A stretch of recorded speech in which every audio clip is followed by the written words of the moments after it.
did it. How you guys doing today? It is episode 172 of the Filthy Casual MMA Watch Party. I'm Dr. Evil Genius here. Mrs. Evil. I was just showing off the shirts because I'm so short you can't really appreciate them. Yeah. Down here. So, we're pretty much repping our main event, guys, today. It's a little melancholy. We have the end of Dustin Poirier's fighting career today. And,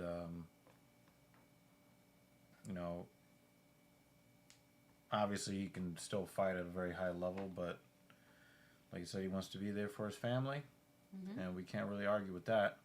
And I think he's already set up some other business opportunities outside of the UFC. Yeah, like using steroids. So, we have our guy, Max Holloway, who is looking to legitimize himself as a contender in the lightweight division. And I think that as much as we love Dustin Poirier, for me, like, I've actually had to think about this. The whole fairy tale of, leaving on a victory and getting your hand raised, it sounds good, but it doesn't help his career because his career is pretty much over. Yeah. Holloway is still trying to write a Hall of Fame movie script for his career. And for that reason alone, I gotta hope for Max to take this victory. I think somebody just got hit by a pitch. That was a foul ball. I just for that reason alone, I just think that we kind of have to, like, for me, like, I have to hope that Max gets a victory because if Dustin leaves with a victory here, his stock doesn't rise. He leaves the rankings, and that drops Max in the rankings, and so it's probably not really what we want. So we're gonna watch the fight, and just hope that there are some very interesting names, some fighters that we like to see is on this card. So we'll see. We'll see what's what. They're starting off with the ladies. I have to be honest. I don't really care about this first fight here. You could just keep going. Continue. Yeah, I just don't really care about the opening fight, but hopefully they give us something at flyweight. Bruno Fajeda versus Jackson McVeigh at 185. Ryan Superman Spann versus Lucas Bresky. That's at 265. 205. We have Jimmy Coop versus Marcin Prachnio.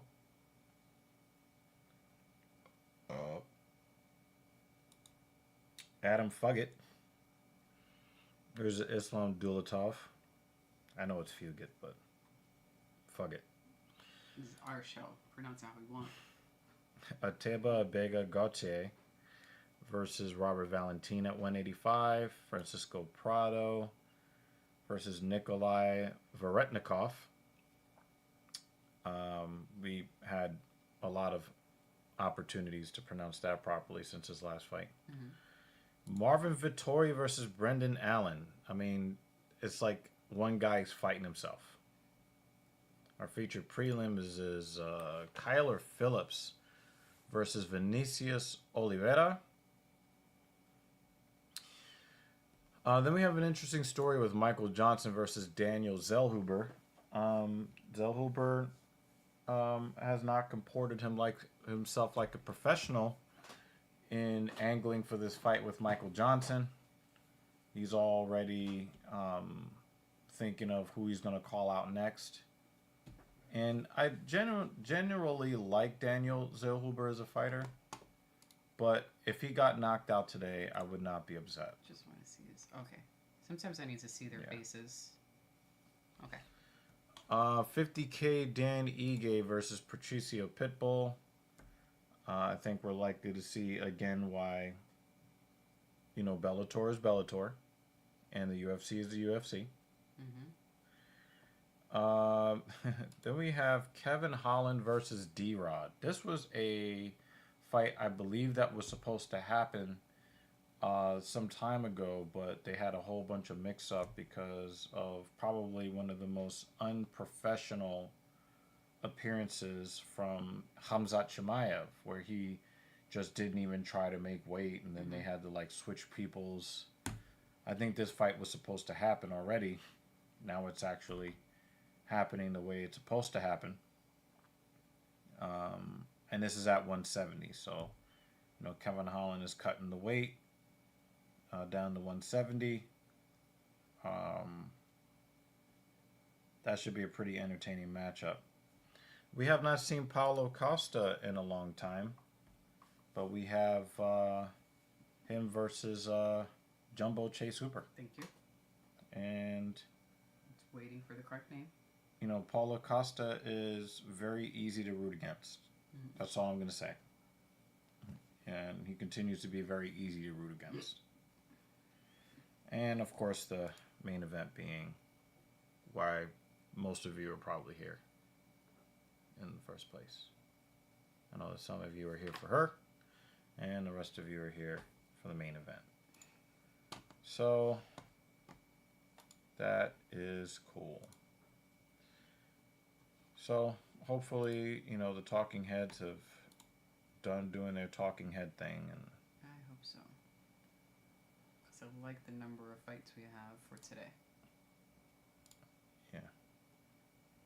Yeah, there's a lot of fights on this card. Good. So, I know we got started a little bit late for this show, but again, it's all good. So yeah, we're hoping that you'll hang out with us. Hopefully we'll have some snacks, and we may have to get some more lemonade or something. Well, I have the watermelon. Oh yeah, good. Stuff. Yeah, that's good. Yeah, that'll definitely do it. I bought an extra one of those. Yeah. So yeah, we're hopefully we'll have a couple of snacks here, and she looked like she hit her by accident. She's like, "Oh shit, your face. Sorry." So yeah, thank you guys for joining us as always.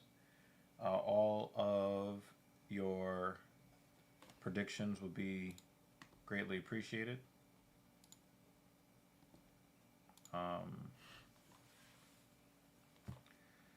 And we'll save them for the end, like usual. So yeah, that's pretty much it. Well, how are you doing, sir? Energy's a little bit on the low side, just a little bit. I do like the Lego sets that they have for the Nike Dunks. That was cute. I just don't know if I like it enough to buy. But if I had an extra $100 or something and complete the puzzle and then put it in the background, that would actually be pretty dope. Okay, so it's $100 for an actual sneaker or for Lego the set? for the Lego set. So I think that it's really cool. I've known about it for a few weeks. There's a few Lego sets that look nice, but like you said, even if we put it together, where would I actually put it? Yeah. I run the risk of dropping it on the floor by accident. Joy Walking is here. One of our esteemed moderators here that created our fancy thumbnail on the stream. Thank you so much for that. Are you bored over there? She's actually in the other room.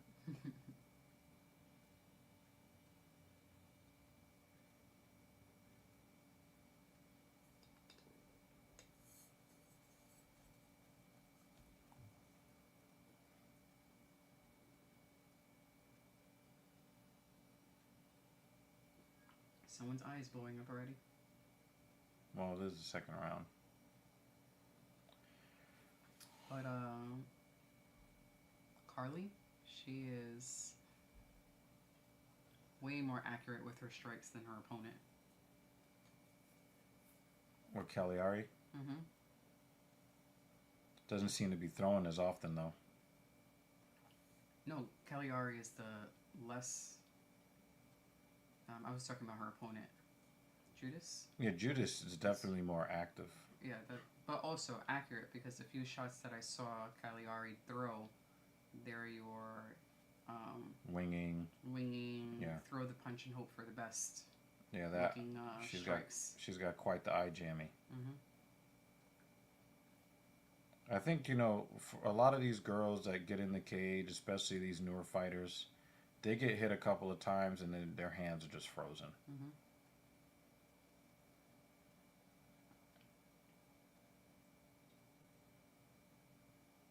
Judas, has very good striking mechanics.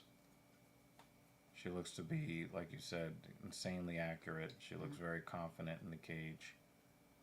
But, very easily she could be the one on the opposite side looking exactly the way Cagliari is looking. And that's just how the women's division just... Yeah, depending on whoever wins the timing battle, they win the confidence battle. And, they end up, getting off first in the exchanges.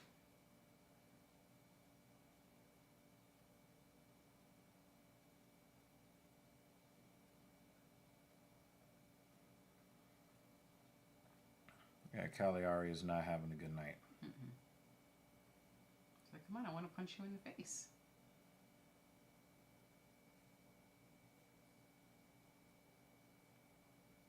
Cagliari also doesn't move her head at all, unless it's a winging strike like that. Yeah, but also Cagliari can't really see out of that right eye very well either. So, I expect that left hand is just going to continue to keep clipping her. I mean, she's got both of her hands up by default now. Just she can't really see that left hand coming.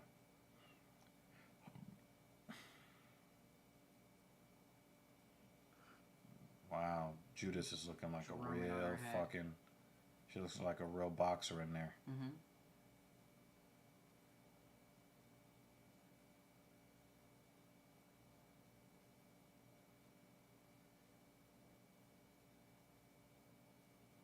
Yeah, she's got really good boxing mechanics. Oh, the step in needed a body. Good Superman punch by Cagliari. No, she was just she's like, I gotta do something. Yeah, well, I mean, thumbs up. That one seemed, well, I mean, the rest I'm not sure, but give her props on that one. Yeah, it's not looking good for the home team. No.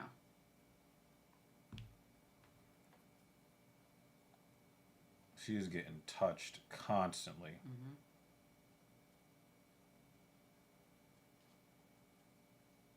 And she's taking 3 to give 0. Literally. In a lot of these exchanges, she's taking multiple shots, and she's only throwing to try to get the pressure off of her, not actually to land anything of significance. Oh my God. Yeah. Damn. It's like Judas is fighting against a speed bag.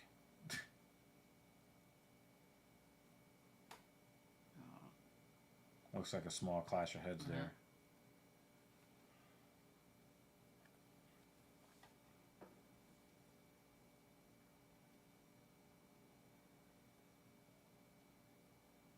I mean, does Cagliari have any kind of wrestling at all? I don't think so because she keeps threatening it and nothing comes out of it. So I don't think she's doing it to actually initiate wrestling, just to be like, please stop punching me in the face.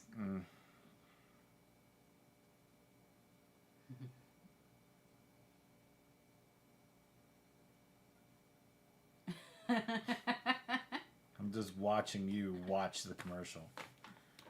With some limes. Or is that your line? Whose line is that now? Whose line is it anyway? That's a great show.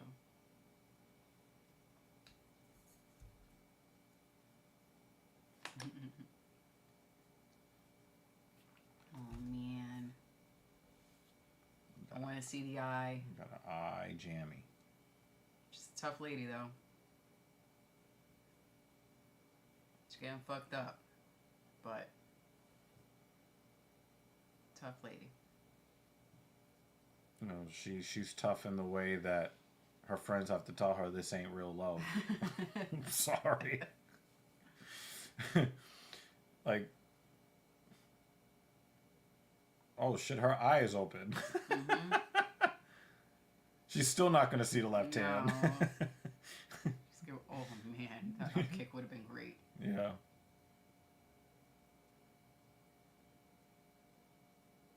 Damn, Judas switched stances.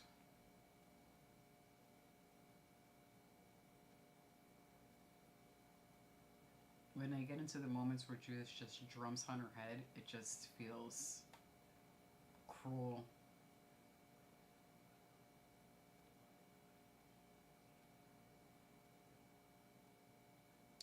Cagliari fights like that stripper chick. You see what I mean, right? Of like throwing the punch and hoping it lands, not really or just happy that you targeting. threw your arm out there. Yeah.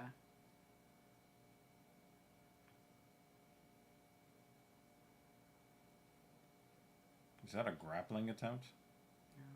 Don't grab the hair though.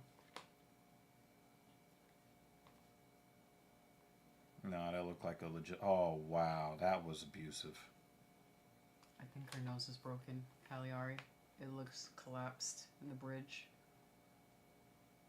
See, it has kind of like that J look now. That all the girls are looking for. She's getting free. Oh man. She is getting. Yeah, it looks like. Oh! Damn. Let's see that one more time. I don't know. That might have been her ability to have kids right there. Her ability to have kids might have just gone out the window. Oh my God, that was...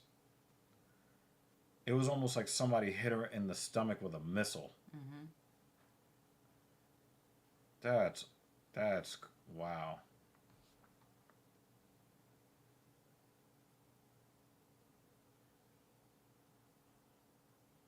Wow.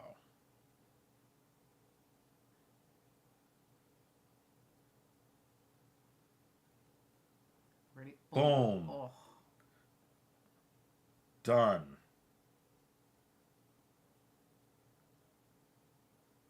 Damn, look at them rock hard abs. Done. And then she curled up. It looked like she cried out on the way down. That liver shot is disgusting. Bang! Oh, man. You see her whole fucking torso just froze. Mm-hmm. Eesh. Whoa, Bruce. Oh, nice. Oh, I'm so happy that Bruce is so spiffy today. He's sending Poirier out.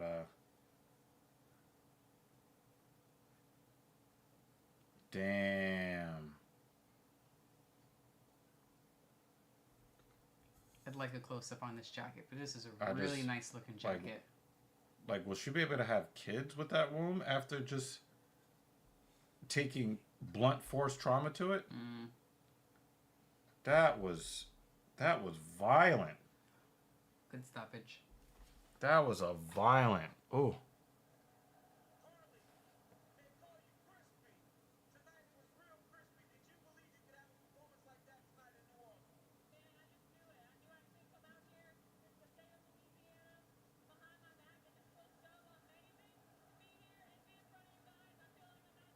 fly is trying to interrupt this interview.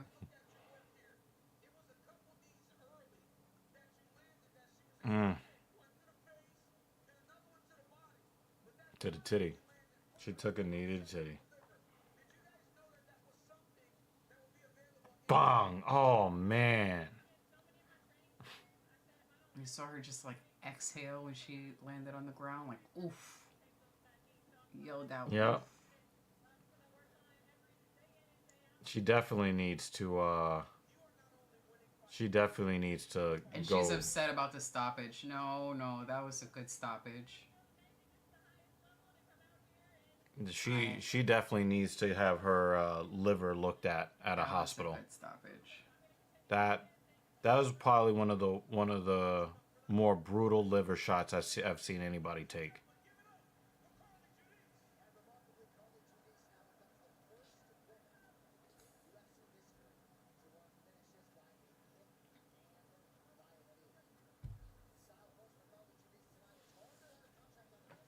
That was nice.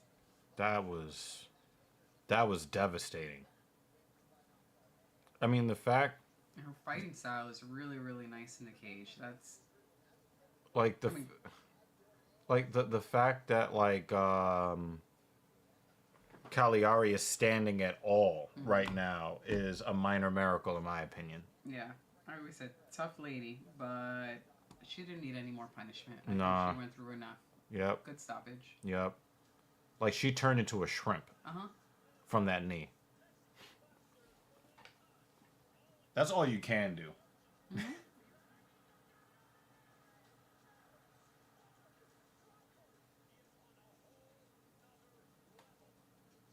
I just hope that she doesn't plan on drinking tonight, because... nothing works. Because that liver needs a whole lot of different recoveries.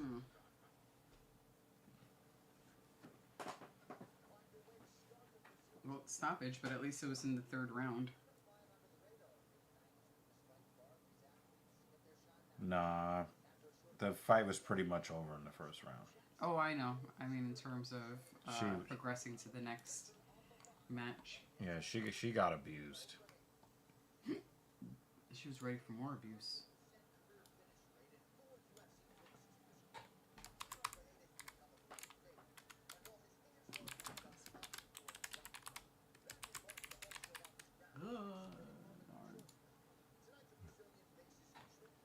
Thank you. Sometimes I don't know how to spell, so thank you for spell checking it. Yeah, that's life. Mm-hmm.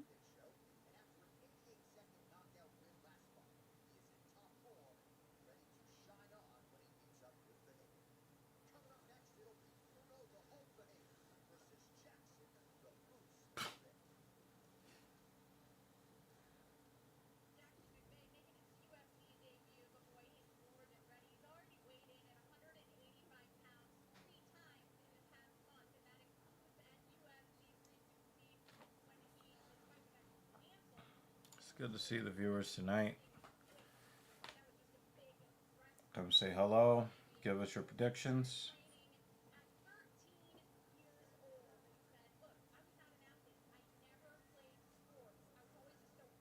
Would you like to hear Jackson McVeigh say, "I can't believe it's not butter"? Oh boy.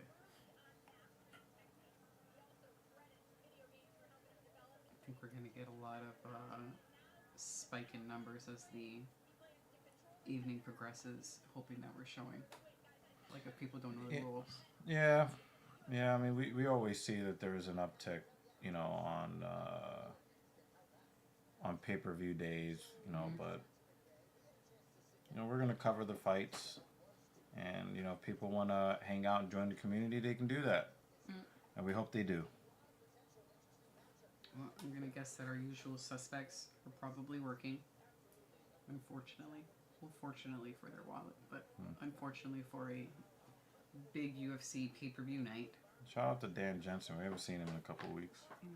Work must be busy. I hope so, because he's not a spring chicken. So I'm just hoping he's staying healthy, Mm-hmm.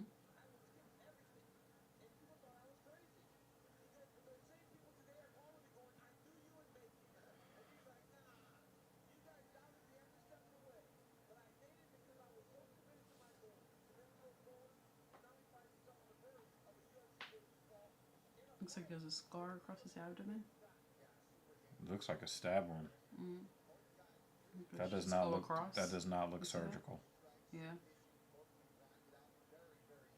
Well. That looks like a spot people get stabbed in. You know.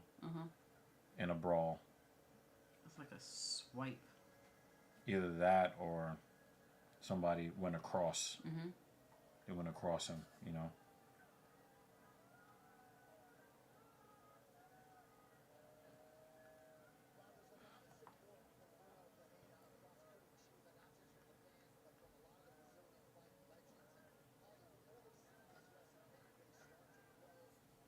So you got rid of that stupid bleaching.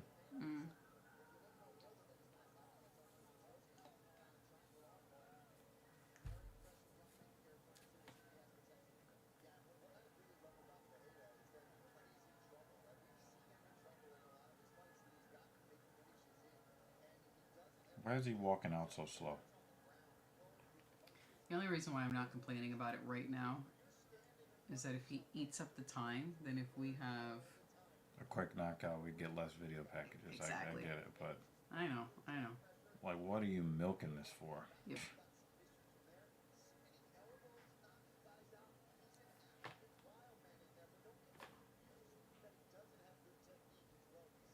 Now that I've seen what we think is a stab wound, I am concerned for Bruno.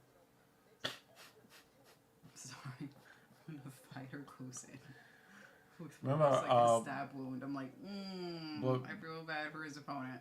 Blagojevich, That has the wound yeah, right here. He got stabbed too. Yeah.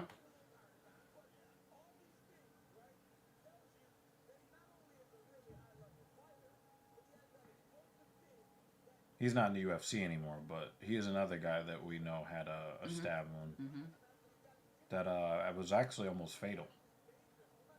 I feel like walking in there as a fighter, It gives you a mental edge. Yeah, like, well, I survived that. Yeah. I say nothing. You know, a little ouchies later and some stitches. 5-1 favorite.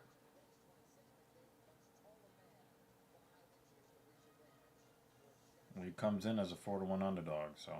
Okay. And he's undefeated, so we'll see what happens.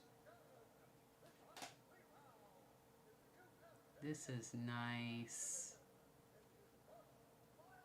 I think this might be his best suit this year so far. This is really nice.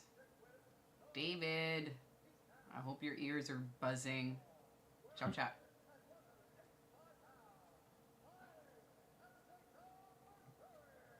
It might be cool to see an upset happen here.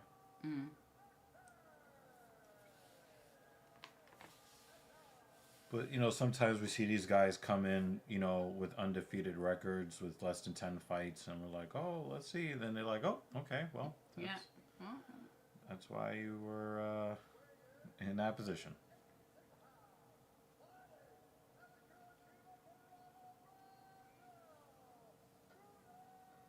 Yeah, I don't mind if either fighter wins. I'm just kind of rooting for the new dude, only based on the little story I've made up.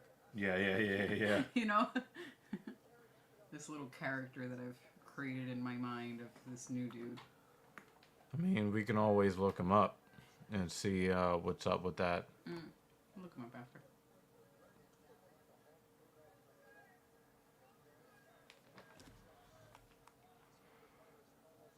Just hope that he's not related to Timothy. Well, we are 38 minutes in. We're good. Yeah.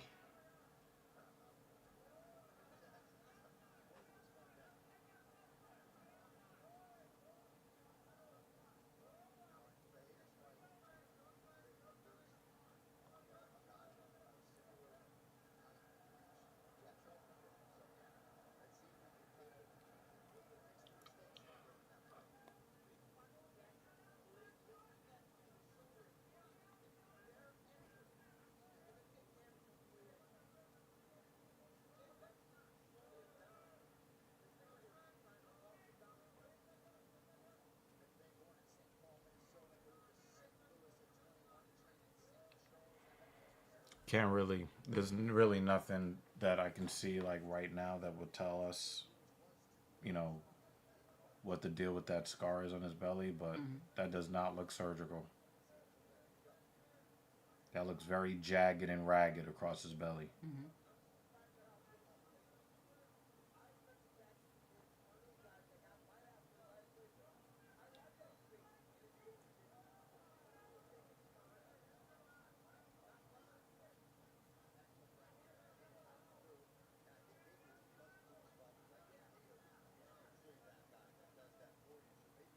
Jake Miller is here.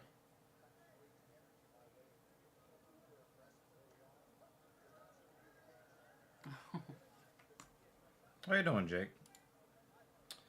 I can say no matter how this card goes, I'm happy. I've avoided seeing the Connor photo pre-blur, and my life is better for it.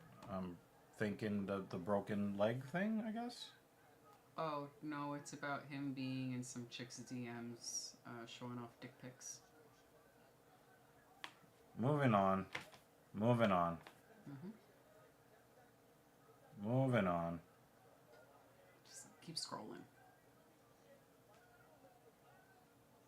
But the first part of your sentence, or the first sentence... Oh, he got dumped.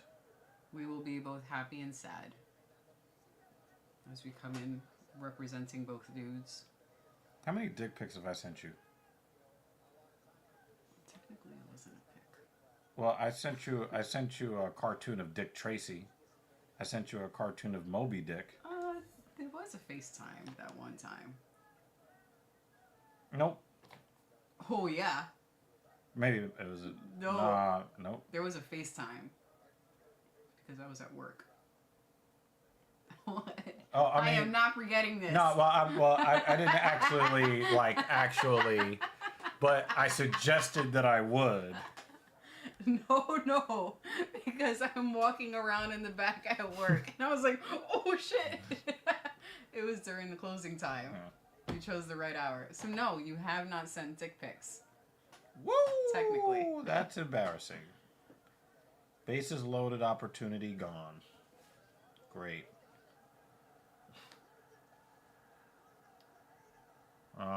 He got submitted.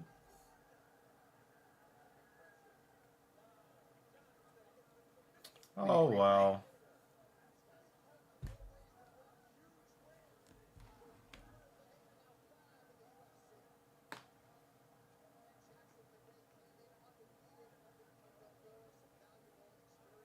Alright, replay. I was not paying attention to that submission. Armbar. Well, He just dumps him. When your limbs are down. I knew he was in trouble when he got dumped, but I thought by the way that he handled this that he had some wrestling chops here. But and then he isolated the arm.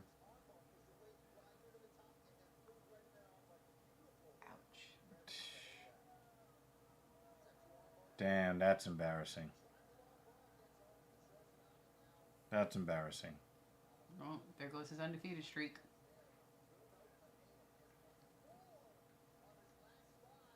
Well,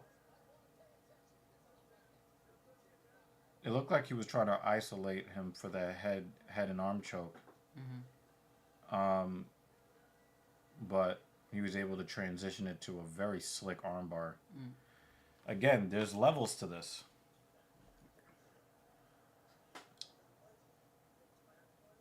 Dan Ige is going to be showing that to Patricio Pitbull or whatever.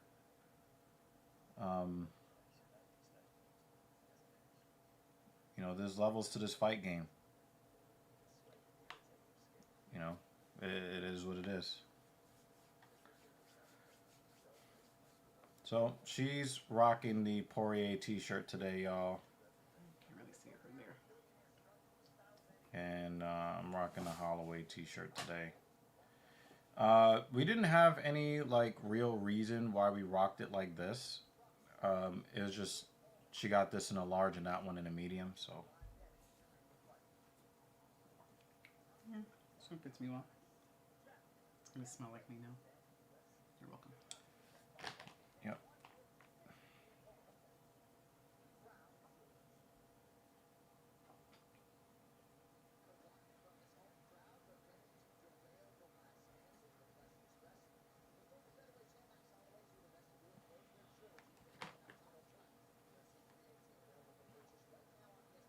is here. Welcome, sir. JL. Oh, they're trickling in. And Ryan Fry. Hi, guys. Yep. Definitely this. Jay, Definitely this. Are you with us for the whole evening, or are you stuck at work?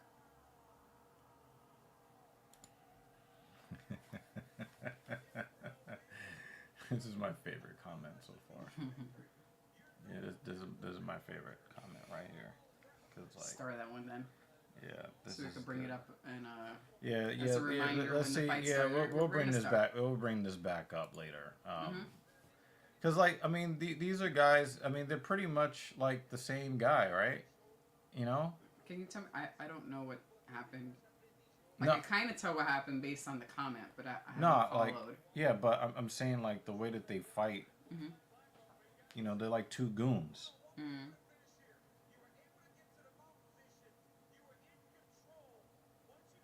Yeah, JL, you know, you are, you're welcome, man. You're welcome. Good. I think he meant to say sporadically, but he said spontaneously. Yeah, that transition to the armbar was very slick.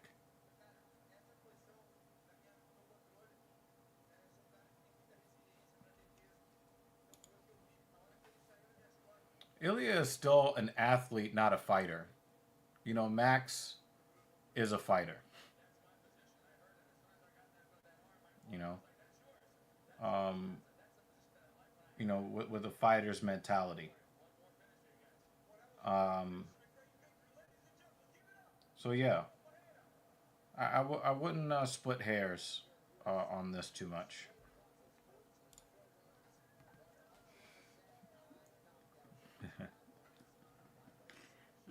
I'm looking forward to Jake's comments when that fight starts. Yeah, they were definitely in the elevator booth. Oh boy.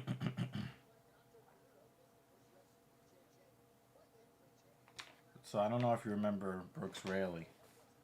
I don't. But whenever he would come into the game and his theme music was starting and this is one of those. We're going to hell. All right. I didn't even need to finish that. You already knew where I was going with that. Well, boy. that, you know, say hello again. You know, he had Tommy John surgery, so he was out for more than a year. So now, you know, he's back. So he's back with the hits. Yeah, so we might with the country hits. With that southern twang, that sundown twang. Something about his sister.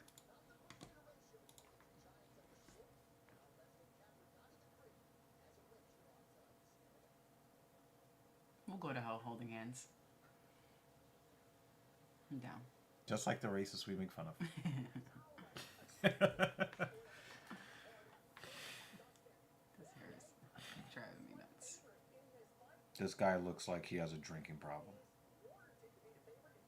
Like, how are every single one of your teeth fake? Yeah.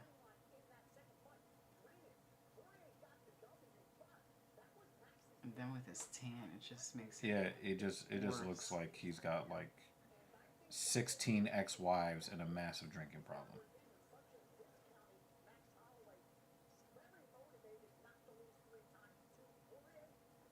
And you can see the thickness leaving, and he's trying to hold on to it. Well, it appears he has the money, so. I don't know about that. that part is questionable.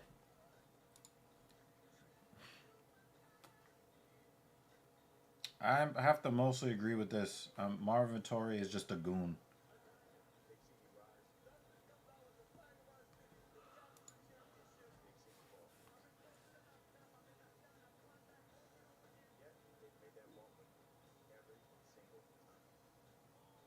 I'm just like, damn, you know, Dustin Poirier is such a lovable guy. He just couldn't win the big one.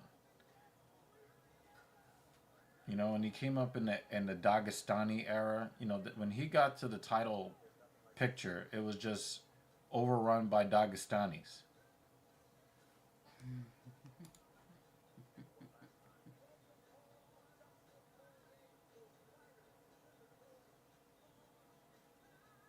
Or he looks like a bookie that recently got money after somebody took, you know, some baseball bats to the kneecaps.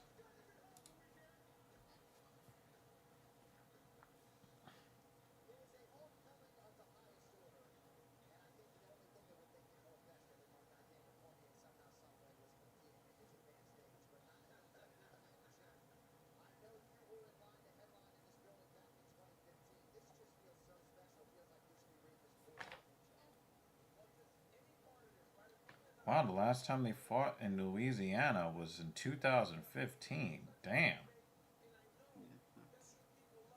That was a long time ago.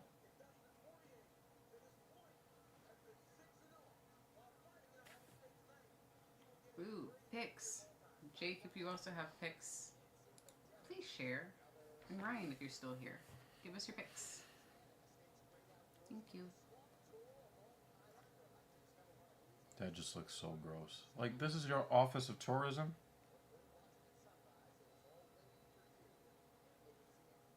You look at this dirty ass water.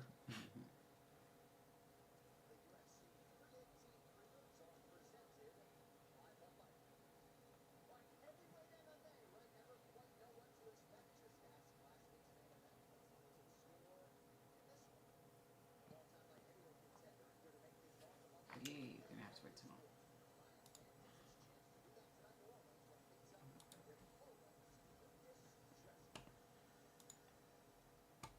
Thank you, Jake.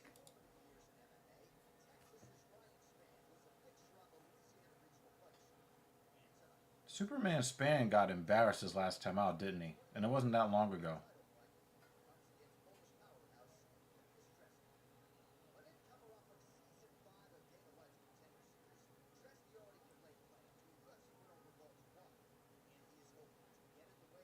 He looks like the other Polish guy, Blachowicz. For a second, like it's like,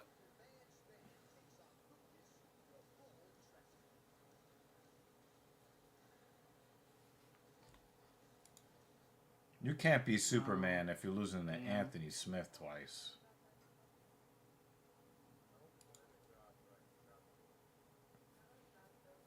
That's not so super.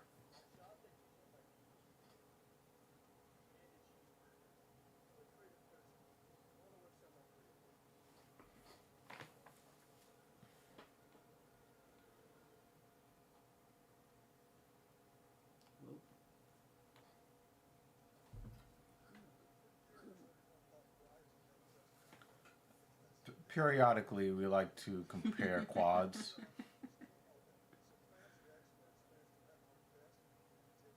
Yeah, that's what normal couples do, right? Right? Compare quads. I don't know. You guys out there, you tell us. Is that normal?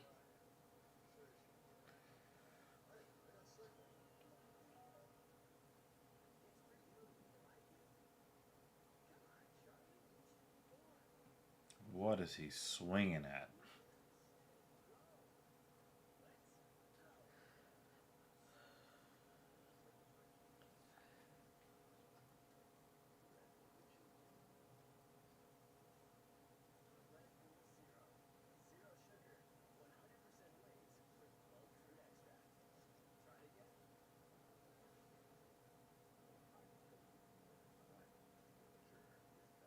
This is just coming out and streaming? Wow. Free streaming. I mean, not free, but you know. Yeah. I'm surprised. Because you know it's got to be taken a while. it goes to renting for a while first. No, I know, but even then, Yeah, we did see it a while ago. Usually go on free streaming much quicker than that. So good for them, I guess.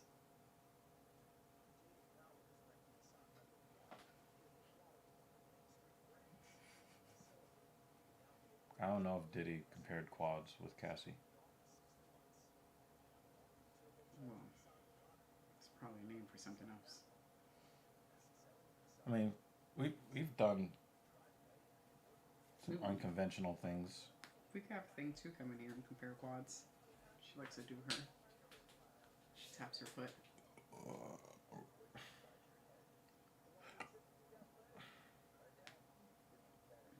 For me, I'm usually just stretching out my left leg because my left knee likes to snap, crackle, and pop. Mm-hmm. It's really just the left one.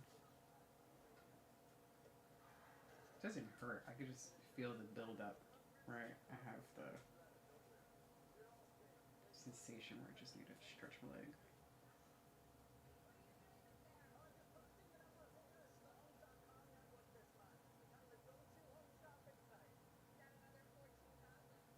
What are you swinging at? This is also MLB Watch Party. If anyone is watching Mets versus... Who are they playing against? Does it even matter at this point? Mets. I mean, they're so bad.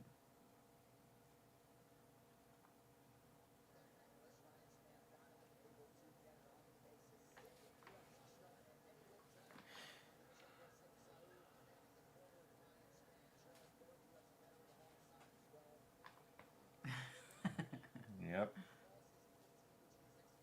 Yep.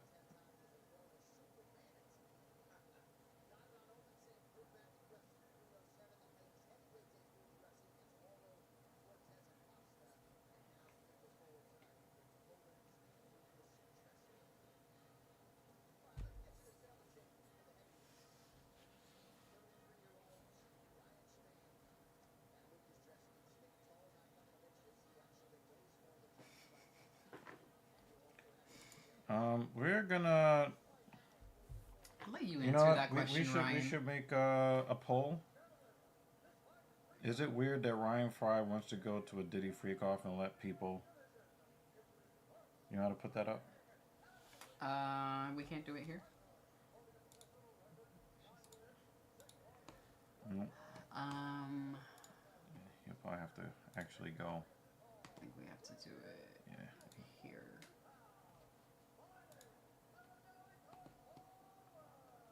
Yeah, we're gonna put this on a poll.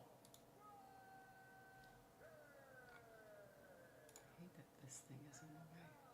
I think it's the plus. Yeah. Okay. Yeah, question. Thank you for the inspiration, Ryan.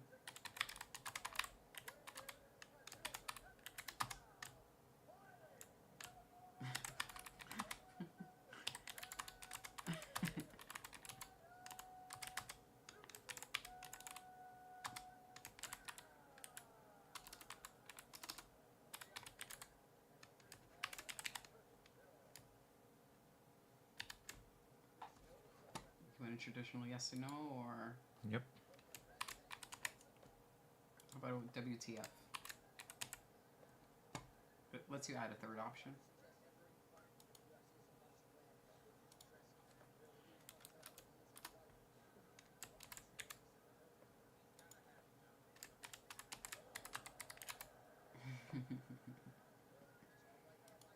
Okay, important poll.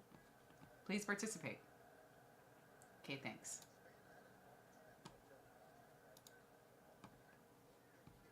Okay.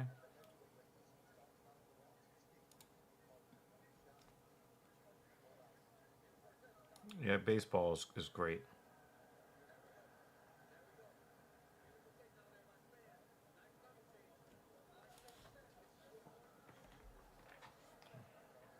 I will. Oh, is he already going for the head and arm?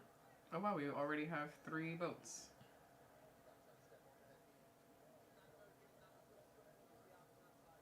Four votes. Why is this? Alright, we got 1 for yes, 1 for what the fuck, 2 for no. Ryan said he was the one that said no. We're gonna leave that up for a while. Here we got 4 votes, but 8 viewers. I put what the fuck. I'm the one, WTF. What the fuck, man? You know what it is? It could just be that Ryan Fry's skin is really dry. No, that just makes it worse. And he's just going there for the baby oil. Okay, maybe. The baby oil. I can't.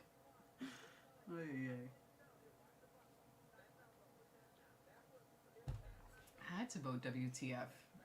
I had to make sure that was part of the poll. It's the only valid answer.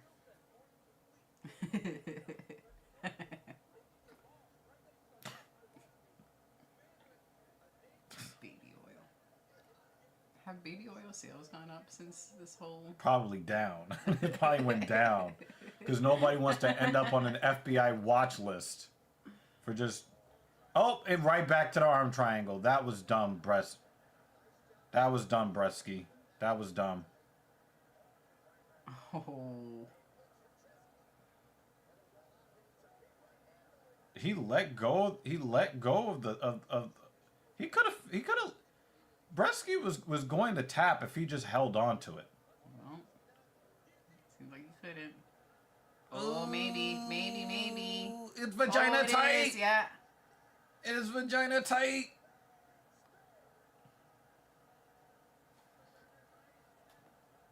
Damn. Could you imagine if that's how it was done? It was mixed. Oh my god.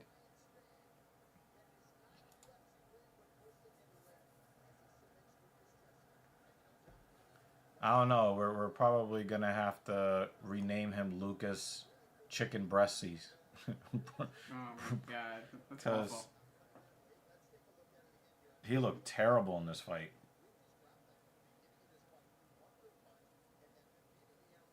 He looked awful. And the thing is, you already knew he was looking for a head and arm before. And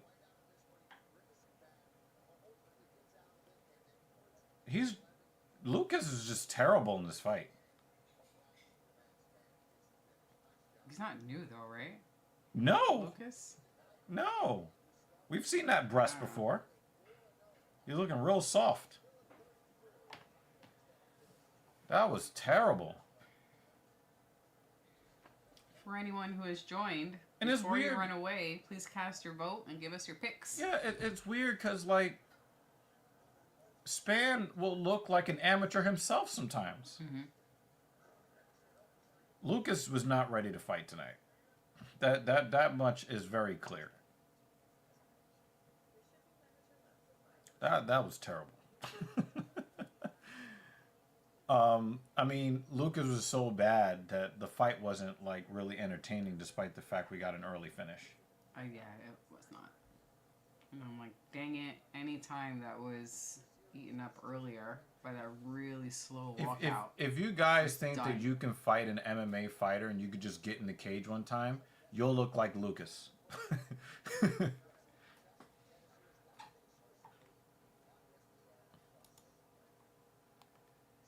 Yeah, pretty much.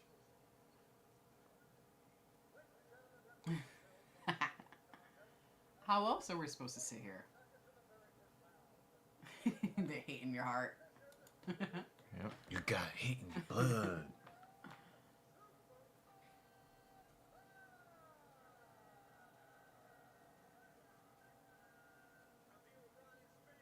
If you got all that hate in your heart, let it out. Mm.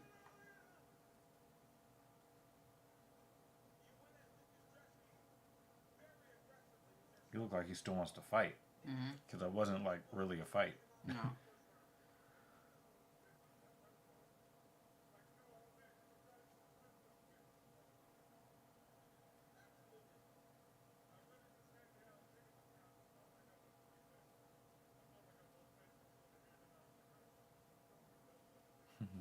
Conolingus rice. Oh, man. We'll just say the rest of it in our head. Complete the sentence. Yeah, Ryan, he called her conolingus rice. That's what made it better. Wait, we got 3 fights in 1 hour? Seriously? Because they've been finishing so quick. Oh, this makes me so happy. Sounds like making dish.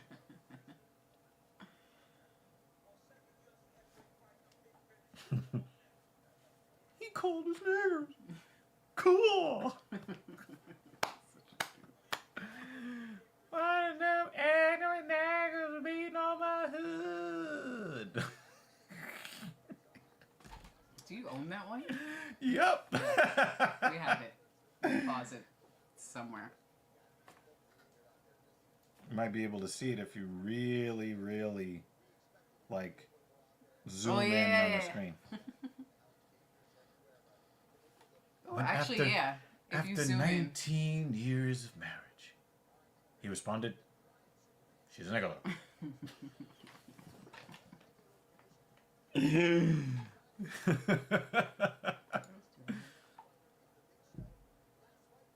What about chicken salad up there? Or maybe it's in the back. I think that's 2 rows. It might be behind it.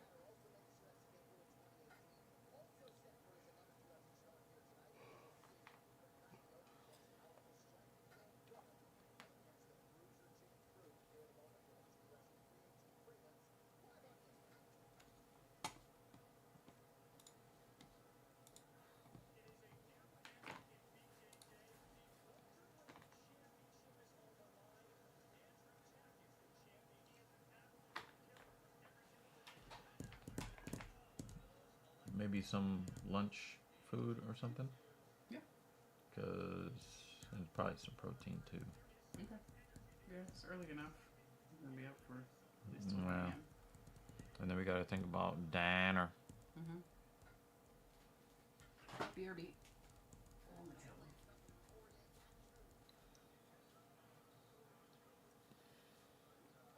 Whoop, that's an error.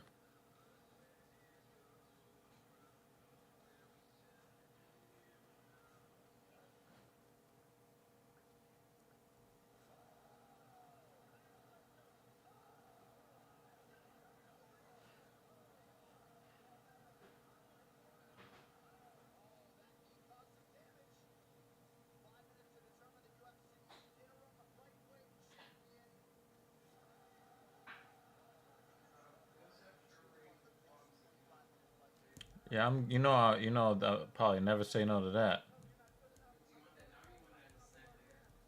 After the lunch, I gotta eat the real food first.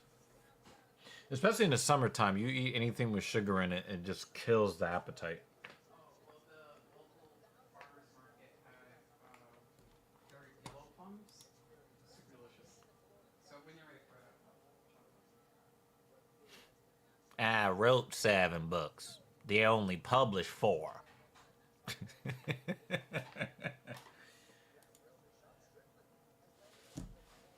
Obviously, we can't say what the name of those books were on the stream. But Clayton Bigsby was definitely a literary man.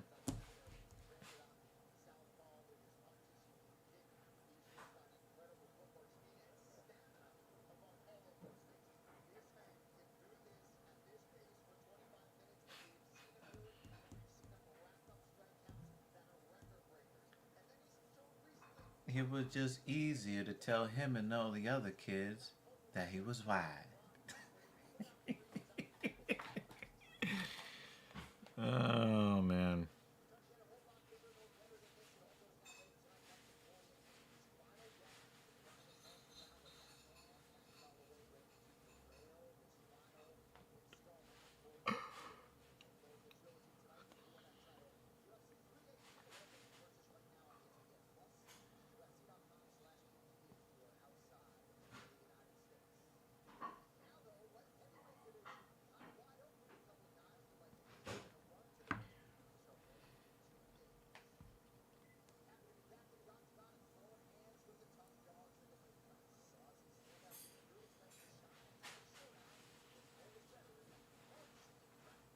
We don't like your kind around here.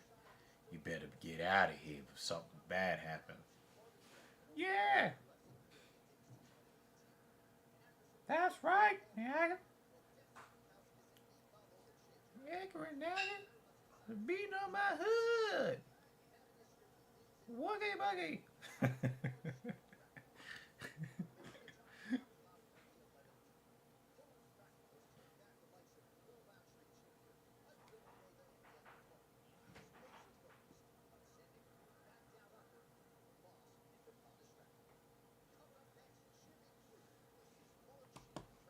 I'm liking how they keeping the fights going. They're just they're like, listen, if the quality of the fights are gonna go down, just put more of them.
Dan Jensen is in the building.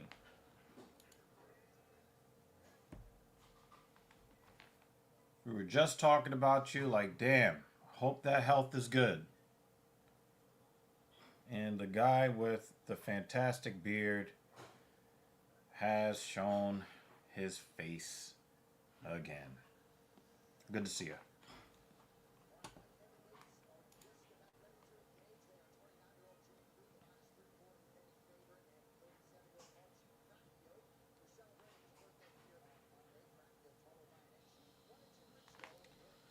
We've got picks.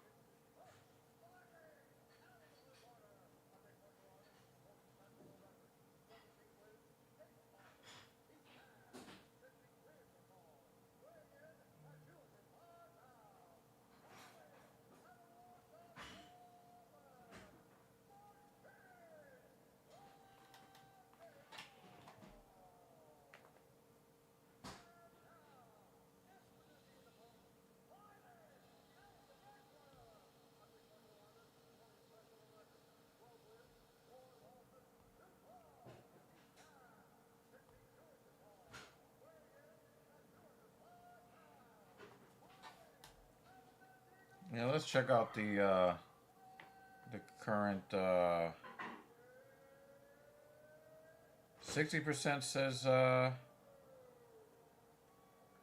60% says that Ryan Fry is not weird for wanting to attend a Diddy party. What does that say about our group?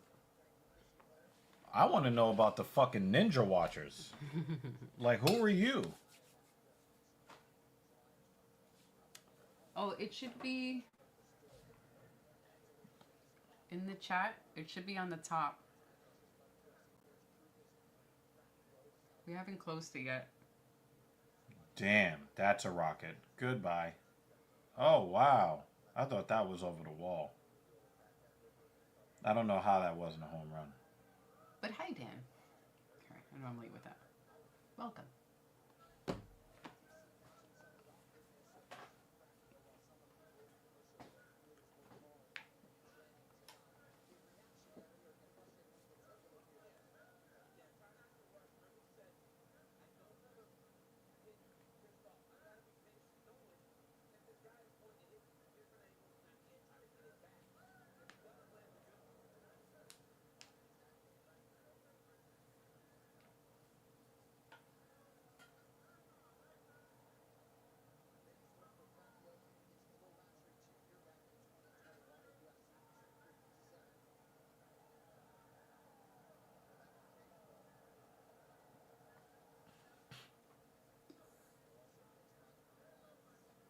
It's kind of good to be back. Mm-hmm. It's always better with the people. Mm-hmm. We're almost 100% on the crew. So what's with this Umbrella Corporation tattoo this guy has? I think that's from a video game, right? Resident Evil. Oh boy. Okay, I'll check it later, Dan. We'll see. After this fight. I just hope it doesn't have to do with Conor McGregor. Because I don't appreciate any man sending another man's meat to my woman.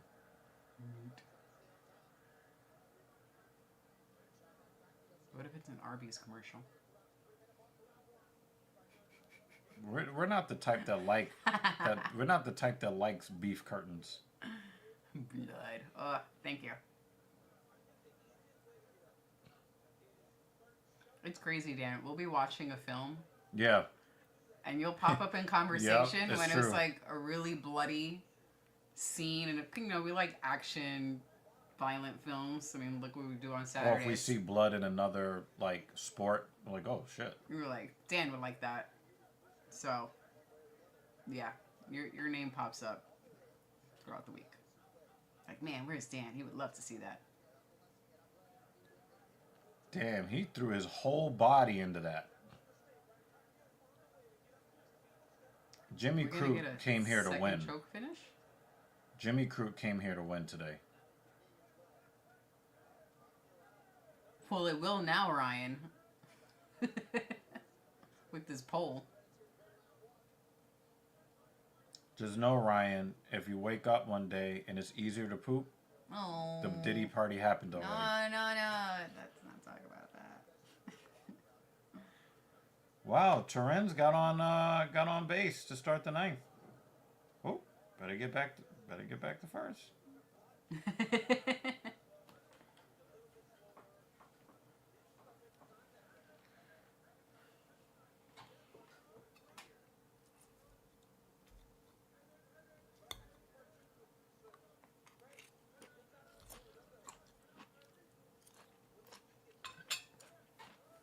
I really thought this fight was over. Not that I'm rushing it, but with the submission attempt. Nah, Crute looks like he's just bullying Pacquiao. Mm-hmm. That was a strike. Pagano's getting squeezed.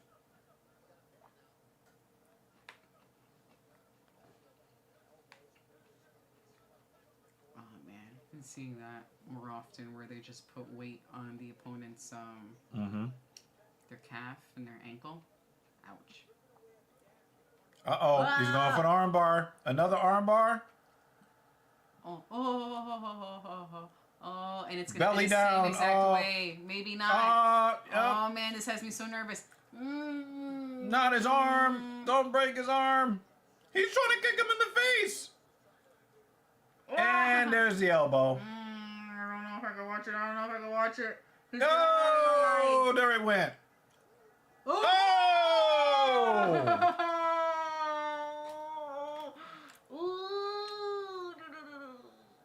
Dude, you could have tapped. Nah, he was like, break my shit. Like, hey, yo. Yeah. Pause. That's what he was saying. You said that's a different kind of Diddy party right there. He refused to tap. Ooh, I'm stress sweating now. I think we need to turn on the AC. He turned his elbow into a floppy donkey dick.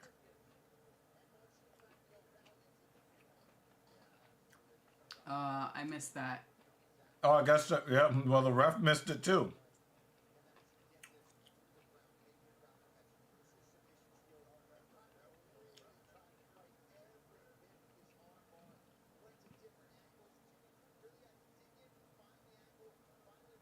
Nope, there's no tap. Nope, there's no tap there. I'm looking for it. Nope, no, there's no tap. Nah, there's no tap, Dan. Oh, yeah. Look, it's like if you're not gonna tap, and you can't kick him in the face while he's down. You can see he thinks about tapping. Like the arm goes up like he's about to tap, and then look, he stops. Look, and then oh! Oh! Oh man, that just popped out.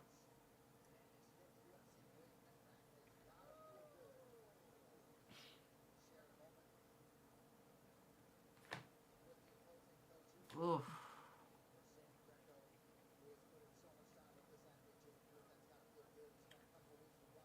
Well, his hand tapped the back of his own tricep the other way. Look at DC's face.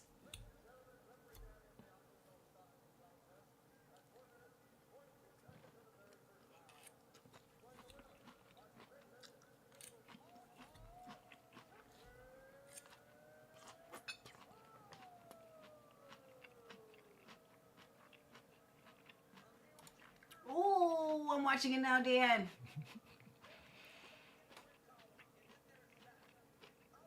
That ear. Make this bigger.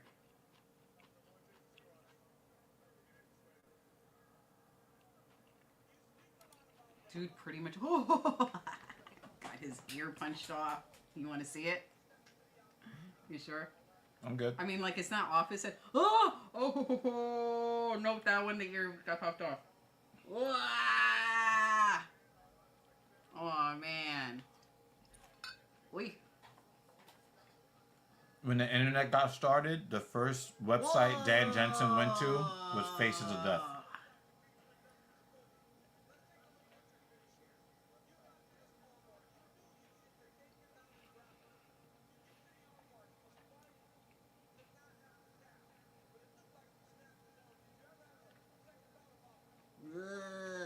That's a good point, Jake. I mean, what the fuck kind of, like, question is that for her to ask? Huh? Oh. I'm just sharing. Just bonding.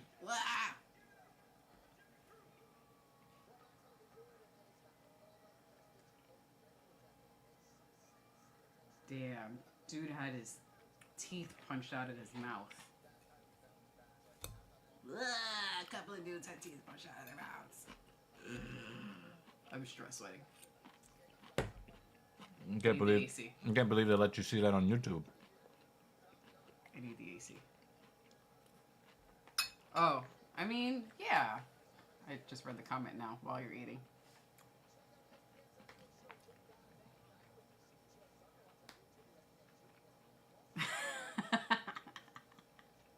Even Ryan thinks I'm a weirdo for that. You know, sharing is caring. I just figured it would be a bonding moment. You know, just in case he also wanted to see. Oh, she would scream if I showed it to her. literally scream.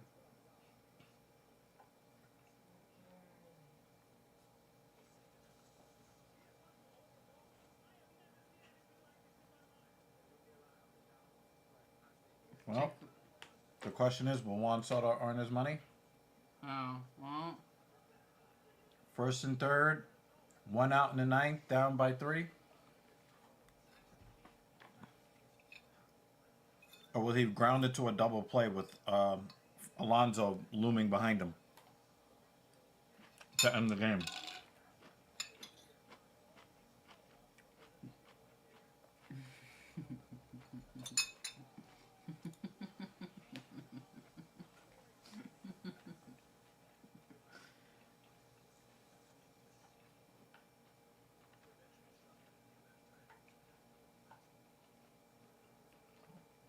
I don't know anything about Theo Vaughn.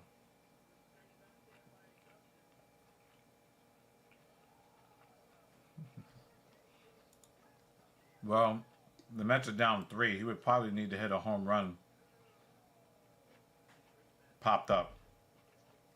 Oh, went foul.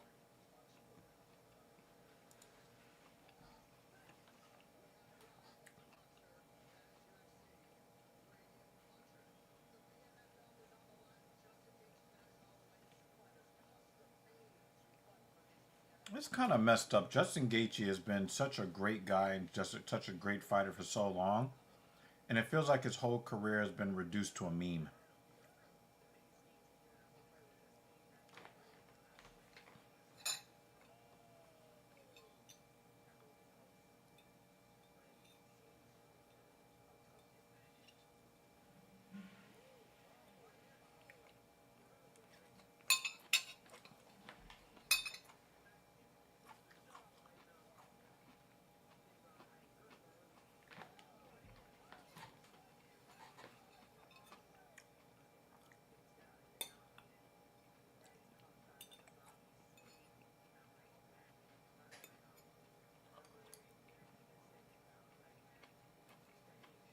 Hi.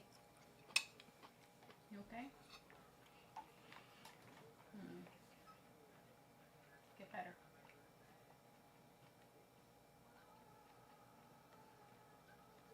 Get better. Get better.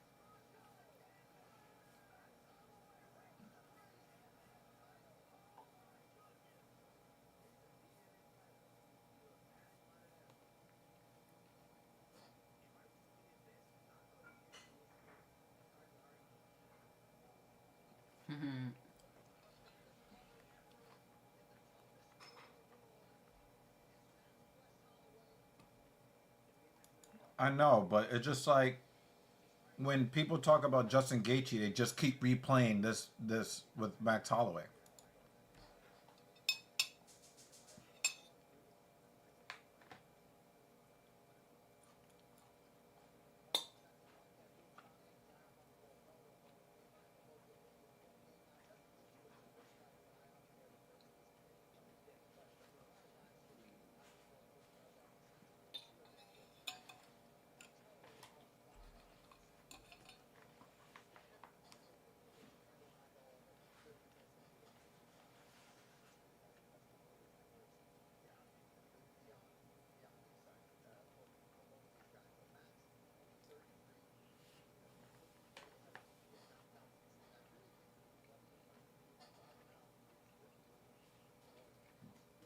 Thank you, Ryan.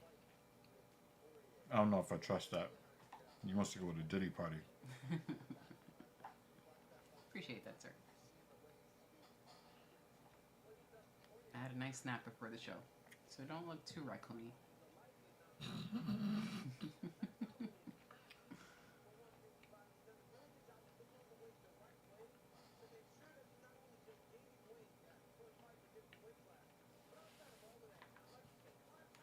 You have no, Ryan, you have no clue how right your statement is, though.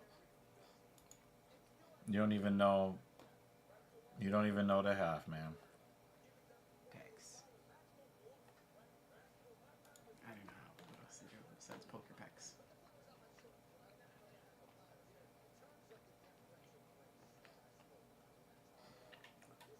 Did he just? Oh, and went foul. Next fight.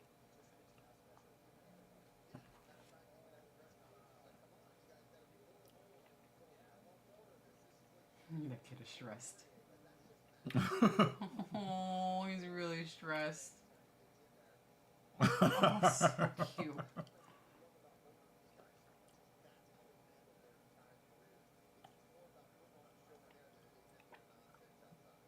Oh. Not.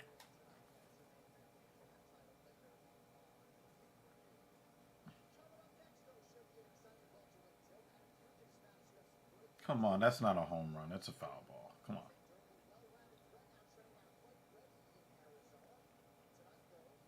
I can't believe this is even going to replay. It's a foul ball.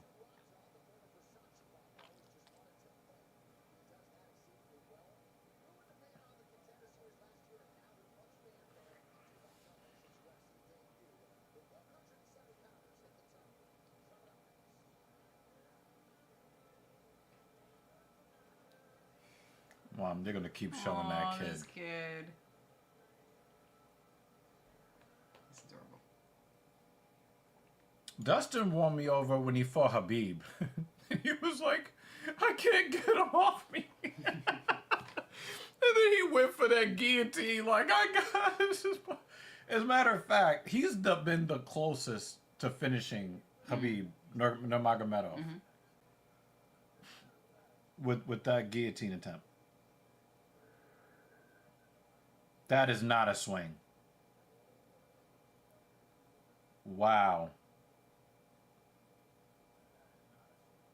That wasn't a swing. They already used the review. No, you can't review. There's not a reviewable play. That's not a swing. That's not a swing. That's not a swing.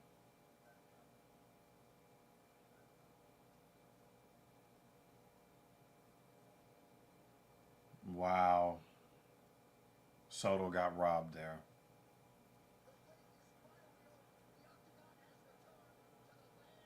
That's the second strikeout that he's gotten robbed on today.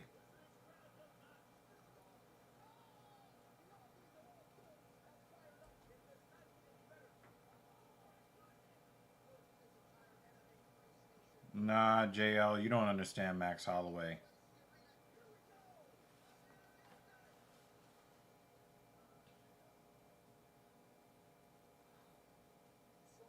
What's it on a Sunday? If he beats those three guys and retires, I would probably say no, only because he wouldn't have had enough fights. But he would definitely be on the GOAT trajectory. Absolutely.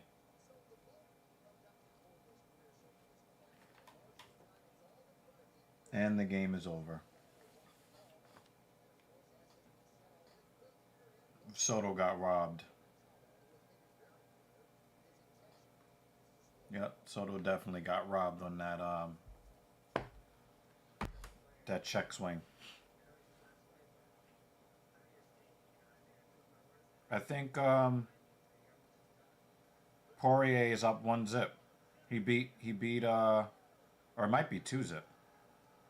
They say that this is their third fight. Yeah. So yeah, it's 2-0.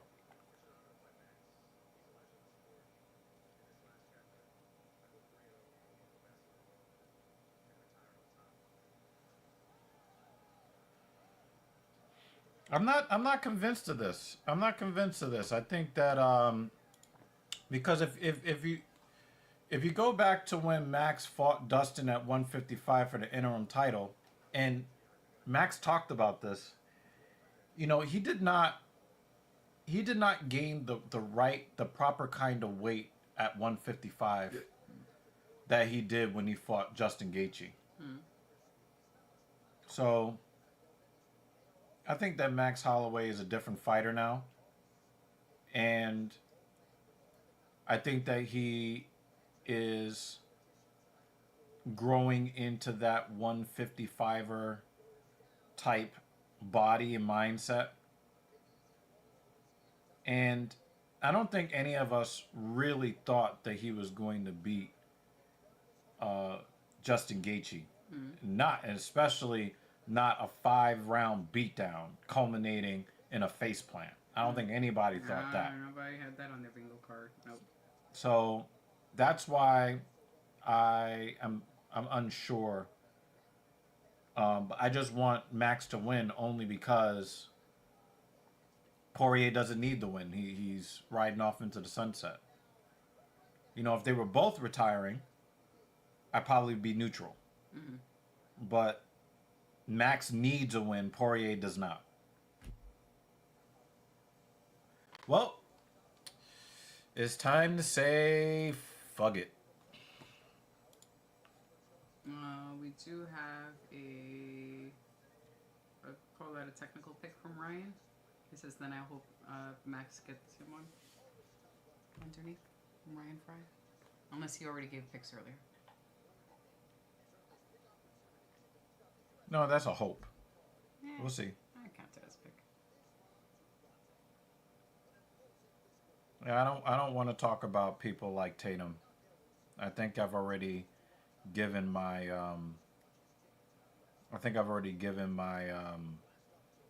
I think we talked about that kind of person enough on this channel. And I really don't want to lead to other people discovering him through this channel. So, you know, let's leave that one. Let's leave that one out of it. You know what I mean? Like, there's certain types of people I just don't want to expose other people to and broaden their reach. And I would say he's one of those people. The best outcome of that fight would be a lot of blood in the fight and a draw. Yeah. Dustin looks like he's on some EPO or some shit. He's so shredded. Reminds me of TJ Dillashaw's build. Yeah, I heard that he was wild. He said this was the easiest. He said this was the easiest weight cut that he's had. Abs look great.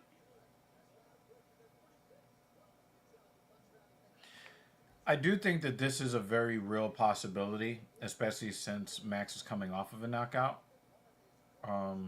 But, you know, yeah, he definitely wants to get on some roids so he can. His comment was actually pretty funny. Dustin's? Yeah, about what he's going to do after retirement. Yeah. Can we do the And then everybody was protein? like, oh, why would you do that? We're like, shut the fuck up. Dude's retiring. Let him enjoy his life.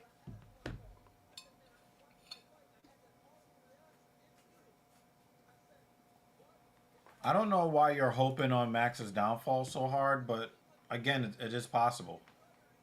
I mean, not really, because what started Tony's downfall was a very long, protracted beatdown that caused brain damage from Justin Gaethje. You know, Max didn't take that much damage in that last fight with Ilia Topuria, so. I just don't understand, like, why, like, you're hating on Max so hard. He's a good guy.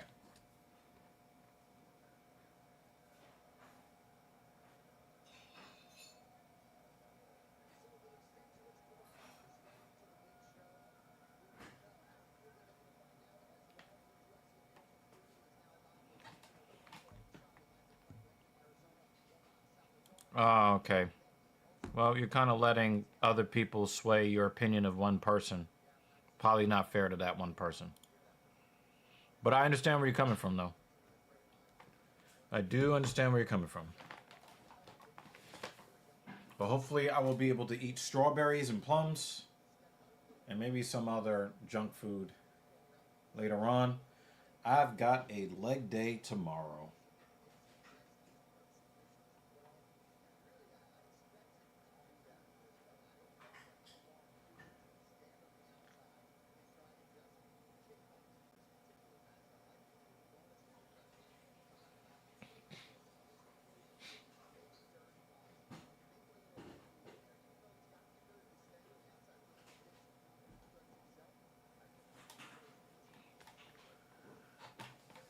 I heard he was temporarily suspended.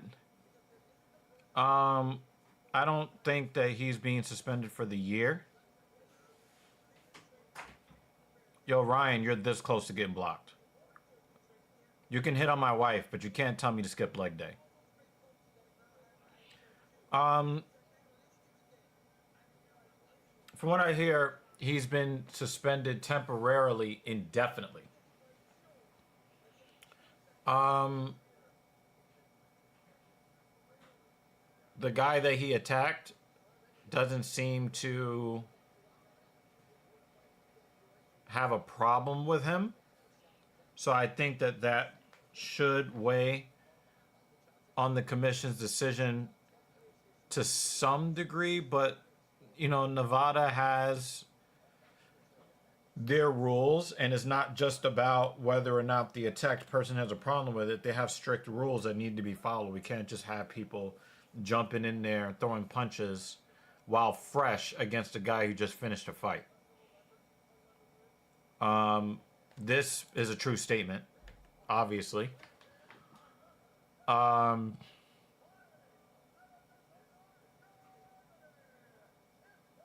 I don't, I don't love.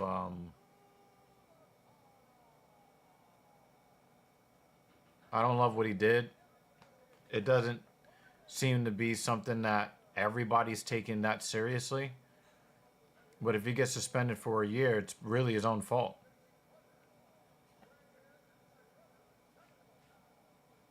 You know, him and Chris Curtis are just they're unlikable people.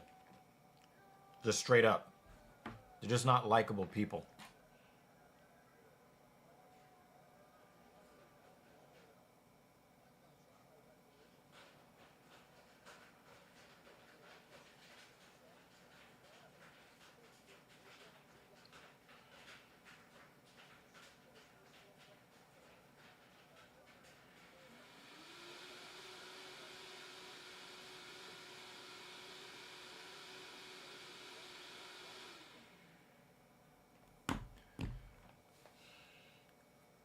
Will Adam say "fuck it" and knock out Dulatov? We shall see.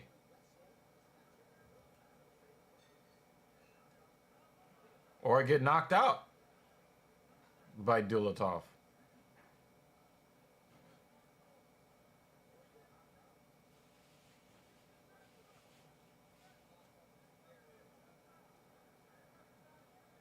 He looked down at his leg when he kicked it. No wonder he got countered.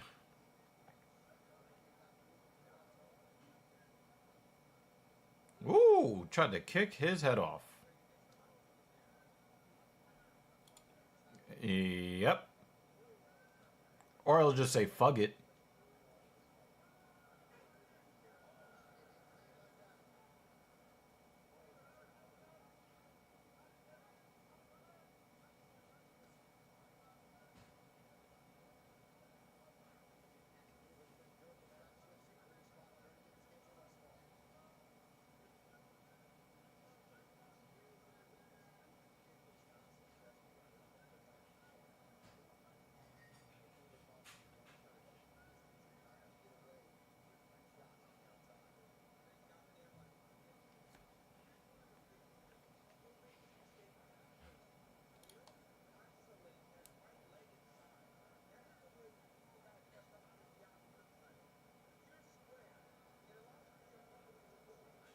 I think there's been so much stalling against the fence in 2025 that the fans are booing as soon as they go to the fence, they're booing. And I don't want to hear any lies from any of these fighters. I know they hear the boos.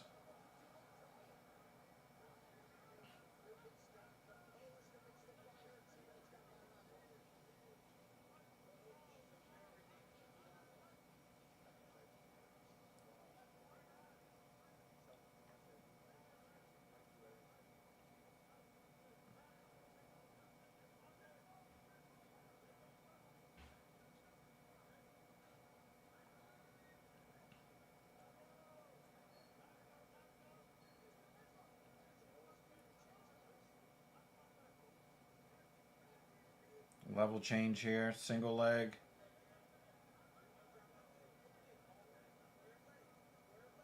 And the crowd is immediately like, we don't want to see this. You're like, yo, just fight.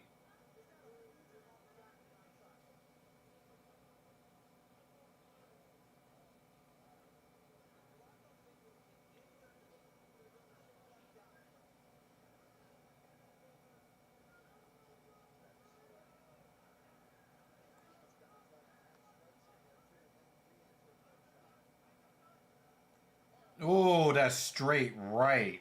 Damn.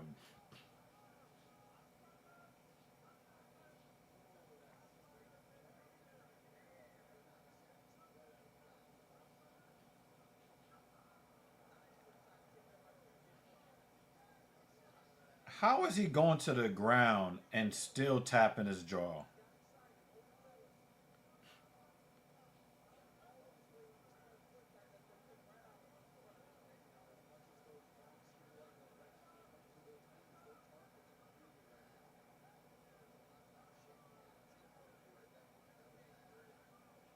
Oh! Fuck it! Yo, Dan!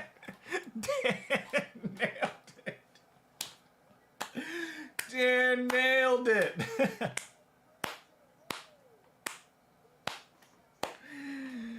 Dan nailed it! Dan nailed it, man!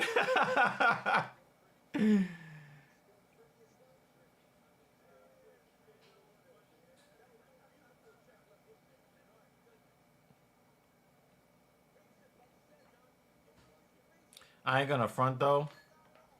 Dulatov's chest looks fake as hell.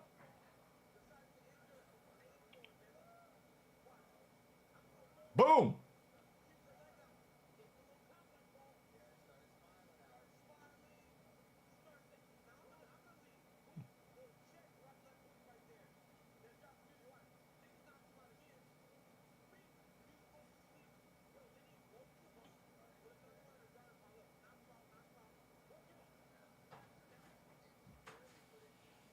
Yep, Dan Jensen was correct. Someone got fucked up.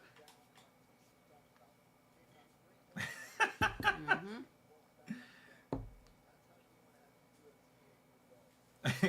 Yo, I don't know if Dan has ever nailed a prediction that well. He's probably talking to right now. He just fuck it.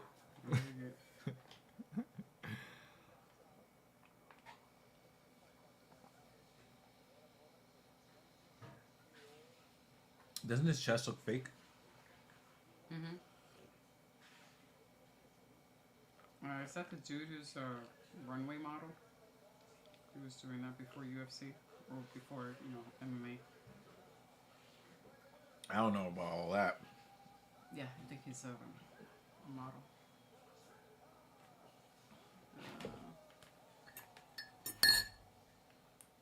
I'm going straight for the plums.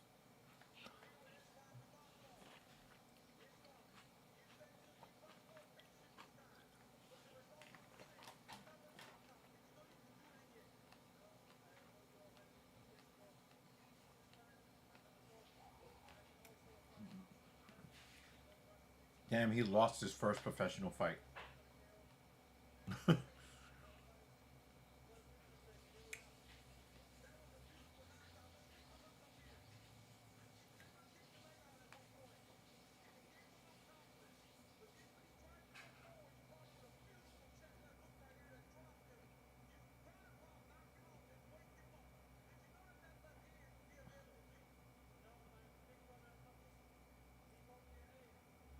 German.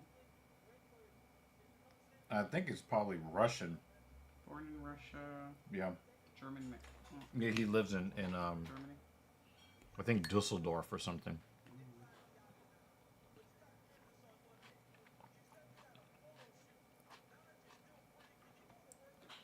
2007, family relocated to Germany as war refugees.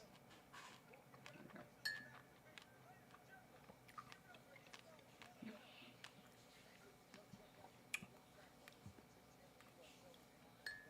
Does it say anything about modeling?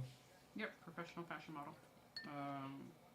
His oldest brother has a successful year as a model with Gucci and Alexander McQueen. And the older brother got the two younger brothers, including him, into modeling. He's fucking with his money with this profession. It says, despite their modeling careers, the brothers chose to maintain their dedication to mixed martial arts. I guess the two younger brothers, which includes him. Well, I think Adam woke up and said, fuck it.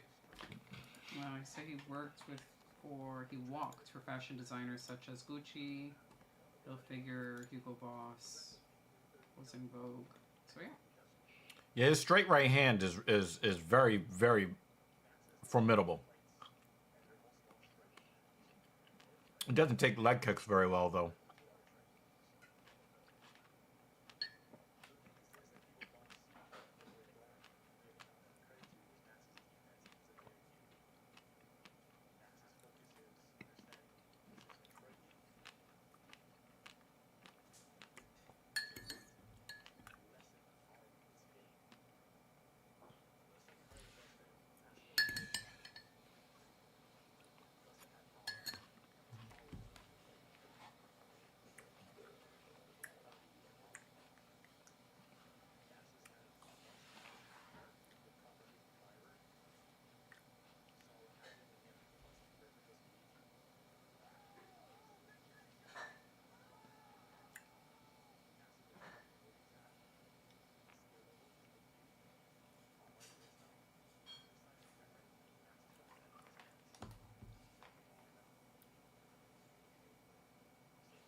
You can tell he's never put it on. Yeah. Would you? I don't think that he really values the BMF title. It's just something to promote it. There's no championship fight. Mm-hmm.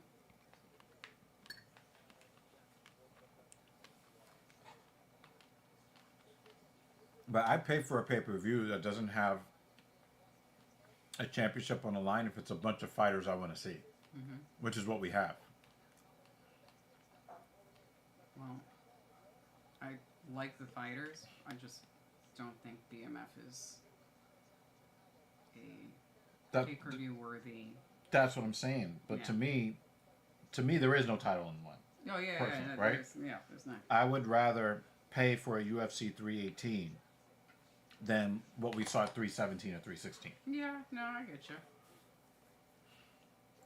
You know what I mean? Yeah, like, in the UFC world of where they know people don't want to pay for pay-per-view, so they're like, hey, save $10. It's just annoying. Well, I mean, they're doing the save $10 like every pay-per-view now. I know. There's, they know nobody wants to fucking buy it.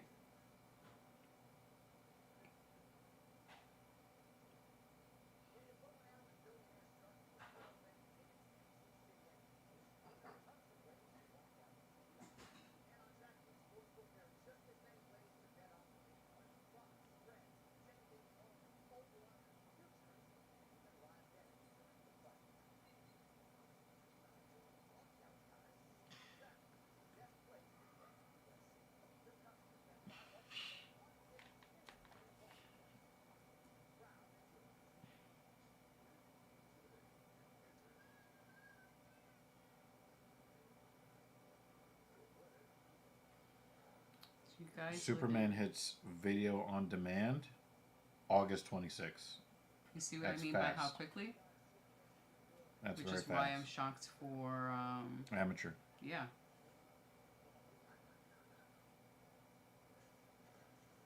Ryan, do we live near downtown NY?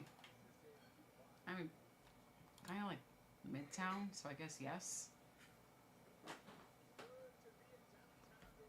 What was the best moment? I would probably say the first fight when that chick caught that blistering knee to the liver, and her whole body turned. Was surprisingly really good and one-sided. She turned into a shrimp when she took that liver shot. That was crazy. Lucas Bresky, he didn't really look like he belonged in there. We got a nasty armbar. So it looks like, what was it, Prachnio? Prachnio's going to have his arm put back together again. Yes.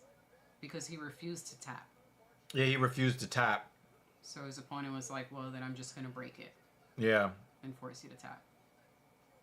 Yeah, it's going to be a while before we see Martin Prachnio again.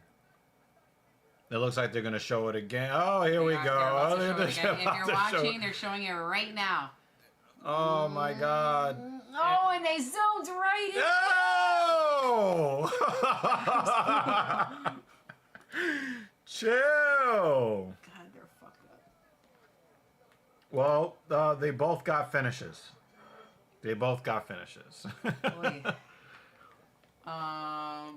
Yeah, Brian, if you stick and around. Adam said "fuck it" and got knocked the fuck out. Got his head bounced off the canvas like a basketball. They're showing the ladies fight now. Yeah, but that knee, that liver shot. I think I almost got knocked out from her catching it. Mm-hmm. Bang! Oh, look! Oh man! Yeah. Oh man! Good stoppage. You keep saying it because the lady was protesting. Oh man, she turned into a shrimp. Ugh. Curl in like that, telling the ref I can't fight anymore. Yeah, I mean we're in Manhattan. It's very easy to get around the city. If you choose to go to Manhattan, don't go above 96th Street. I mean, there's plenty to do in Manhattan. Below 96th Street. Nope. No. But my friend Louis Rossman, he lives in Austin now. Yeah. I mean, I'm down to go. It's on our list of places to eventually visit. Really is for Louis. Well, I mean,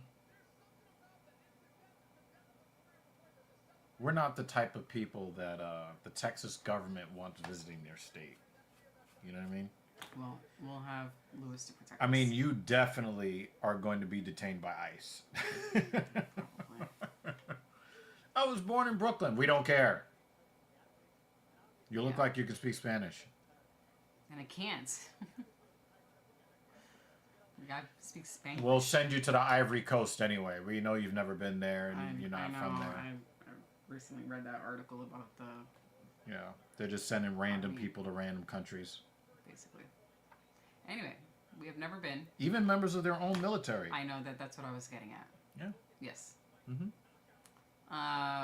We are looking for places to visit around the U.S. I would never have thought that we, as people born in New York City, would need to stay in a sanctuary city. I know. But, went on a bit of a tangent. Whenever you do choose to come to NYC, definitely let us know so we can give you tips on tips and tricks. To visit based on what you Stay away from Times Square if you like your wallet. It's not worth. Just stay away from crowds. I know, but that's New York. No, I'm talking about like on the street. What we mean by crowds, no. You see like more bodies like packed in. No. But there's a reason why I have to say that, because where I work, there are a lot of non-native New Yorkers who shop there. So when the shop is at its when it's least busy, many people come in and they go, wow, there's a lot of people here. And I go, wow, no, there isn't. So, which is why we kind of have to define what a crowd is, because No, I'm talking of about the sheer like number of people that are already here. I'm talking about 40 people Right, that right. are packed in body to body because that's people how will see maybe like 5 people and they go, wow, that's really crowded. And Oh no, I'm talking about by New York where standards, it is not. I'm talking about where pickpockets can get you Right. because you're too used to physical contact in the crowd. That's what I'm talking about. Yeah. I'm just saying that it's something I've learned, and it used to shock me when people say it, and now I expect it when you can kind of tell that they're not from around here. That happened just yesterday. And the person was like, "Oh my God, it's just there's so many people. It's so crowded." And I'm like, "There's like 3 people online." So I have to describe to them, the line will wrap around every single aisle and go outside. So no, this is not busy. Brendan Allen's a 2-1 favorite. But yes, let us know if you do decide to come. We'll give you tips, places to go. We helped out Bob Trotter. Yeah. When he visited. We gave him some tips on where to go. And I think he actually went to the places we suggested. No, you don't. If you don't want to get food poisoning. There are dollar pizza spots that are. They're not $1 anymore though. They're not $1. In the places that are, Yeah, again. So we can help you out with some pizza spots to go to. The pizza here is good though. If you're a pizza person. I like pizza.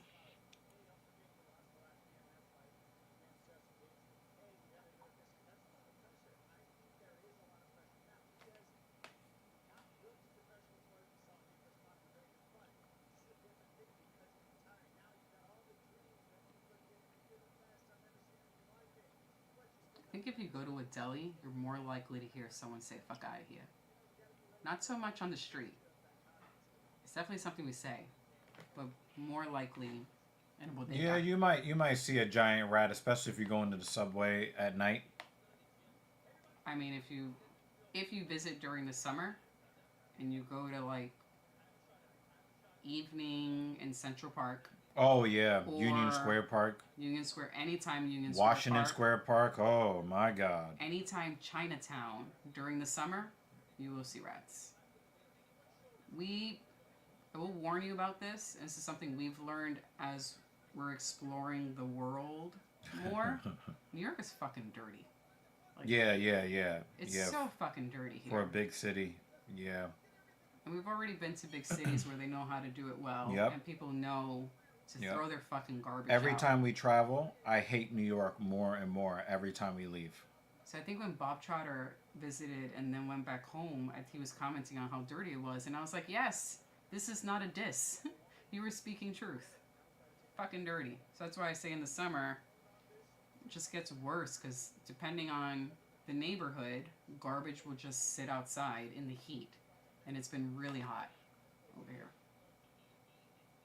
I'm not trying to discourage you from visiting. I just want to... The size of a dog? No. That's not true. But they can get to be about that size. Yeah. Just the body, not including the A tail. loaf of bread. Yeah. Now, if you want to include the length of the tail, then I could see where people would exaggerate. Size, though. It's like the length of a dog, but the body of a rat. But the rats are large enough to make cats think twice. Yes.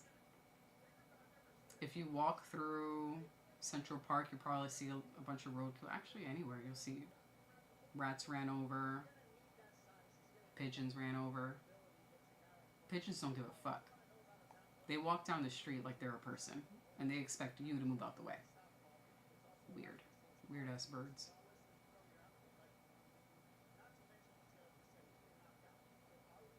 It is. There are really nice places to visit, though. I think when Bob Trotter came, he did some of the, like, typical touristy things, which we actually suggested was probably a good idea for your very first time in New York. To check it off the list and say you did it. I don't know if he went to the Empire State Building, but it is nice to do once, and then you never have to do it again.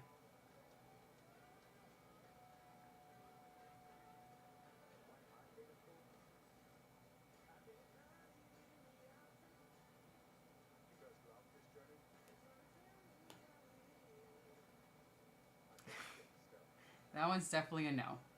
Ryan goes, I've heard that rats have taken children away from homeless people at night. No. Children are not being whisked away by rats at night. No. But in the old days, we used to have problems in the projects where the rats would get into people's apartments and chew the digits off of children. You know, toes and fingers. I would say the eating of not eating people, you know, biting of people and stuff. You on the street, yeah. Not like you're gonna get bit, but homeless, yes.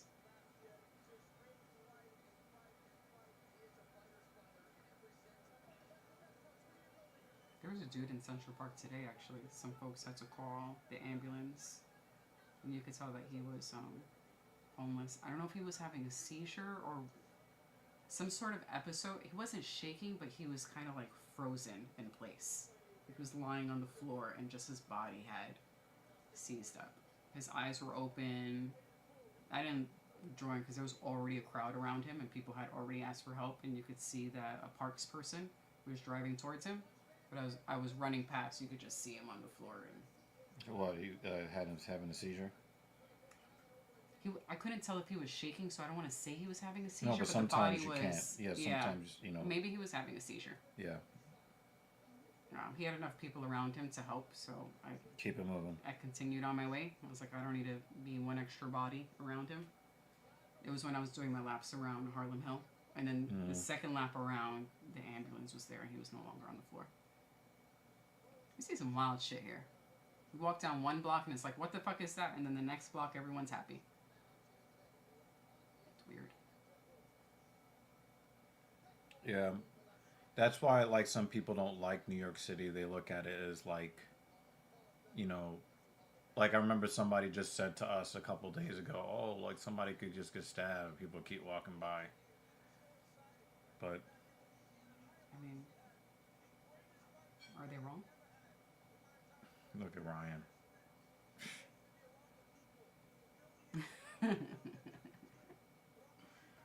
This is not the Teenage Mutant Ninja Turtles, okay?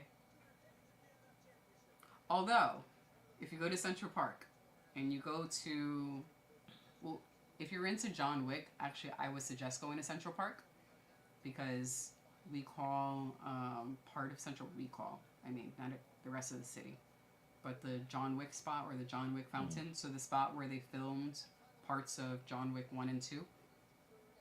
Maybe the rest. We like to walk around there. That is a touristy spot, but in the lake, you see a bunch of turtles. That's why Teenage Mutant Ninja Turtles. But when the sun is going down, you see the turtles come up and they're actually waiting for food. They've gotten used to people feeding them, the turtles. So now they'll come up to the edge of the lake and wait for food.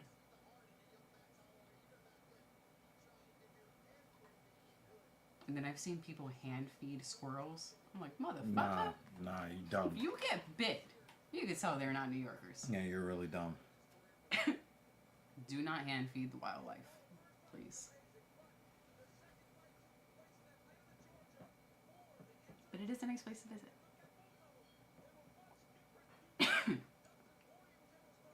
What do you like to do, Ryan? See a show, visit a museum, eat food. Oh my god, this is a long wait for the next fight.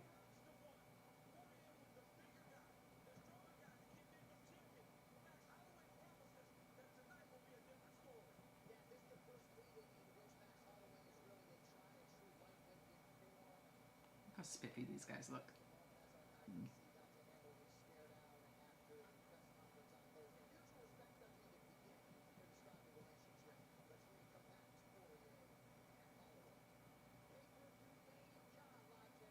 All these quick finishes. They don't have enough fights to replace Your main card. Which one are we up to? Is it Bucket just finished? Ateba, Vega. Okay, so yeah, that's why they're waiting for 8 o'clock. This main card doesn't start till 10. Yeah, too many finishes. Darn it.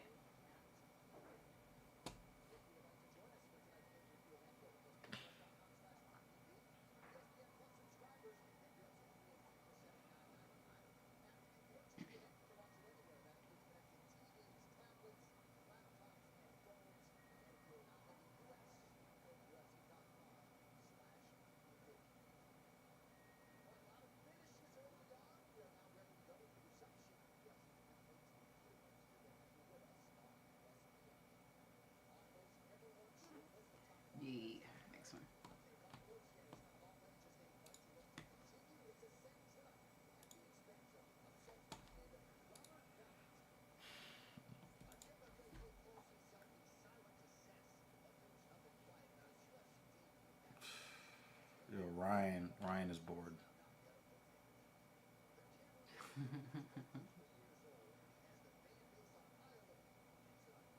Well, I mean, that actually sounds possible, and I wouldn't be surprised if there's someone like that. There might already be a dude like that in the city. You could tell the people who, there's a dude near my job who, the birds know that he's the food guy. He names himself Robzilla. And when he walks down the street, you could see just like a whole flock of pigeons just following him. Just like huge. And at first I was like, what the fuck is going on? Are they about to attack him and shit on him? And no, they know that he's about to feed them. It's not a whistle, but they just know this person is the bringer of food.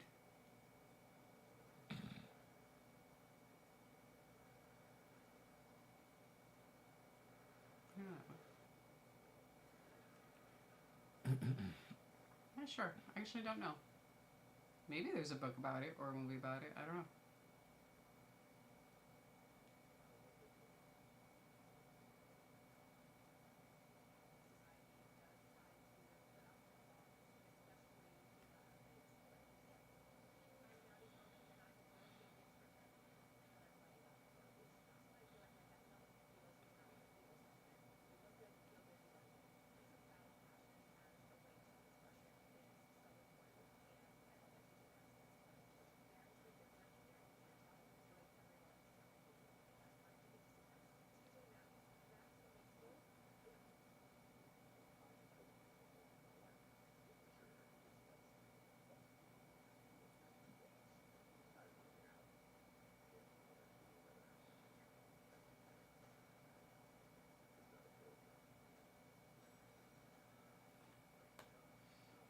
If I could control any small field animal, what would it be?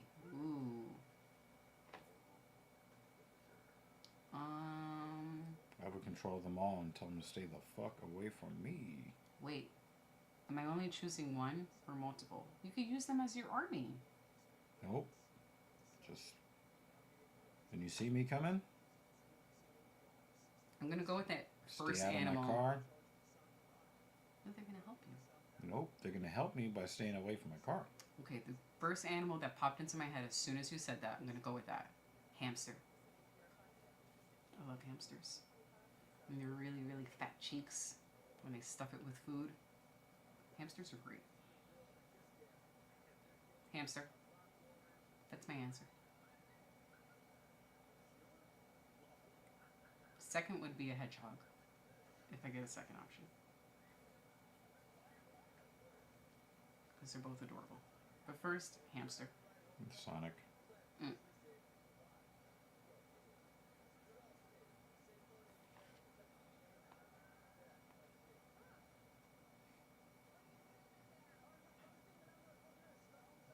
Oh my god, we were doing so well with no commercials. So 35 seconds.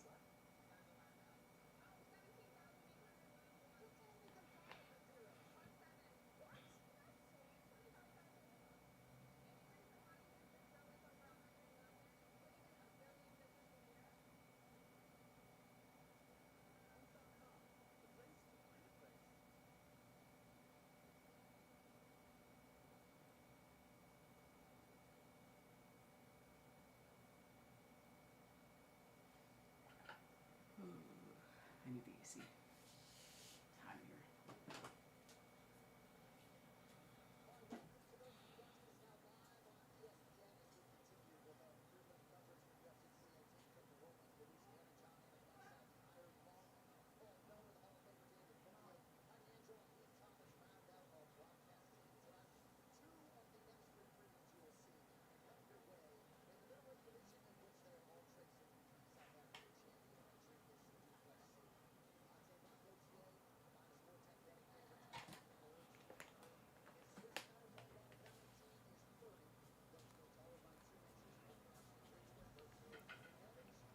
Yeah, I like how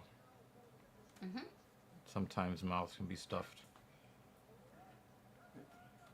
Food.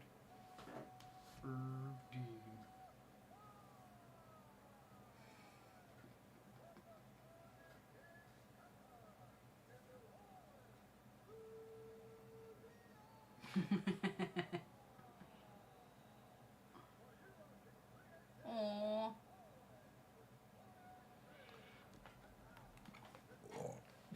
Bunnies. I love bunnies.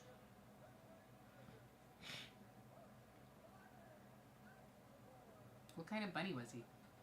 If you know. We used to have two. They were a mix of lion head and Jersey woolly. So they had the lion's mane, which is really nice. They were adorable.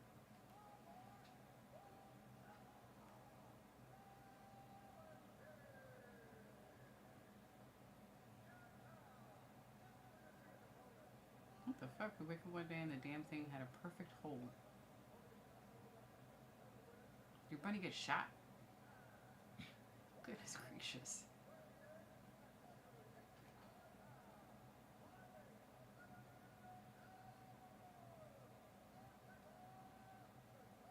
This dude has some crazy high and wide cheekbones.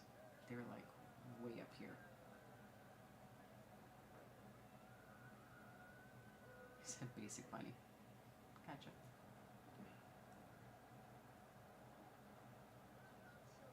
Black and white and super fluffy. Maybe like a Jersey woolly.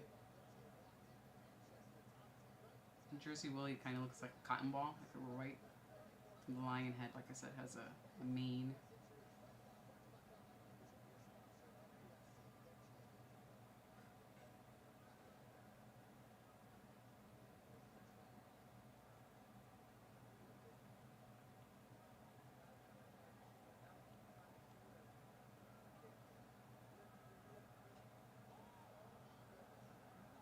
No first round finish. Oh, he's like, please knock me out. Guys. Ugh. You're like, please, please. It's okay, knock me out. Knock me out. Come on. Come on. He's like, it's okay, you can knock me out. That overhand right is very powerful.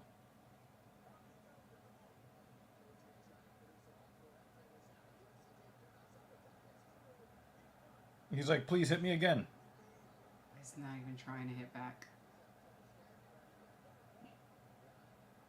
He's trying to act like he knows something that Gauthier doesn't know. Mm-hmm. He's just waiting for it to end. Wow. No, please hit me again. Please hit me again. but no, hit me again though. But again? Did he throw any strikes? Did he attempt any strikes? I don't know what. Robert? I don't know what that. Damn. Actually, I think his real name is Orlando Bloomin' Onion.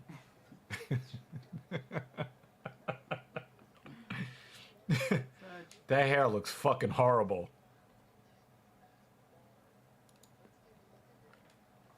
Oh, that's fucked up. Poor Fluffy. Dude, no pets for you. No more pets for you. At least no tiny ones. Poor Fluffy. Why was he still waving him on? Like, I don't just. I would have been like, hold up. Jake. Bad stoppage.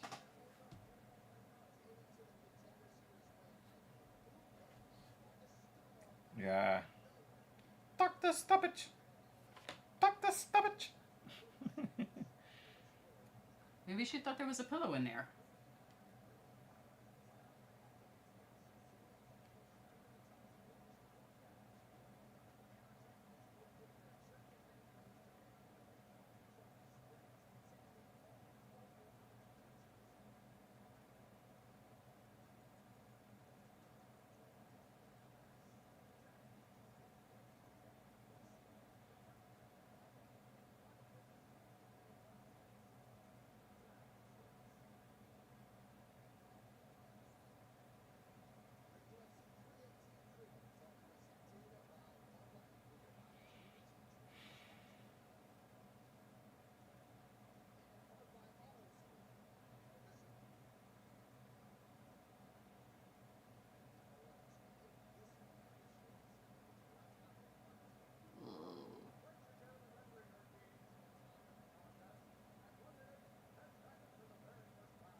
He thought the runes were going to help him.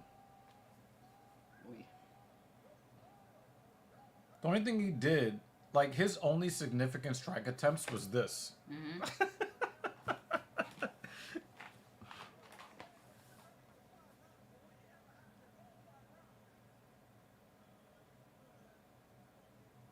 You know he weighs half of DC, but he looks like he's twice DC size. That's awful.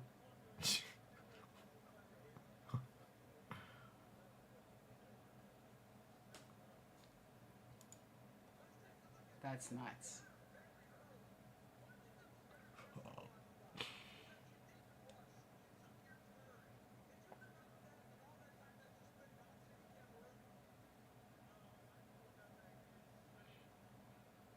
I don't think this guy landed one strike. The one he attempted, he missed.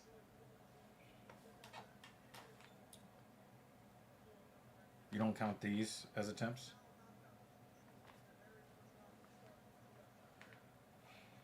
What was this dude's record? Who knows? I mean, the more they replay, the more I'm just like, God, this was bad.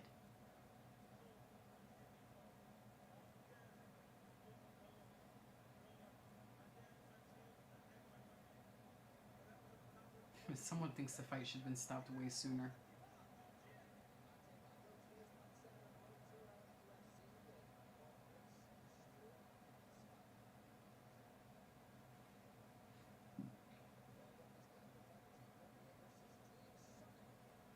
He only has one dude in his corner? Actually, he had 3. Him, the left hand and right hand. Holy fuck. That's fucked up. Goodness I think every gracious. fight's been a finish. But this was the most ridiculous finish. Oy, oy, oy. Hi, Nanashi. I'm calling you now. Was that the one they called meat? Mm-hmm. Damn. Urbies. Some of the merch at Hot Topic is way less expensive than the merch at the show. People have been putting up photos, merch photos, you know, has to do with You all know the how shows. it is at the shows. But man, Indian Jesus. Said that's how I thought this guy. Yeah, we've gotten all finishes, man. We've got got a nice crew tonight.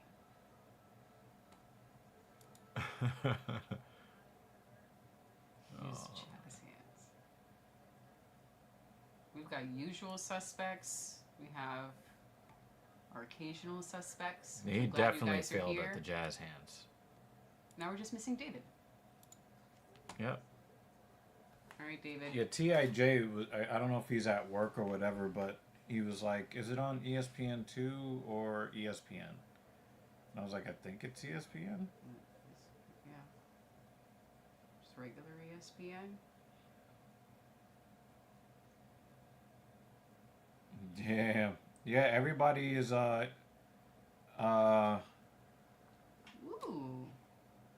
Jay. This is good news. Yep. This one, let me see where quality is. Mm-hmm. Get that money. Yeah, the dude that lost was just like, please keep hitting me. Please. Yeah. Can you please keep hitting me?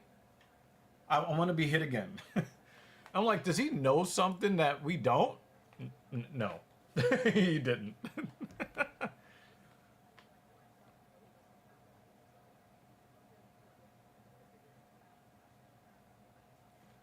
Well, congrats on the race, Jay. Sorry that your colleagues suck. I'm glad you're getting more money.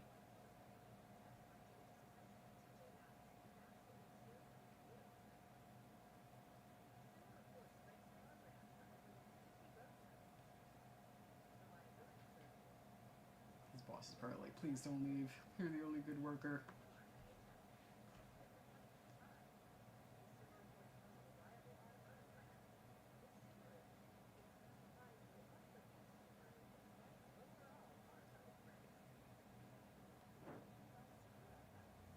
Did you like the pump? was okay. Strawberries had a bright flavor. It was good to see TIJ around. Good to see all of you. But I know he's working. That's what I'm saying. It's nice that we have. He actually like, live streamed most from of the work crew. once. Oh, really? Yeah, I caught it. What is that?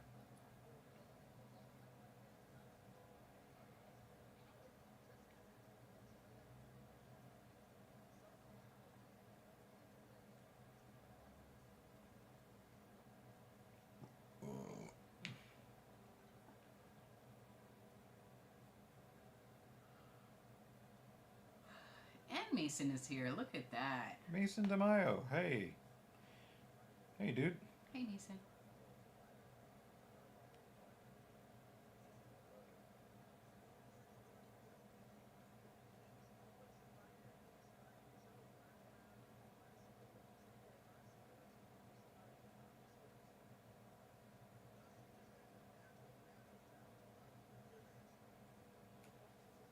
Yep, it is. His retirement fight. So we came prepared with our gear for each dude.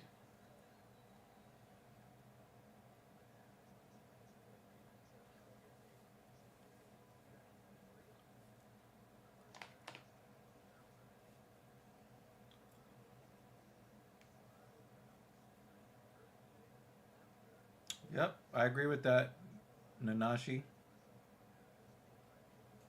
I agree with that 100%. I'm having a snack in a bit. Trying to delay the snack as long as possible because I know that I'm going to be hungry again a couple of hours after that.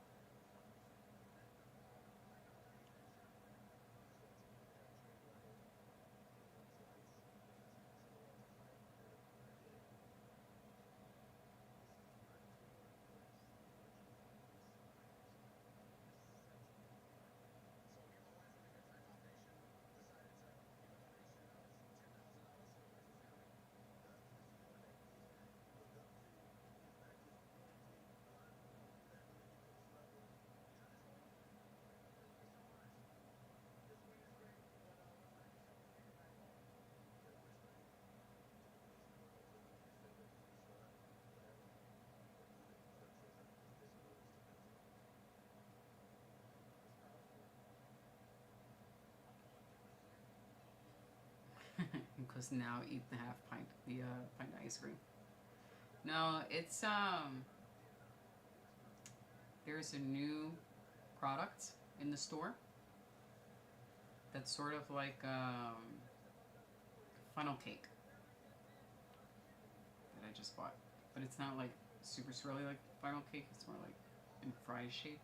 Yeah, But it's I out bought in the that. freezer. Yeah, well, I was describing it to him Oh. as far as the snack that I'm delaying on. But that we're gonna try out tonight, and if it's really good, I'll buy another one for tomorrow.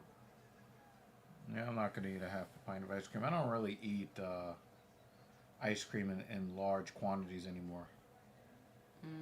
We do have ices. Yeah.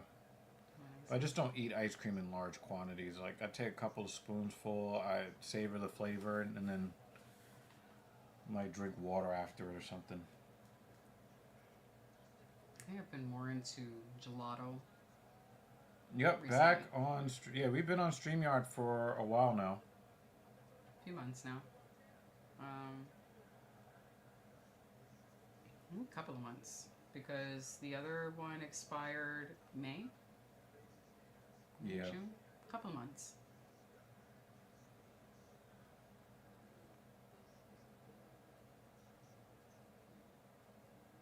I think Tres Leches is okay. It's very sweet, but it's not like my go-to.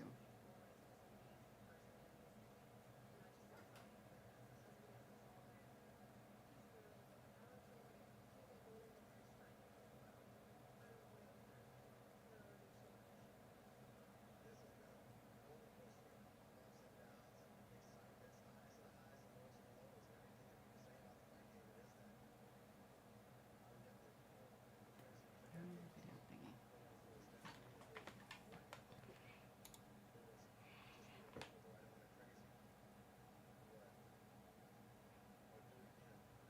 Well, I haven't seen that yet. But probably we're still kind of looking through it a little bit. They have a couple of extra features since we left. But it's just easier to run. Yeah, so much easier. I mean, she was putting all of her code writing skills to the test just to try to get everything.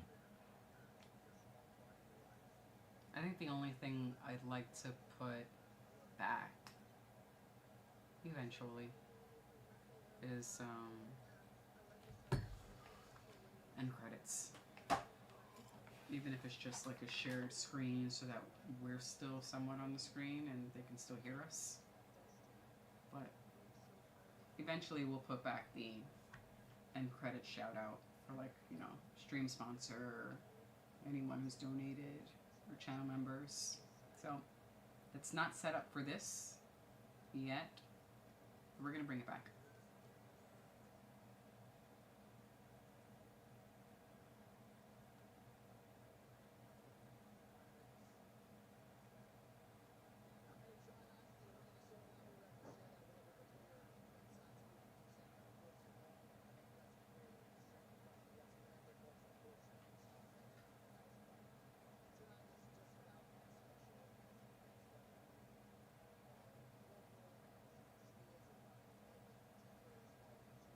John Annex tie is nice. Blue with flowers. Yeah. He's alright. Mason said that was making me tear up, that package. I was glancing at it, reading the comments.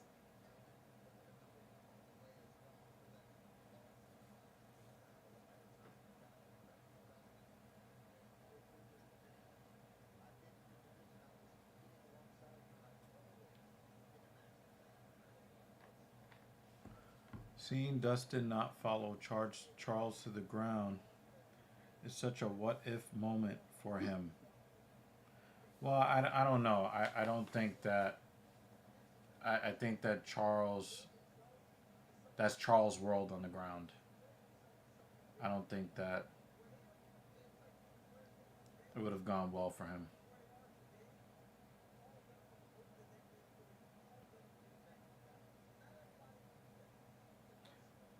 Fasting for too long can lower it. What he means is your metabolism. That is true.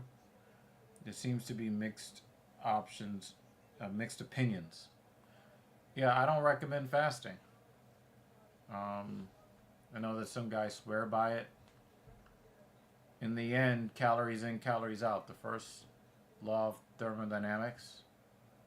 And you'll lose weight if you consume less calories than you burn.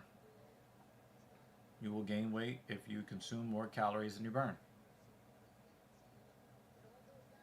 So, the human body likes equilibrium as much as possible. So, regular feeding of a reasonable amount is what keeps the body the most comfortable, the most healthy.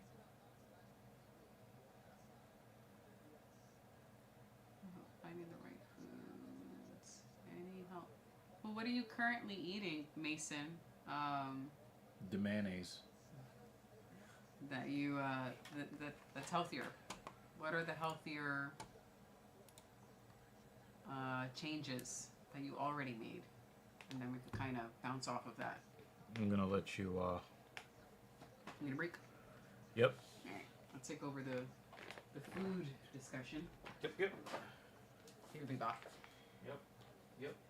Because these fry packs are just going on forever. I know we like a tribute video, but man. But yeah, let us know what changes you already made. So I'm not sure how to assist in finding the right foods. I could talk about how I choose my foods. There we go.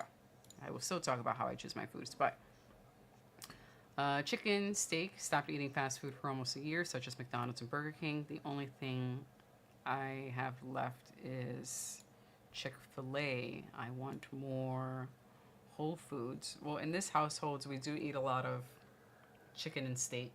chicken, steak, and we'll have fish every other week, once a week, every other week, salmon. What do you have on the side? We do eat, and by we I mean Thing 2 and I. We do eat a lot of rice. I've actually been eating rice more often this year than I have in the past. Because when it comes to carbs, and I do try to eat more carbs certain days of the week due to running. So, like on weekends, I can go running for 2 to 3 hours. So I'm going to consume more carbs leading up to that day. So I don't eat a lot of rice, but I would say for me, I have started to weigh my food, and I do track it. That's my personal choice, and I've found that that helps me. If you're into doing that, I would suggest it. But I've gotten to a mode now where I know how much food I should consume every day. We're roundabouts, not exactly, but because I eat the same thing every day. So it's rice, vegetables, and some sort of meat. I eat about 100 grams of rice because 100 is a nice round number, and that's about the amount that I need for the meal, plus other things that I top on it. Quinoa is a good idea. I do like quinoa. Thing 2, actually, she mixes rice with quinoa. So we have a rice cooker, and when she puts in the rice, she doesn't measure it. She just kind of pours a bunch of quinoa and mixes it in. So when I say rice, it's actually a mix of rice and quinoa. So that has been good. Diced hash browns, an alternative for French fries. That's a good idea. I don't eat as many potatoes. I like potatoes. I just don't think that they are as delicious the next day. So if I make them, I'm going to make just enough to eat for that evening or that particular meal. Because it's just not the same in the microwave the next day. I like it fresh out the oven. What else? We have been consuming more fruit because I've been craving fruit from running in the summer. So DEG just had some strawberries, some plums. Our local farmers market has fresh plums, nectarines, and peaches. So I try to consume more fruit. Not as a replacement, or as a replacement for snacks. I still love to snack. I still love chocolate and potato chips and all that shit, but yes, and many apples. Ditto. Lots of fruits. Grapes, pineapple are the top 2. I can't have grapes because grapes just, they exit my body fairly quickly, and it's not pleasant. So I have actually had to cut grapes out of my diet because I don't know why my body just rejects it. And apples. I love apples. We eat a lot of apples here. Thing 2 and I. Nanashi also says, depends on if you're working out. You may need a little bit more protein. If you are, not too much. So actually, yes. I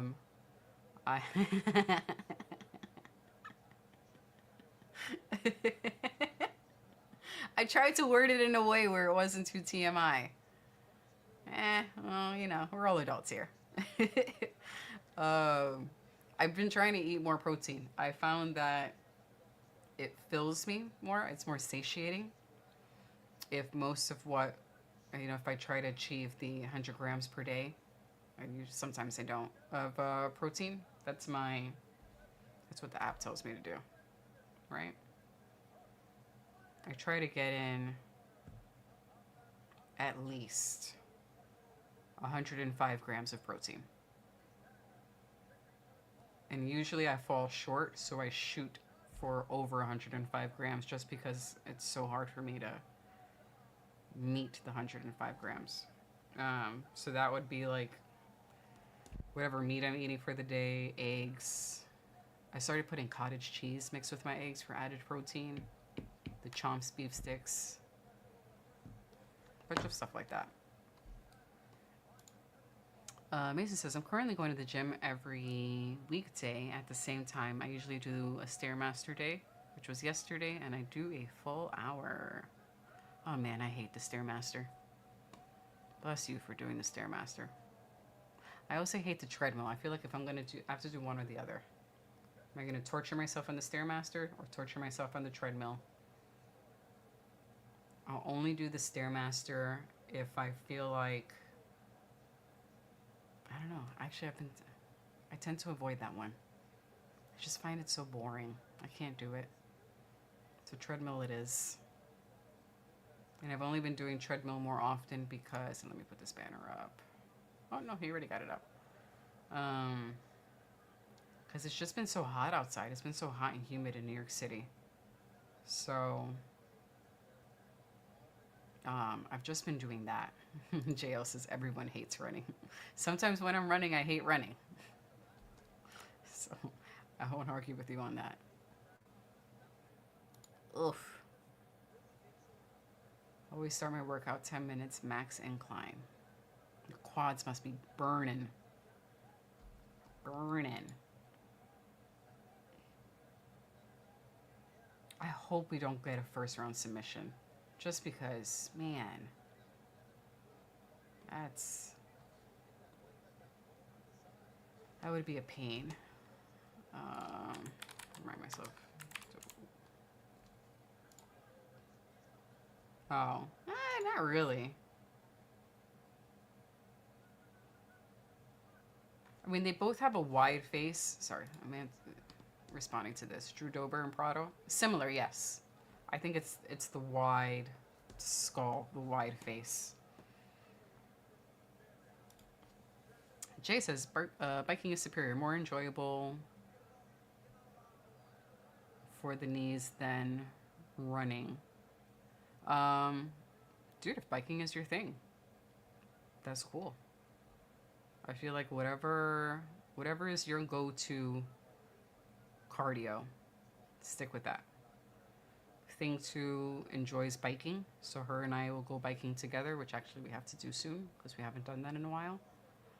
But I'll still try to get my running in. I do enjoy biking. It's just hard to enjoy it in the city. I think I would enjoy biking more if we lived outside the city. It's too stressful in New York to bike, and I think that takes away from my enjoyment of it. We find routes that are easy to do, and oh, I thought somebody tapped for a second. Oh, did he land on his neck? Did he land on his neck? Oh man, that looks so dangerous. Hold on. We'll get back to biking and running in a second. Oh.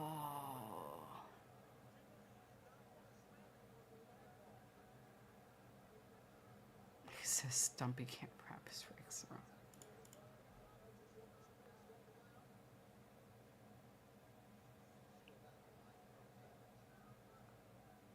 Oh man, I hope his neck is okay. Oof, fuck. I will say, as a runner, I don't experience any knee pain. If I skip out on, I would say I don't experience knee pain specifically because, oh man, landed on the side of his head. I will experience pain if I'm watching this at the same time. If I do not keep up with my strength training. So I've been trying to do better with my strength training as injury prevention. But as I get towards the end of my running training cycle, as I get towards, a marathon or whatever race I'm training for, probably marathon, then I'm more likely to experience pain. But I do not believe that it's actually from the running itself. I think it's due to the lack of strength training to help with injury prevention. So there might be some people who complain that running hurts their knees. And I would say that that's likely due to a lack of strength training. The time that I felt the most knee pain was actually during the COVID lockdown, when I was just sitting at my desk all day. But again, whatever is your choice of cardio, go with that because that's the one you're more likely to stick to. Jake says, an easy change I made is to drop sugar and make the unhealthy snack pepperoni and crackers. Crackers are delicious. I love cheese. Sometimes I get a spreadable cheese. You could just put the cracker on that, or, spread that on the cracker.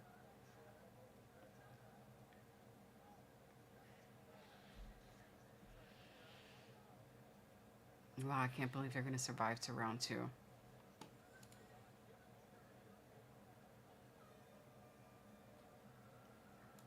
Oh yeah, Jay, don't forget that you've been bringing food from home. It's been 3 weeks without eating my work's food. Man, that is a drug. It is. Congrats on keeping that up. Yeah, once it becomes habit, that's great. That's great, that's great.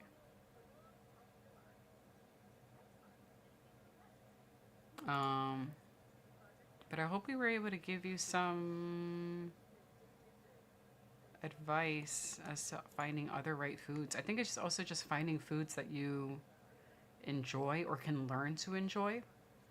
Like, I didn't really like oatmeal too much growing up. I've learned to enjoy it. I've learned to prepare it in a way that I enjoy. So, find a good veggie, find a good protein, find some good carbs.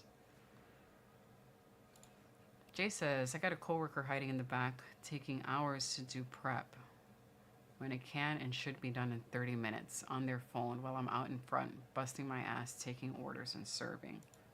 She's on thin ice, as it is, showing up late, bad reviews, and almost a year in, she can't be trusted. I'm glad the cameras are catching her ass. Yep, let her bury herself.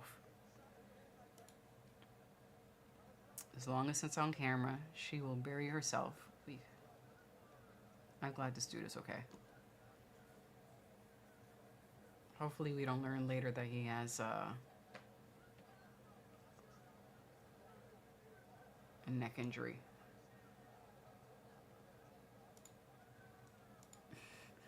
Jay says, I was watching my 600-pound life and she had a salad with 650 milliliters. Ugh.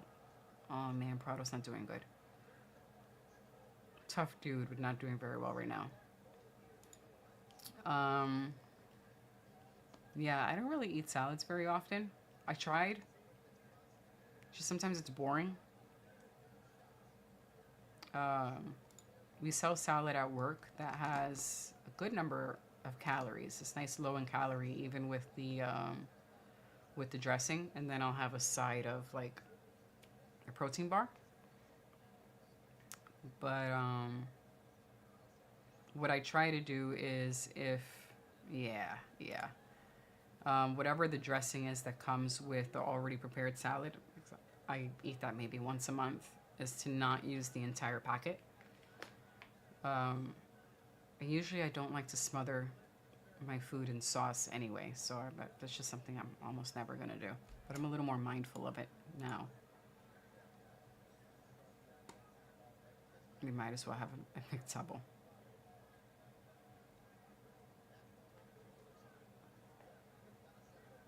Got punched right in the forehead.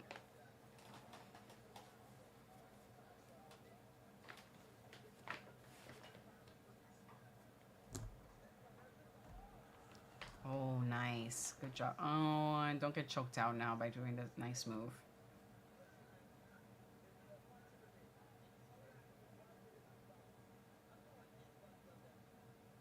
There is a snack that I will be trying this evening that is not a low-calorie snack, but I'm going to enjoy it.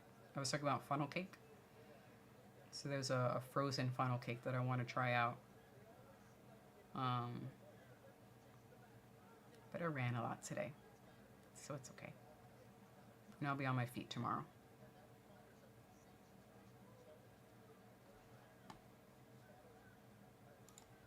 It looks like they're at a stalemate right now.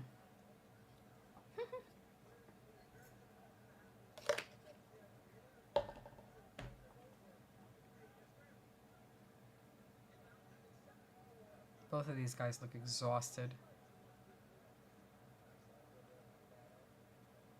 I can't even really blame them for not doing much right now, because they've done so much in the first round.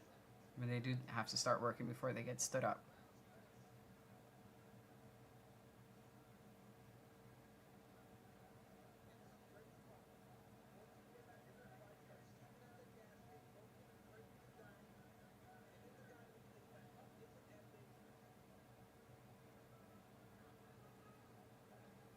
just looks so wiped out. Oh, and now we're going for a submission attempt. They both look like they used all their energy in the first round. And for Prado, he was dropped on his head. Like, literally, he got dropped on his head. I'm talking about the doctor on My 600-Pound Life. I've actually never watched that show. I know of the show. I don't think I've ever watched... I can't say I've never watched an episode. That would not be true. But it's been a very long time since I've seen an episode of one of those types of shows. I just can't.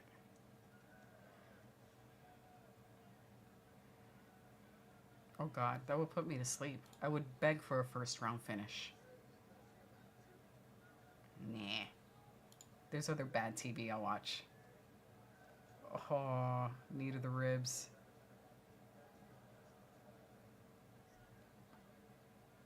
What's some bad TV I'm watching now?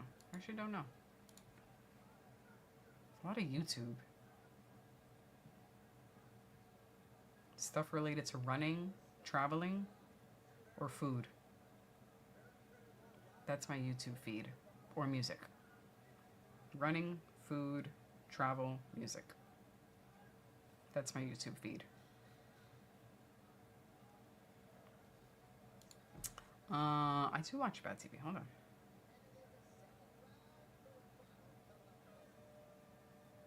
Oh, I don't have this installed.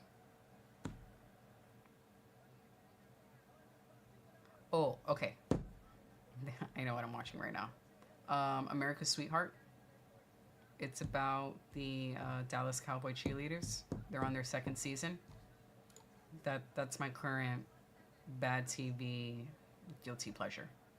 So yes, you can judge me on that. I watched the first season already, and I was happy that the second season is available.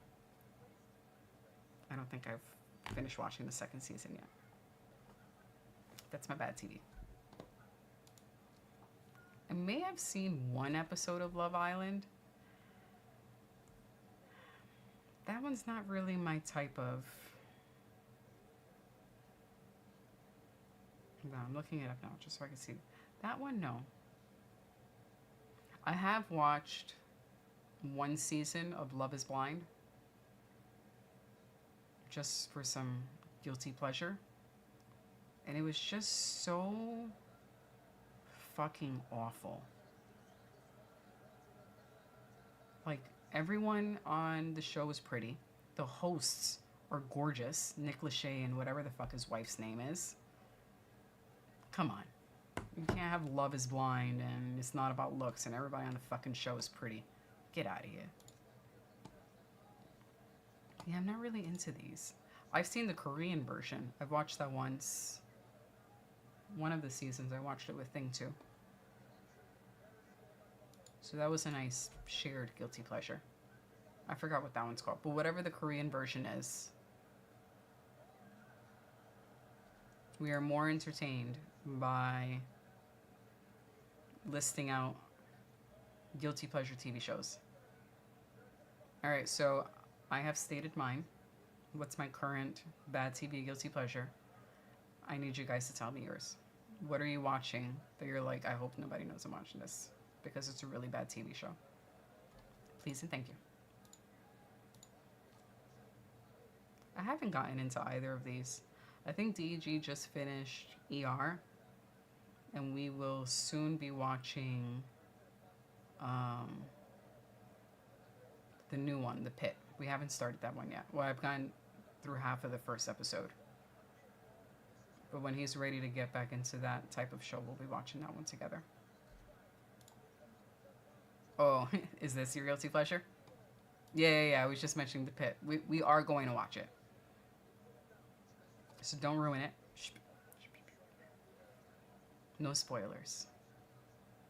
But that's going to be a joint watch party.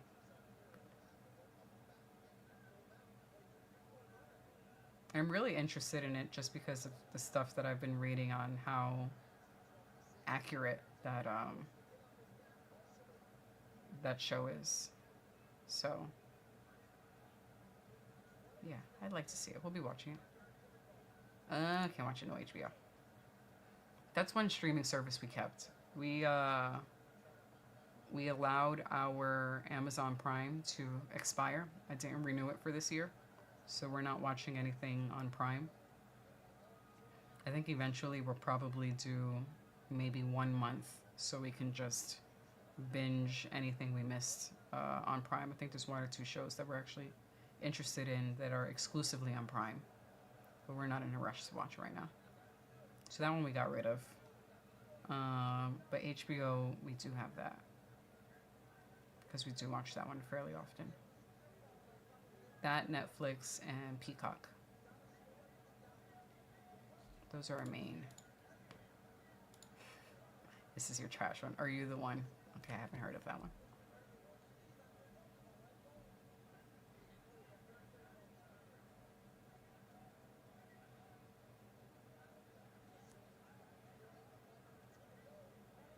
Oh my god, just looking at the photos from this. This does look awful, Jay.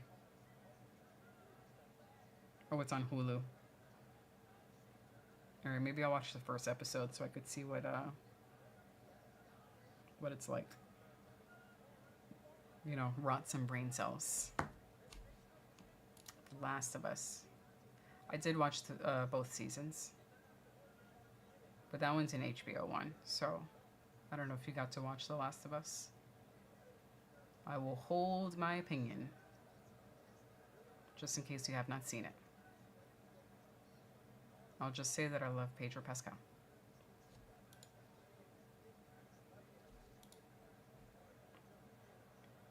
I played the games. From what I hear, I've never played the games, but from what I hear, season 1 and 2 are fairly accurate to the game. In that there are parts of the storyline in the game that players did not enjoy. And the writers of the show stuck to the game pretty well. Again, this is what I've heard. I've never played the game before. And viewers are actually unhappy that they stuck so close to the storyline. They wish that they had changed the storyline. At least a little bit. So if you played the games, you know the show. It is still worth watching at least the first season.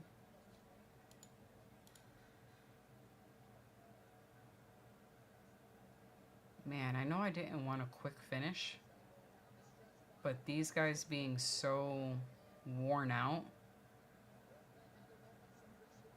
made this not so enjoyable. Okay, no problem. There's just one part of the storyline that when I saw it, I was like, actually, no, there's 2 parts of the storyline that made, I wish it were different and did not enjoy.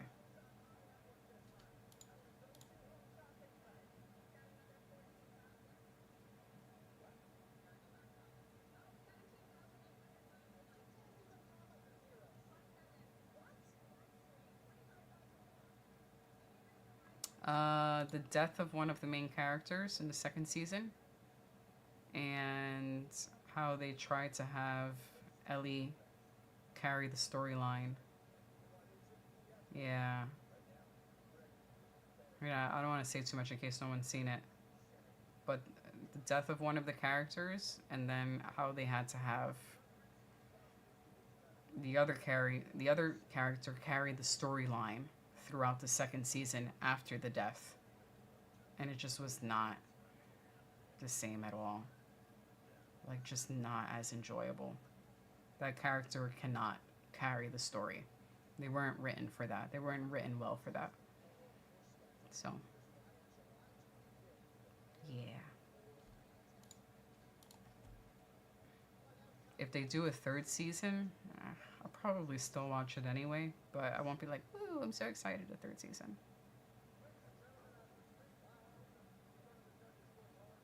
Alright. Decision. Split decision.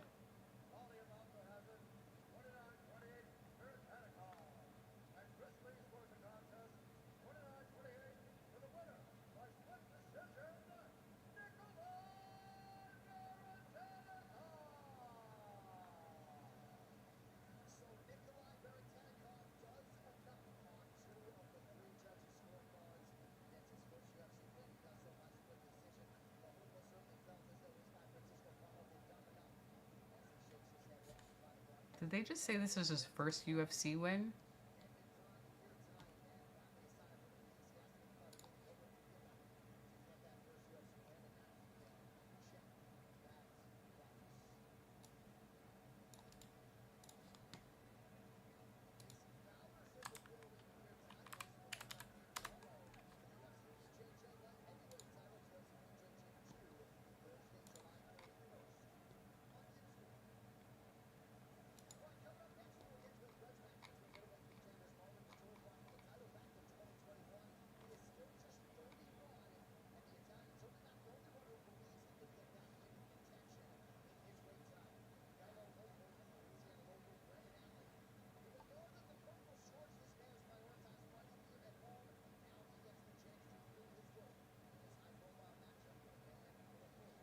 I'm looking up the winner's stats. His last 2 fights were a loss. He has 2. This is now his 3rd fight with the UFC. And he is 1 win, 2 losses with the UFC. That was not impressive at all. That should have been in the early prelim.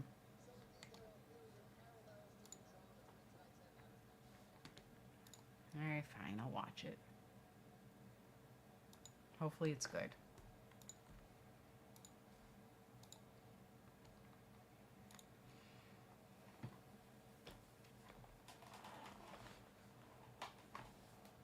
Oy, oy, oy.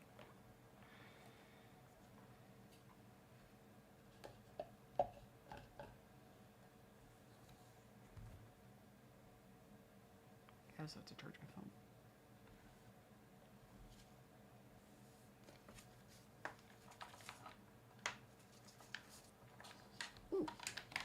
Found the charger.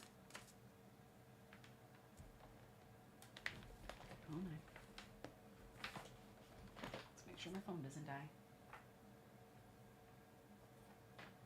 Let's do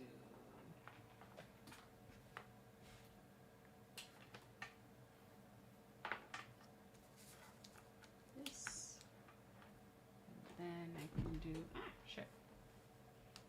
This. Yay, charging. Cool.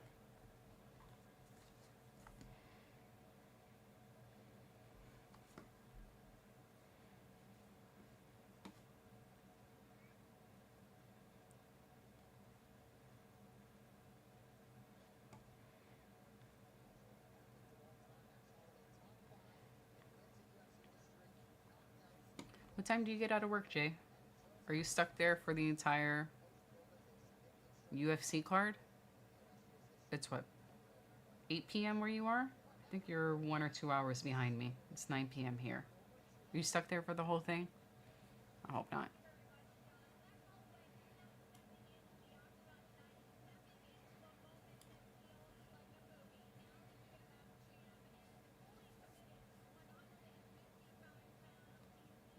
Max Holloway has the most significant strikes landed. 3,457. Yikes.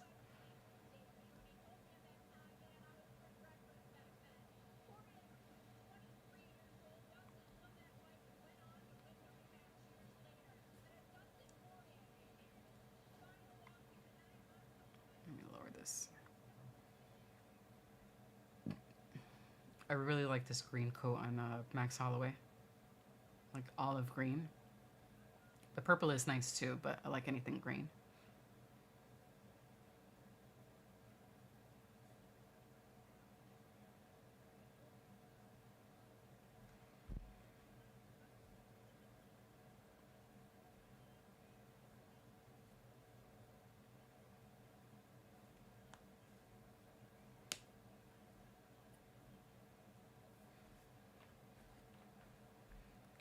I don't think I did my Duolingo. I did not. I already used the freeze streak. Let's not use that again.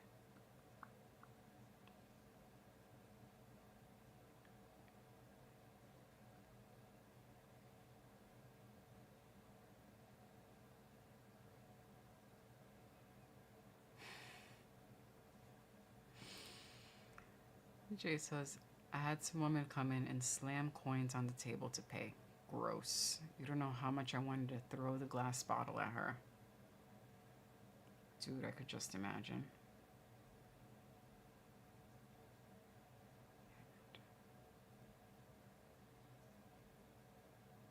Customers are just the worst. Every once in a while, you'll get like a really nice customer that kind of makes your day. And you hope to have at least one of those a week. But I at least hope for the type of customer that is somewhat forgettable. Does that make sense? Where there's a very easy interaction. I don't need to remember that you were here. I just took care of you. You went on your way. And that's it. It doesn't need to be more than that. I don't want you in my memory for bad reasons because you pissed me off.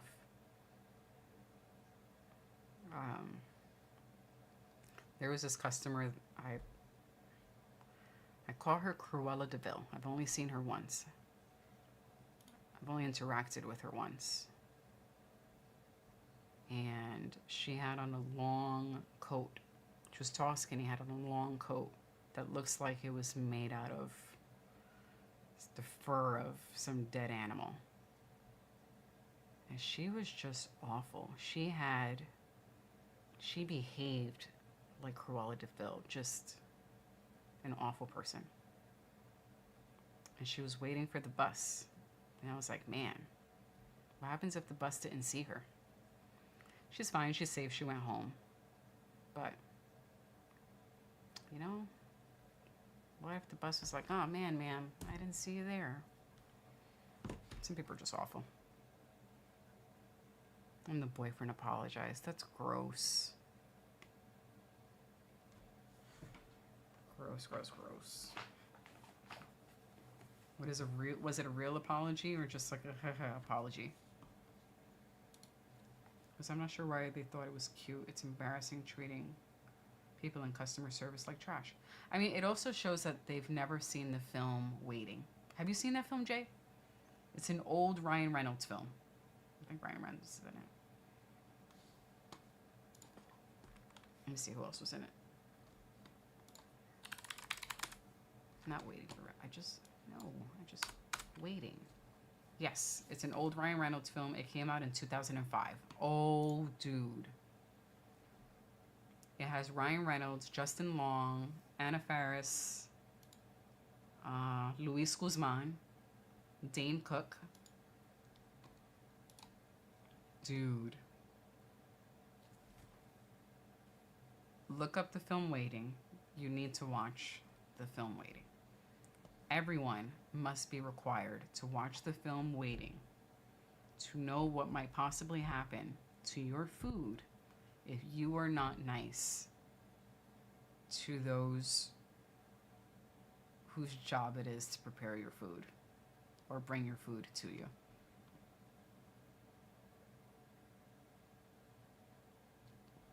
Yeah, but still, there's no excuse. Yes, you are getting paid. You're not getting paid to be disrespected. That's not part of your job. That's not in your job description. Stand there and be disrespected. So, yeah. And that's really how I try to handle the people who are gross at work. Have the interaction be as short as humanly possible and get them the fuck out so I don't get fired. But please look up the film Waiting. Let me see where they're streaming it.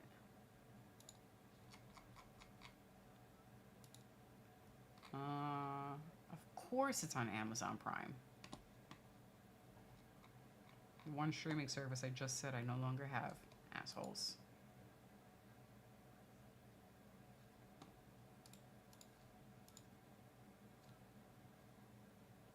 Well, if you have Amazon Prime, it's there.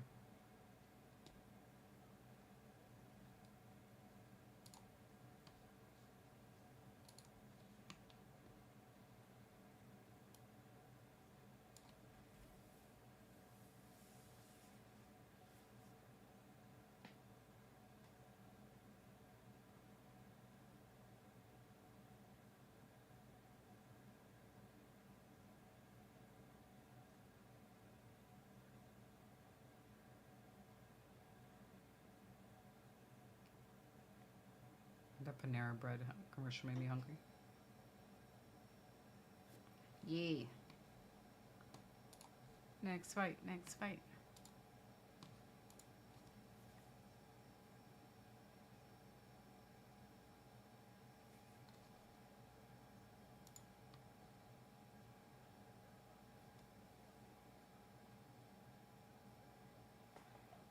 I wonder if it's flowers on his coat. Looks like some plants. Trying to figure out what the design is on Bruce Buffer's coat. Love the color.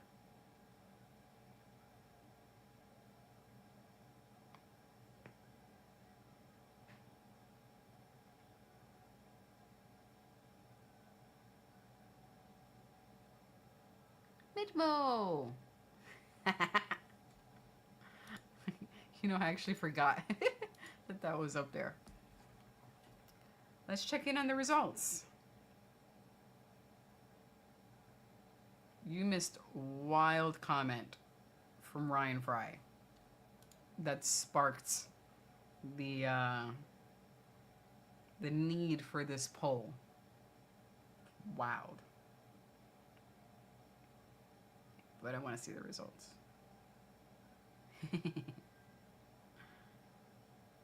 Oh my god, how did 46% say yes? I think only 2 of us said what the fuck, man, and that was you and I, Midmo. Bunch of freaks. Got 13 votes though, nice.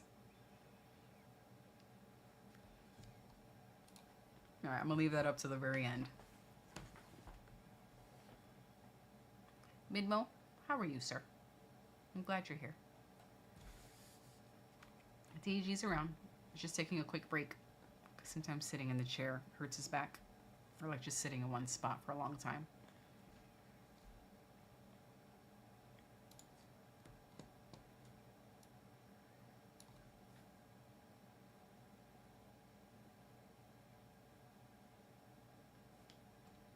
No worries, Sue. You know where to find us. I'm just glad you're here when you are here. But yeah, we've gotten almost, well, most of the usual cast of characters. He said, my brain gets a little foggy, yeah. Most of the usual cast of characters have been here today. They've popped in at least for a little bit. So, I'm very happy with the turnout today.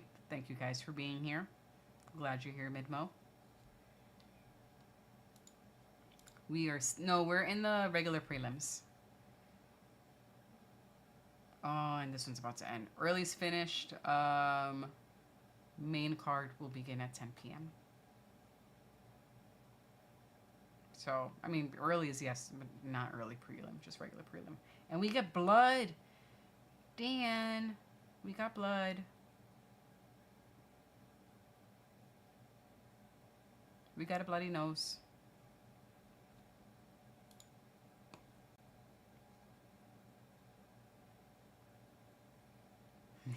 Yes. Yes. Red.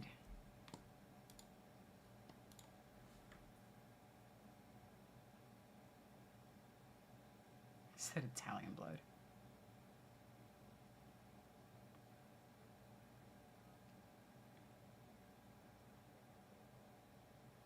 No, he's gonna shake him off. He's gonna shake him off. I definitely don't want to see another armbar, though. I mean, bloody nose, great. I don't want to watch another armbar. You missed that earlier, Midmo. So you know how they have the camera on some of the refs? Or maybe they have it on all the refs. I'm not sure. But I forgot who it was. But the dude lost from an armbar. And they had the close-up. Yeah. They had the close-up so that you can see the arm go pop. It was just... It was awful. I watched it because you can't look away like a train wreck. But man, I was like, oh, so you could see it snap. We're awful. This is sweet. Oy, oy, oy. That was... I don't know, like, I can see broken skin. I can see busted up faces and blood. But, like, the maiming of limbs, that's what makes me... That's what gives me, like, the heebie-jeebies. That's harder for me to watch. Like, the popping of sockets, the breaking of bones. Oof. But give me some blood, and I'm happy. Hello there. Welcome to the show. Glad you popped in. I see our crew has answered your question. But glad you're here. We're doing a watch party, as you can see. My co-host is in the chat right now. He'll be here in a bit. You are welcome to stick around and chat with us about fights or anything you want. We're usually talking about food or fights. Those are like the main two topics around here. If you have any predictions for this evening, for the fights that are left, we have, you'll see some of our crew give their picks for who they believe will win. So I welcome you to do the same. Share your picks for this evening. And then at the end of the show, we'll go down the line. I'll star them so that we could bring it up later and see how accurate everyone's predictions were. But yes, it is good to see you, Jeremy.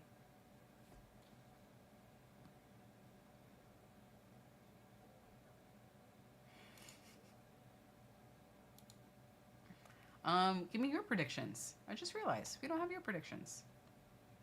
TAJ, please and thank you. I need your predictions.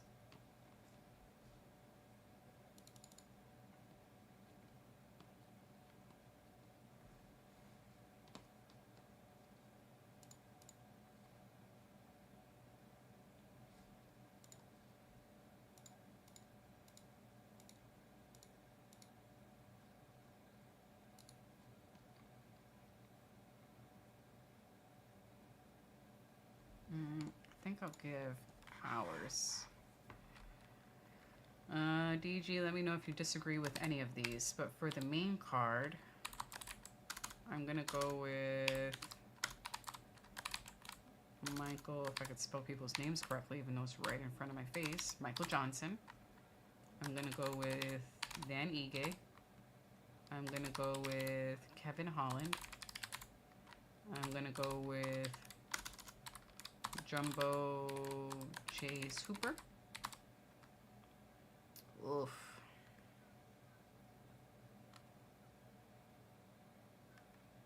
I'm gonna put Max ... sad face. Hold on, let me do sad face emoji. So I can just copy paste. Copy.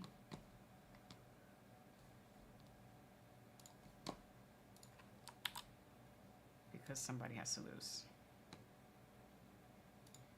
Start that.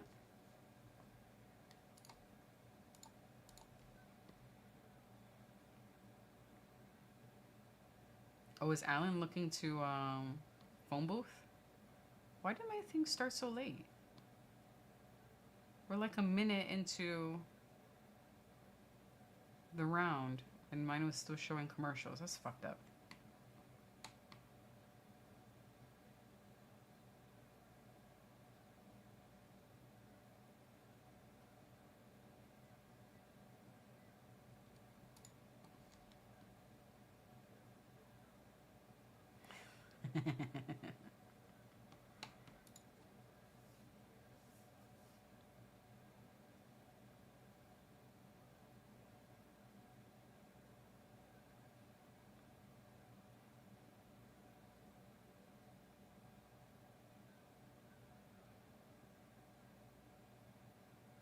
Vittori still keeps looking at the clock. You have plenty of time, dude. Just go.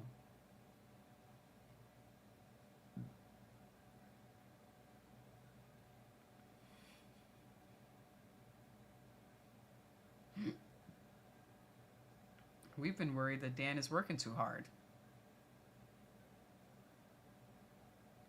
Oh, he's blinking that one back. That was a good shot from Allen.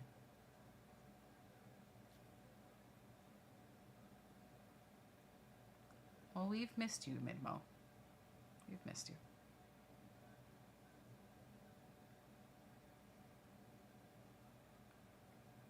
Hugs from New York.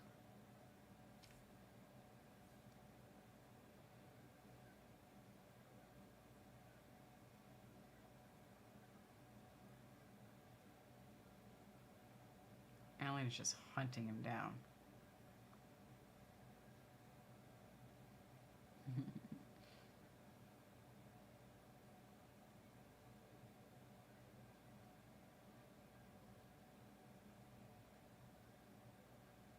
Ditto.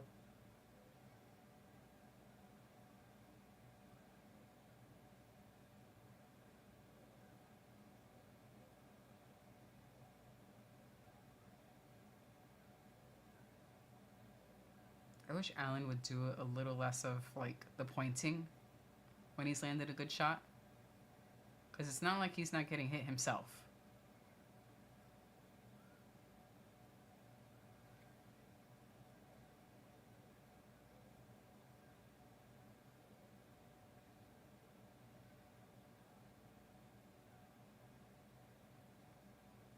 Those little moments, he looks kind of cocky. It's like, dude, you're still getting some shots landed on you. I mean, look at the significant strikes on both dudes. It's pretty even.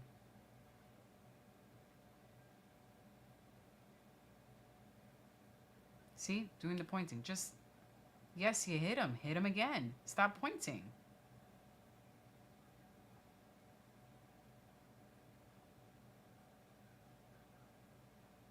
I almost want Allen to get knocked out now.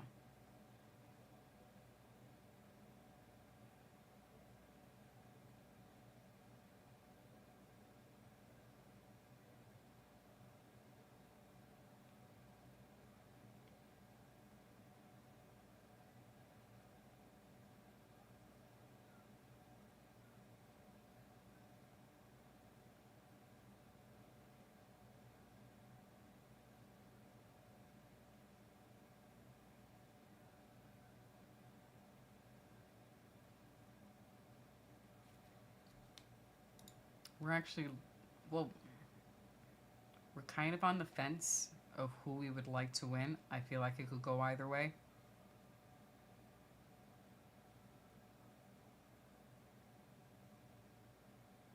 Yeah, I feel like it could go either way. I think we're rooting more for Max. That's why I put my thing as like Max ... sad face. Because it's one of those where we wish no one would lose, or they would walk out with a draw. But we're leaning more towards Max. It seems like there isn't much of like a rivalry. Neither of them are going in with bad blood.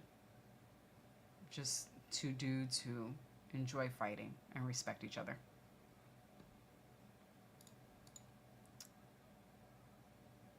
Yeah, and you see how what's his face just keeps like shaking his, finger and pointing, and Vittoria can knock you out. Like, I think you're winning, but Vittoria can knock you out. Come on. Yeah, same. D and G are rocking. I was able to go to Vegas for work, so I got the UFC shirt for him. One for Max and one for Dustin. So I'm rocking the Dustin one, and he's watching. He's wearing the one for Max. TIG goes, real talk. It could be self-conscious to see view numbers go down, but it's hard to remember that everyone has their own life to live, and it's not all about a YouTube show. Yep. Especially since, like, we know that for some of our dudes here, if we don't see you guys, we know that it's probably because of work or family. We just hope that the reason why you're not here is due to something positive and not because something happened. Because we're here in New York and we would have no way of knowing. So especially like when Dan goes MIA, and we don't see him for a few weeks, we're like, we hope that Dan is okay and that he's taking care of himself. We think that for all of you guys. So please take care of yourselves. And just mimicking what TIJ already wrote in the chat. Take care of yourself first.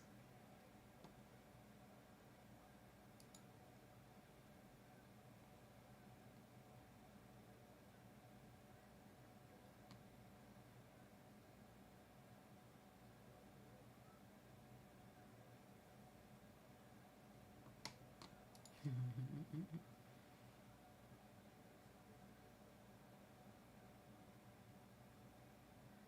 guys are silly.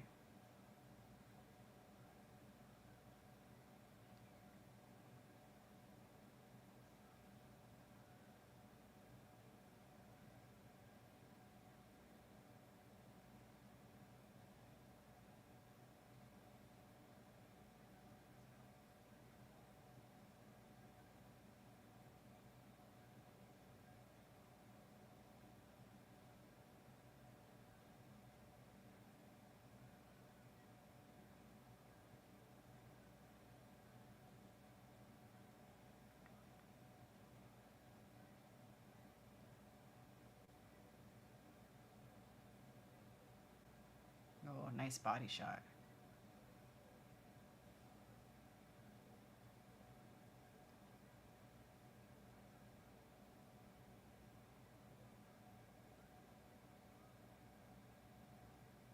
This fight is so much better than the last one.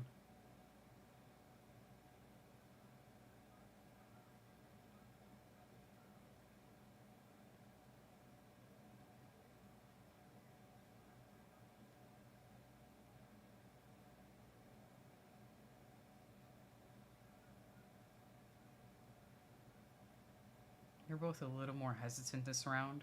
Still landing good shots, but not as frequently as the last round. Your pace is slowed a little.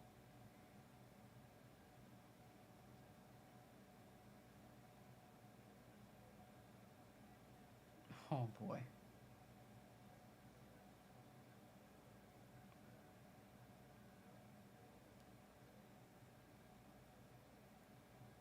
Oh, nice left Vittori.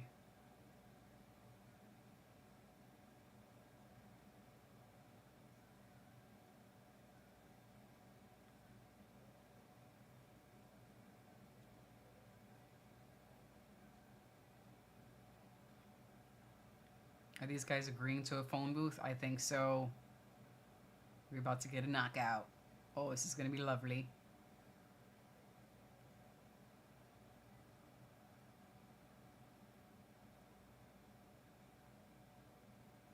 Oh, come on, Alan.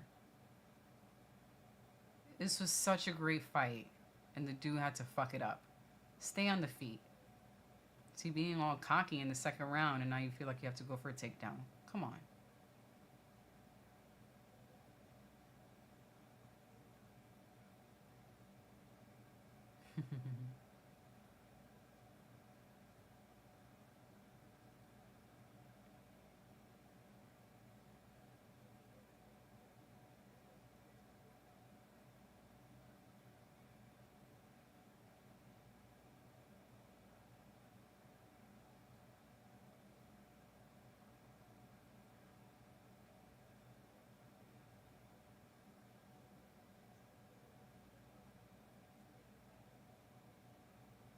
Oh, boo. Bad memo.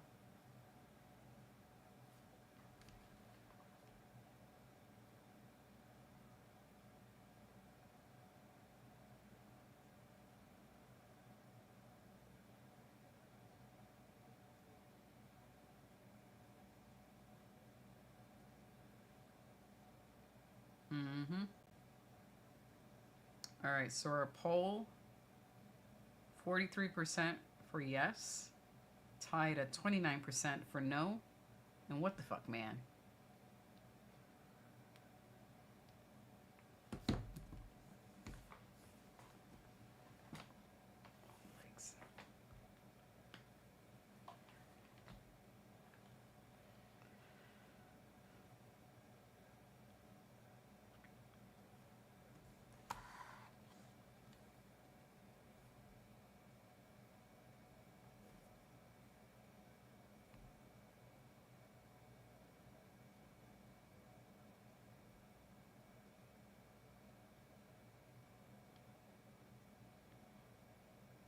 This T-Mobile commercial kind of looks like a commercial for, like a pharmaceutical commercial.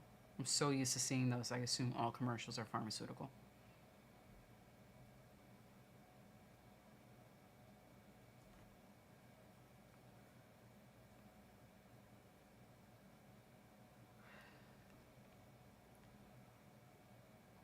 Smoothie King has its own arena?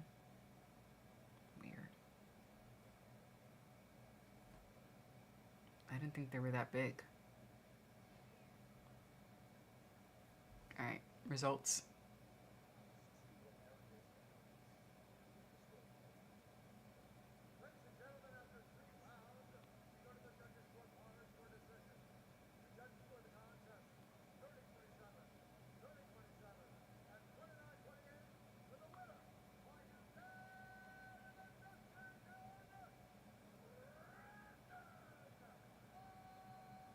Damn, he hiked up his arm so fast. Could have broken it.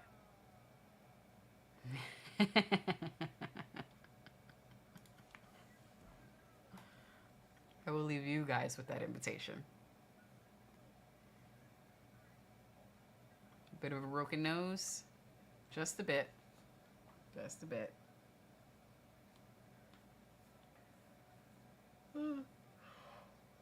Excuse me. Good fight, though. That was a great fight. Except for the part at the end when Brendan Allen was trying to go for a takedown. That kind of just killed the groove, the mood.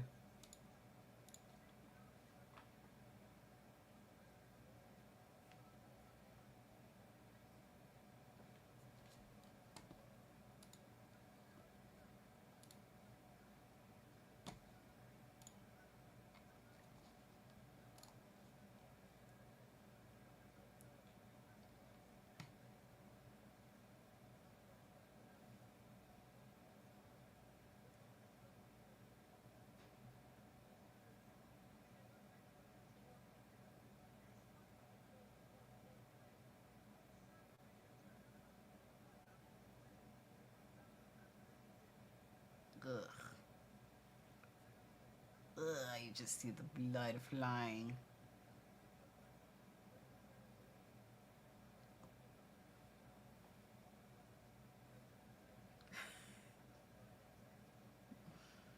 Oh, yeah. You're starting to sound like per usual, Ryan Fry. Careful, because per usual might come in here and join you in that conversation.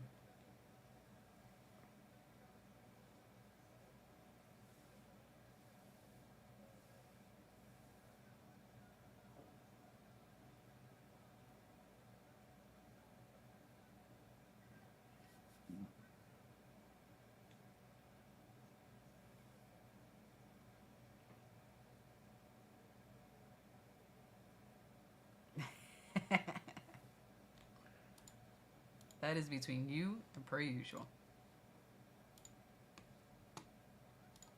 Alright. One more for the prelim.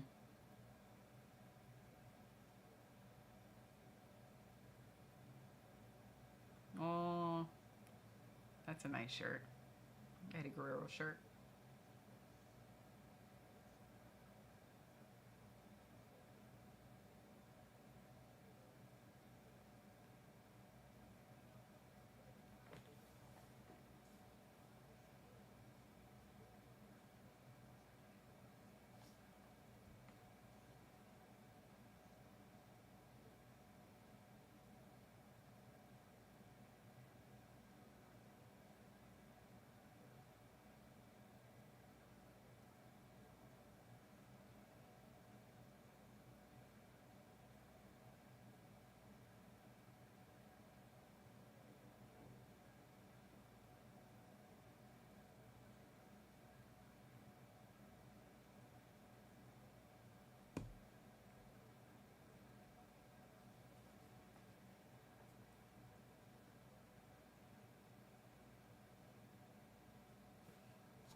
This one I'll put on the screen.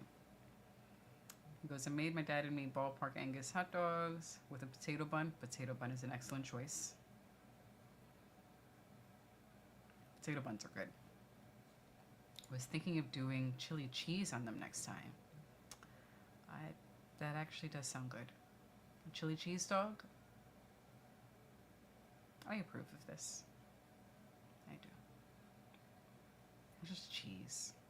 I love cheese.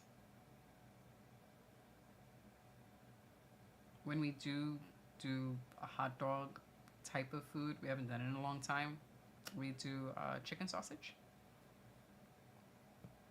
And I will grill those up on the pan as if they were a hot dog, put them on a bun. We haven't had them actually in a long time. Now when I do buy the chicken sausage, I just chop it up into pieces and mix it with scrambled eggs. So it just becomes like breakfast sausage. But they are really good as a hot dog if you don't want a normal hot dog. We only have hot dogs like once or twice a year. If I'm going to someone's barbecue. Like we did a barbecue here last week. I did have a hot dog.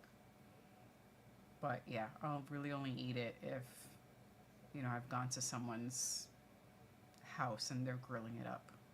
But not from outside. But I enjoyed it.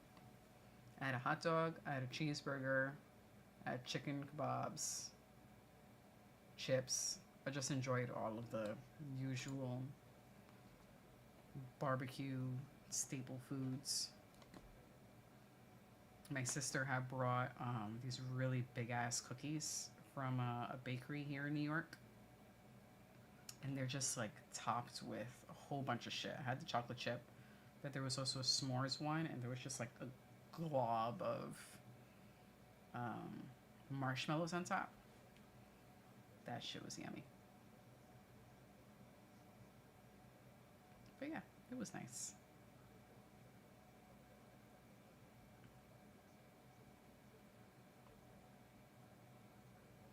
We have pretzel buns in our fridge because I still have a couple of leftover burgers that I have in the freezer.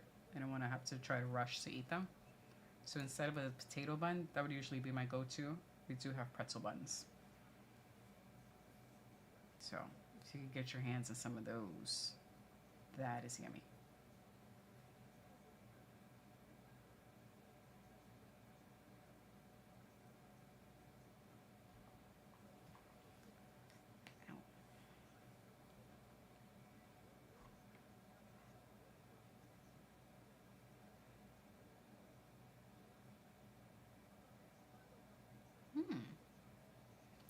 Nuked potatoes to kind of steam them up. Sounds yummy. I haven't tried that. I think I would be too afraid that I would make it soggy.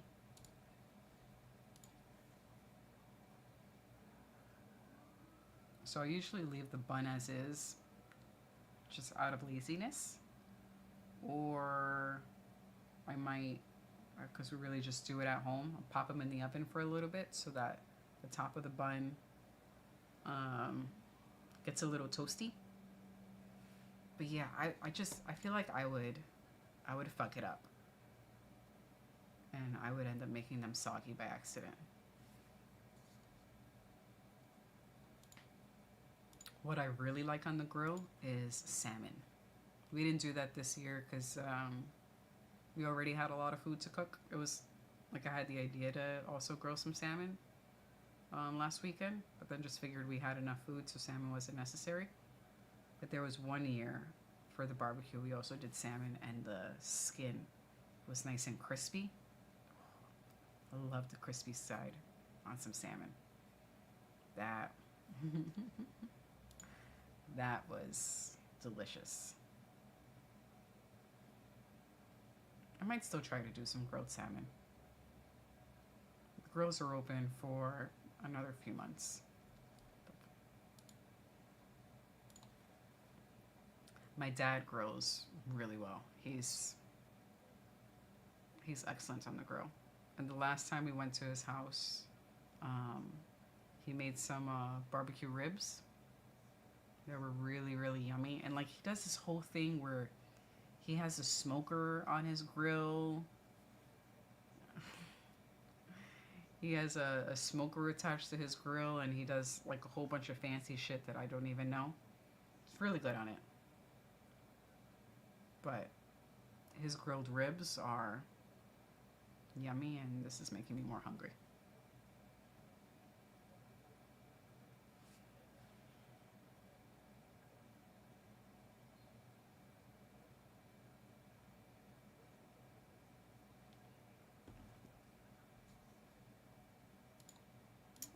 This I did not know. Marvin's brother died. Let's look him up.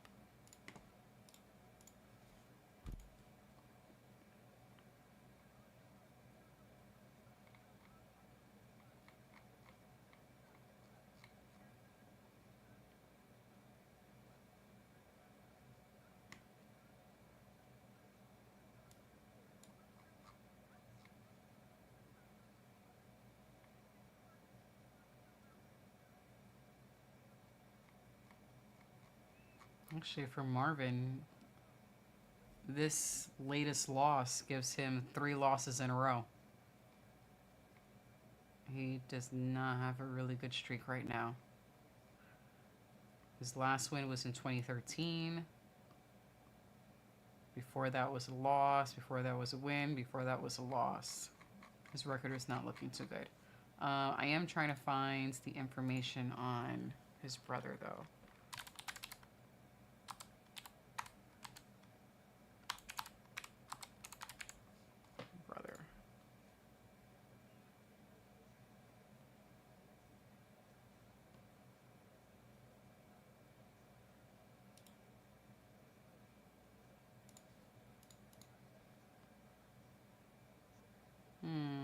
This is sad. I found it. I'll bring it up.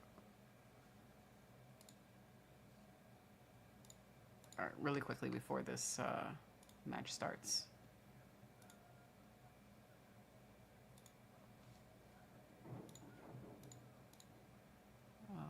This one, really quick. This is what JL was talking about. Close, go away. So that his brother passed away in a house fire.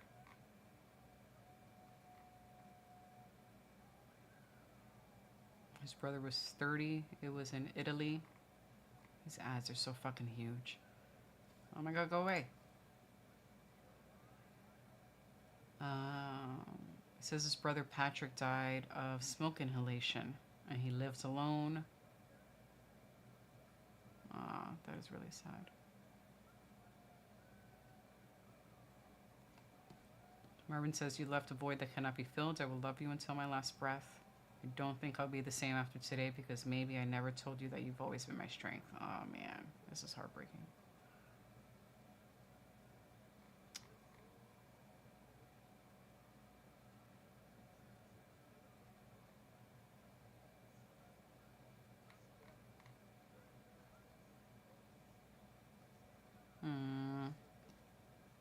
Damn. That's awful. Oh, yeah, I put up the right one. Some of these comments I am not putting on the screen. I mean, they're kind of already on the screen because of the little comment stage.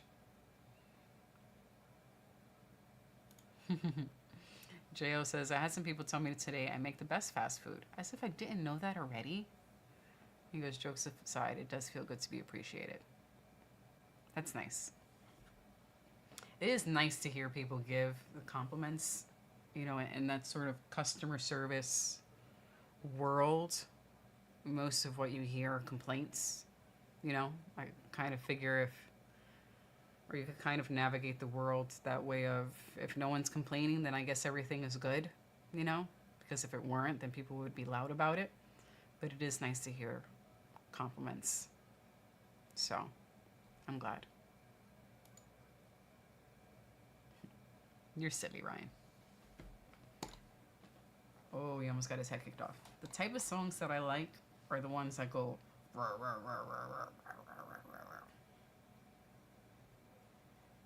Those are my types of songs.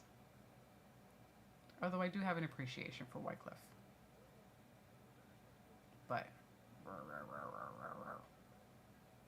Growl, growl, growl. Grumble, grumble.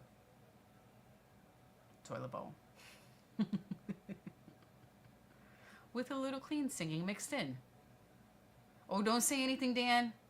If it's over already, you might be ahead of me. Shh. If anyone is ahead of me, don't say anything. Or do you mean the rrrr? I'm not sure what you mean by how. But if you're talking about the fight, don't spoil it.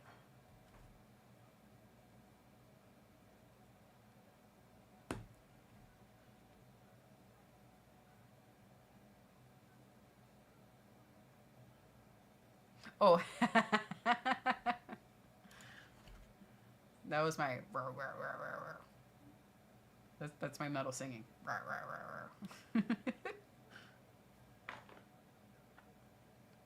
You know, if I were in a metal band, that would be me in the background. Just like really quiet.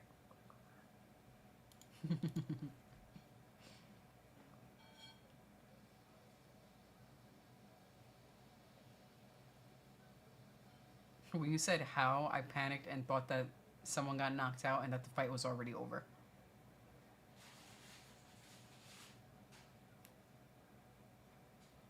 Oh, got a little sloppy, Oliveira.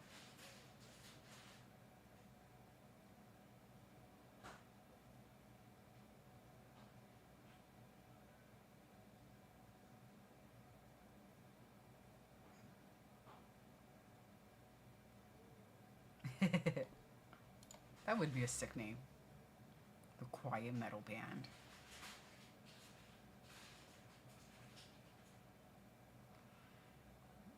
And that like most of the mood and the lyrics would be just like really, really low. And then every once in a while they'll just like blast your ears with some nice harsh growling. And they'll go back to low and groovy to kind of like lull you into this sense of security, like everything's gonna be okay. And then it's not, because I'm growling your ear. I like that. It looks like Oliveira is just waiting for this one big flashy knockout.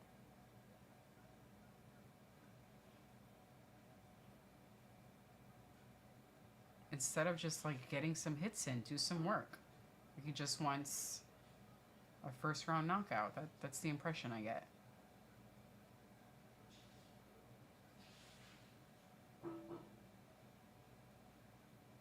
It's like you're not going to win the fight by just walking around the octagon, you know? I mean, it's intense, but you need to actually throw some shots. Ooh, that was a nice kick.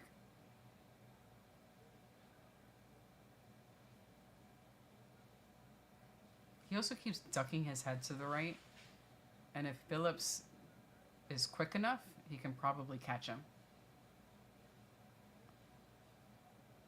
Some of these kicks also seem a little rushed and sloppy. This is not a great looking first round. And it's Oliveira that I mean by the rushed and sloppy kicks.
See, that's just a sloppy kick.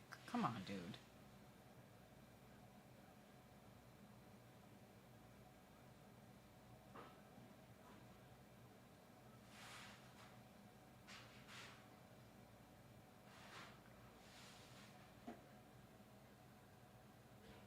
Nice. That was good. That was a good shot. Good kick. See, now these kicks are better. All right, you didn't get a first round knockout. Maybe a second round.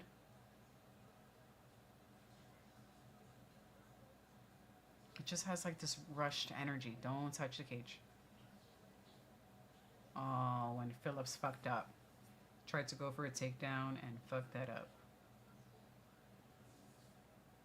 Maybe an up kick. Maybe an up kick. It's legal here. It's legal here. Not anymore.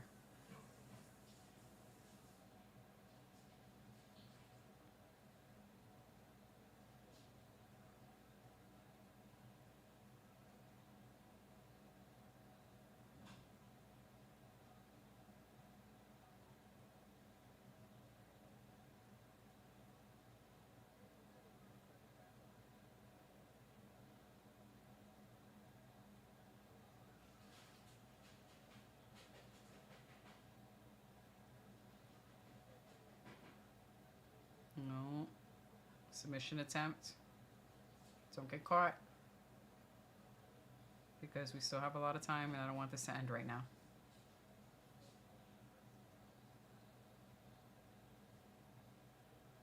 Good, good, good.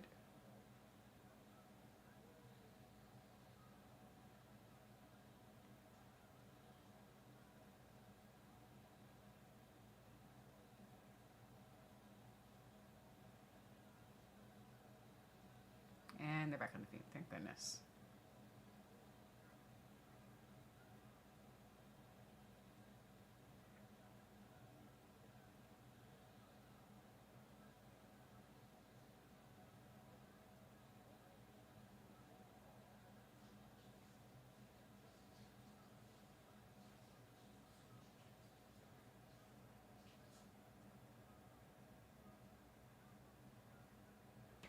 Phillips has no significant strikes this round. Wow. Carla Phillips is about to be looking at the lights. Yeah, but Oliveira is so... His angles are crazy. Not just that, it's so rushed that if he were fighting a different... if he were fighting someone else, they could time that chin as he's lunging forward. Yeah, but I think when his head is to the side. I think he knows who he's fighting too, especially a guy who's never been finished before. Mm-hmm. I think he knows who he's fighting. He's trying to keep up on the back foot so he can't display his own power. Yeah. These shots are a little better now as he walks him down. A little more patient, a little more controlled. Clash of heads. Careful, guys.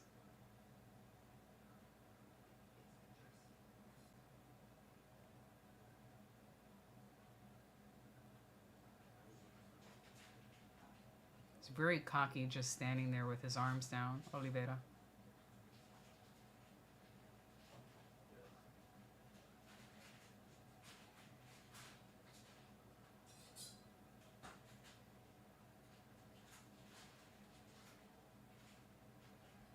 Who is eating black sesame mochi? Oh, they're delicious. Oh. No, that shit is so fucking delicious.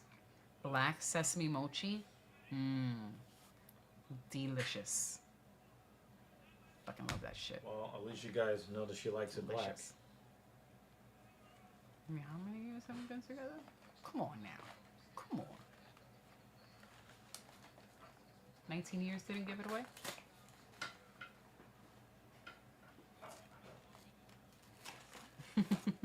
Such a bum.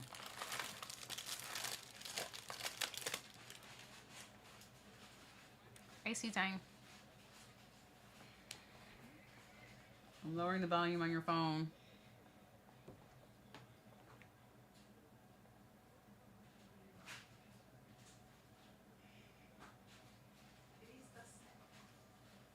You need help or you got it? I was asking Thing 2 if she needs help.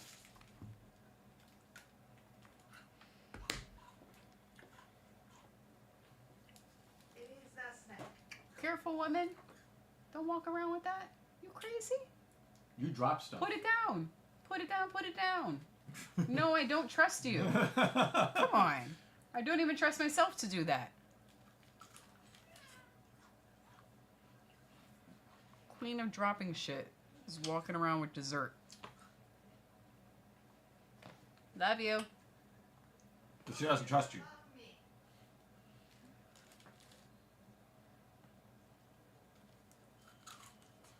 You wanna smell me? Already smell like cake.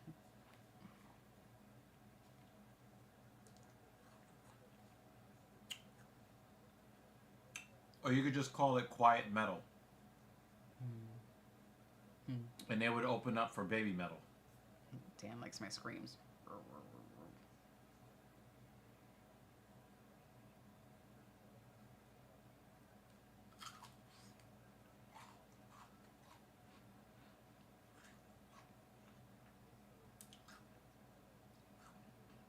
I wonder if it would be a moral victory for Kyler Phillips to not get finished. Because it looks like he's given up on any kind of game plan.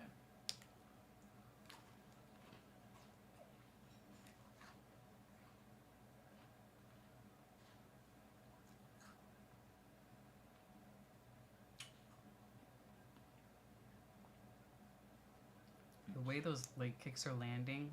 Yeah, Oliveira's trying to chop him down so he'll stop moving.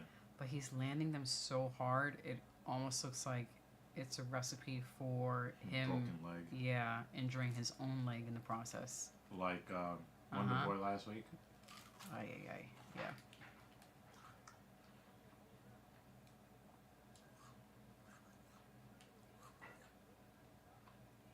Watch fingers. And the thing is, Oliveira is acting like a guy that knows he can finish the fight at any moment. He's not rushing it. You know, he's making sure that Phillips stays on the back foot. He knows that he knows that Phillips is broken. Phillips is broken. Round 1 and 2 seemed pretty rushed.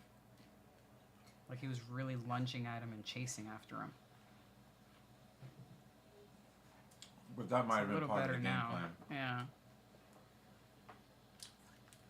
Now, Kyler Phillips is not a guy that you want moving forward on you. And I think by putting so much pressure on him and forcing him to move backwards. Also, another thing, too, I don't think that he really respects Phillips' power either. And to a large degree, Phillips hasn't shown him a whole lot as far as accuracy is concerned either. Yeah. So I think that he's very confident. I think that he knows that he is a cut above him. So he's basically like doesn't really respect Phillips' strengths that much, and then took that strength away by walking him down.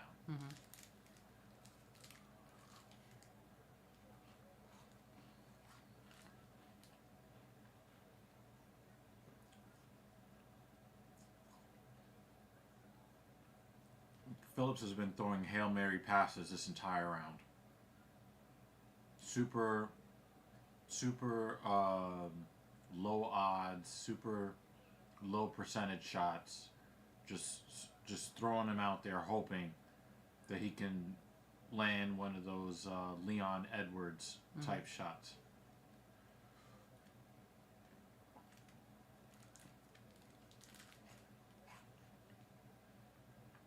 It looks like Oliveira has put on a little size. I don't remember his lats or his pecs being that large. Just looks a little more substantial. Well, I haven't seen this Oliveira fight that much, so. And when they showed him in the fight pack, he looked much skinnier. Probably as he was cutting weight, perhaps. Maybe.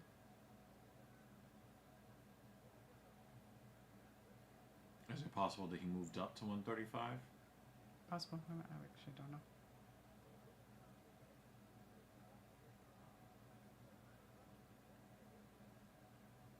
It does kind of look like a 30 to 27 to me, but.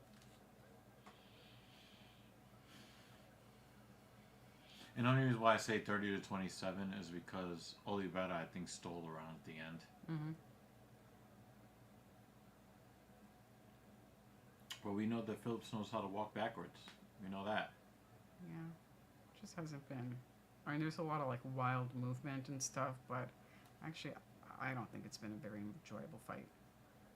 No, because you could see that there's a lot of potential for a finish that's unrealized. Mm-hmm. At least in the case of Oliveira. Mm-hmm.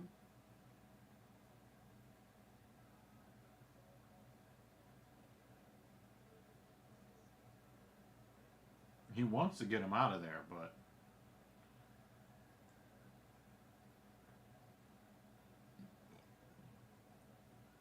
Phillips is just like, I just want to make it to the final bell. Not the worst fight. Was that the second fight that didn't end in a finish? Mm-hmm. That was one of the few fights that did not end in a finish. Mm-hmm.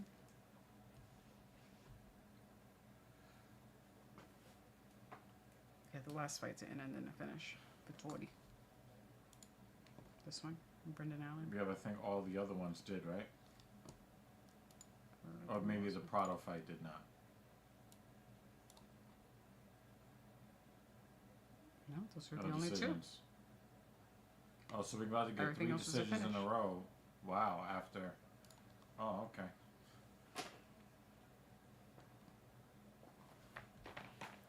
I think Oliveira said that he wants to call out Sean O'Malley. Okay. I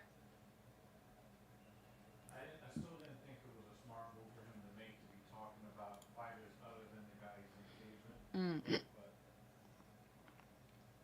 fighters have, a different mentality. Yeah.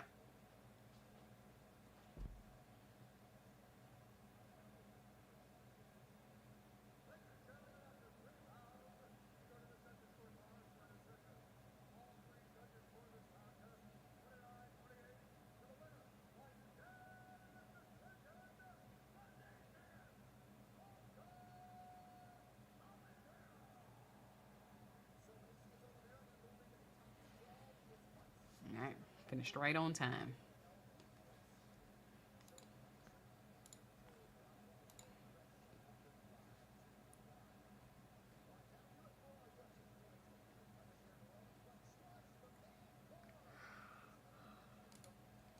We switch over. This one. Watch.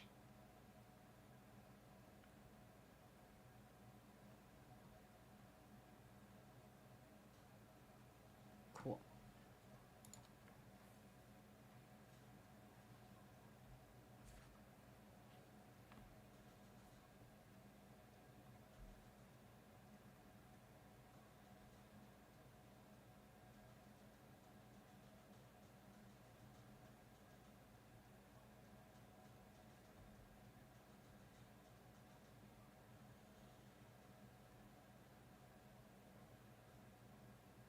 I know. I know. We're there. On to the main card.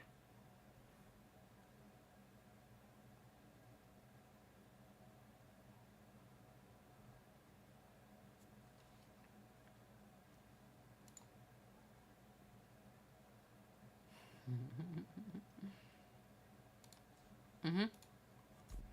Jay goes, I swear time moves by slower when I'm at work, but leading up to work and the days I have off goes at 4 times the speed. Absolutely. And it doesn't matter how many days you have off. If you have a week off, doesn't matter. Goes by way too quickly. Way too quickly.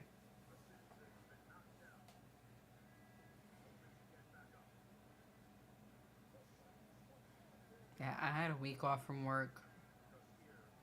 Not the week that just passed. The week prior went by so fast. So fast. I enjoyed it, and it was nice to get rest. But always goes by too quickly. Oh, nice. Mason did a little running. Treadmill for 30 minutes. Yeah, we were talking about, you were here for that, cardio.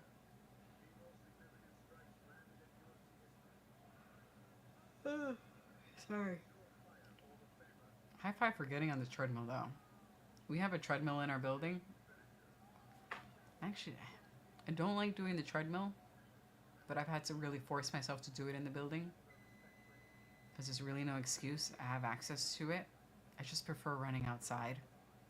I've been trying to get better at getting on the treadmill, even if it's a little in the evening, just to get consistent time on my feet. But high five for doing it. And Jay goes, I'm dreading another 5-day work week. Yeah, but it'll be worth it. It'll be worth it in the weekend. It will. Well, you're not a traditional Monday through Friday, right? Do you have back-to-back? Well, it sounds like you have back-to-back days off, which is nice, because I could possibly see the type of work you're in, where the days off will be split. I prefer to be both days off, back-to-back. Tuesday through Saturday. Cool. Okay, so Sunday, Monday. Oh, nice. Actually like that.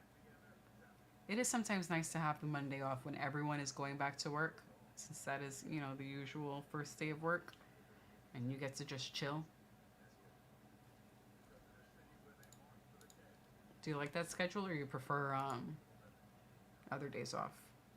But that doesn't sound too bad. Dan goes, no, it's not.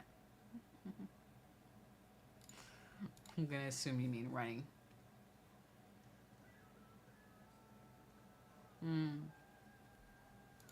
So you just like to work. Nothing wrong with that. I do enjoy staying busy. If I'm not at work, I need to be doing something. Just like to do things. Ah, okay. Well, this makes sense now. Every single day in between classes. Once school starts, I'm not doing 5 days a week. Got it. So you want to get it all in now?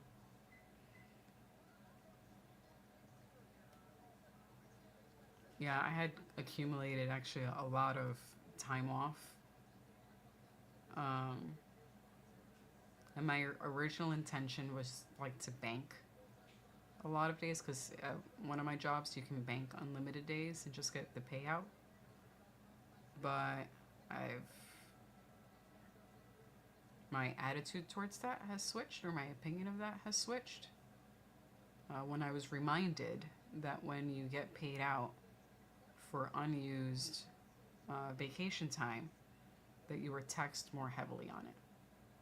So I'm like, you know what, fuck that shit. I want all of my money, not half of my money. So I've started just taking my days. So I actually have one of my jobs that I have used up every single day off that I've earned so far. But I am fortunate, knock on wood, where it is the type of job that if I wanted to take unpaid time off, I could do so without getting in trouble. Like if I wanted to take next week off, for example, and I know I don't have time off to take, I could tell them just don't pay me for the week, and that would be okay. So yeah, I've just been trying to use my time. I don't want to get paid, dinged like 50% on taxes for my earned time off. I'm trying to use them more. Fuck that shit.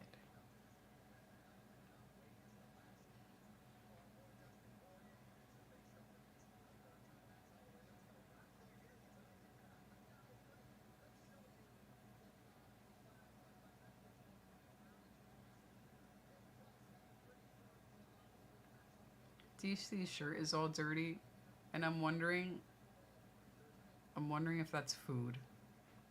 And has no one told him? Oh, it might be blood. I think it's blood. Has no one told him that he has blood on his shirt? He's probably like, fuck it. We're at a fight. There's blood everywhere. Yeah, one of the fighters got blood on his shirt.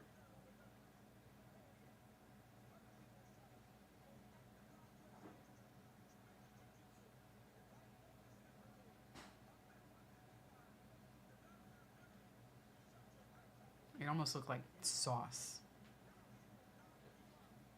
Bloody sauce.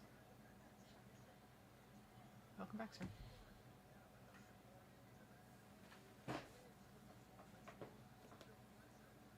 you got there? Juice. Lemonade with strawberry. From Wegmans.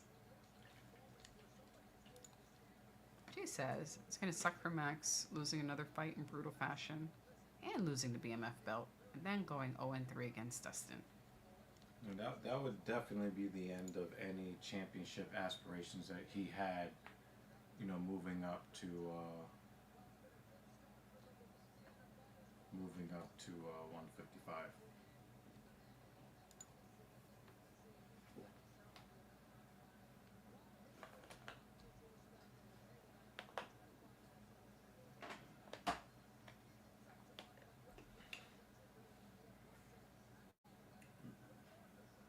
Mace is back.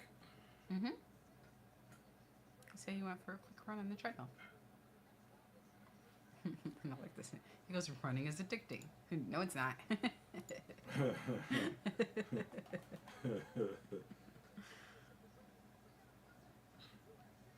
It is addicting.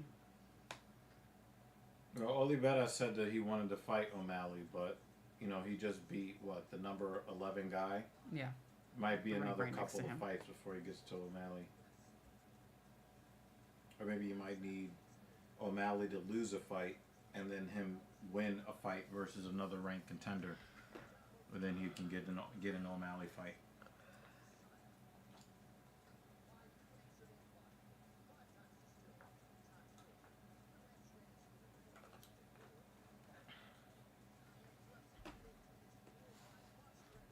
Ugh. Yuck.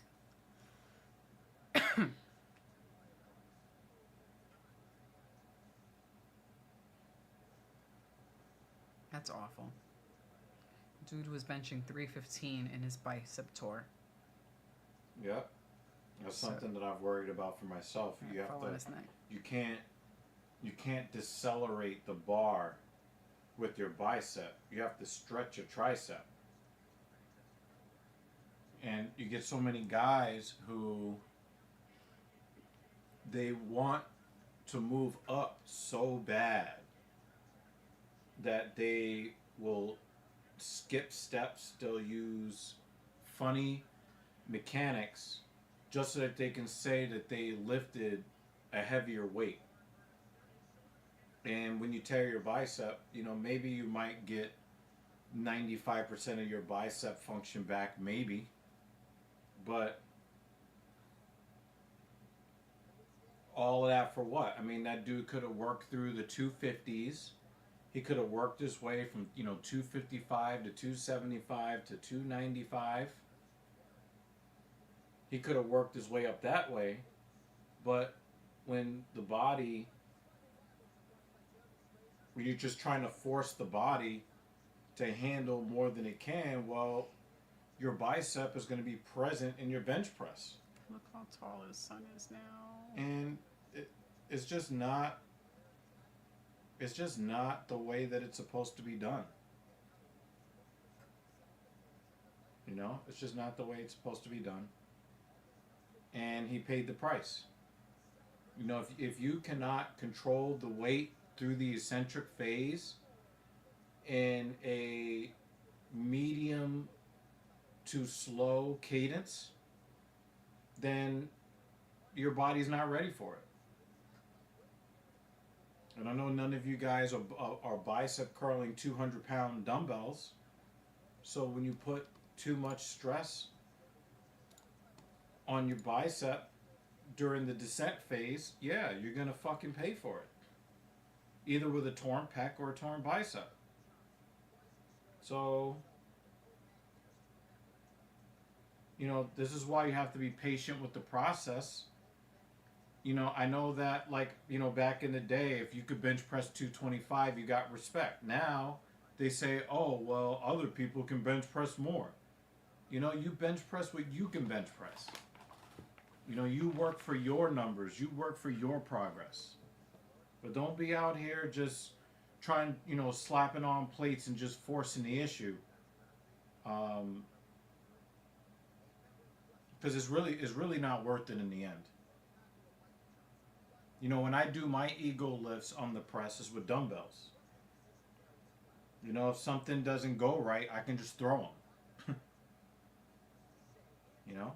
But there have been times where, you know, I was trying to move from like 225 to 245 a year ago. And I really I felt my bicep, and I had to talk to other coaches and work on my mechanics. And really I had to be more patient with the process. I had to make sure that when I went through the eccentric phase, that I was putting the stress on the chest and not anywhere else. So, guys, there's no reason to look online and say, well, this guy who's on, you know, a bunch of steroids is able to bench all this weight, and then you go and rush to do that. No, fight your own fight, race your own race. Mm-hmm.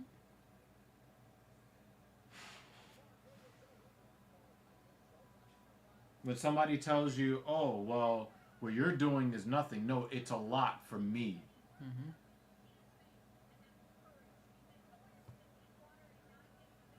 Came out good?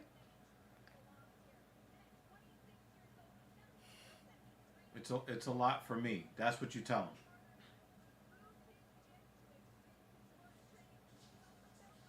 them. Let me take off my teeth real quick so I can enjoy the snack.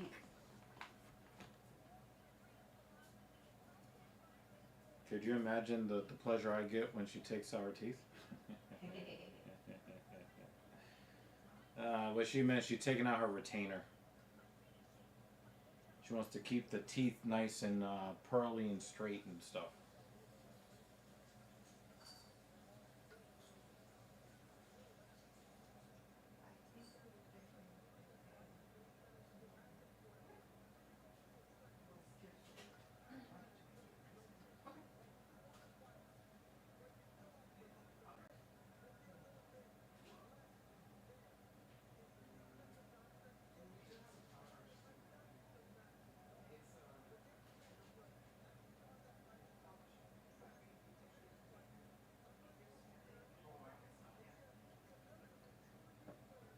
Let me look at some of these comments. No veneers, just real teeth that are real straight. I hope Johnson doesn't get dusted. I don't like how Daniel Zellber handled getting this fight. I don't love it. And he's a massive favorite. I just don't love how he went about it. Do you think, like Arnold, that the pump feels like calming? No, but I know that if I get a good enough pump and a certain someone sees it, then I'll probably be coming then.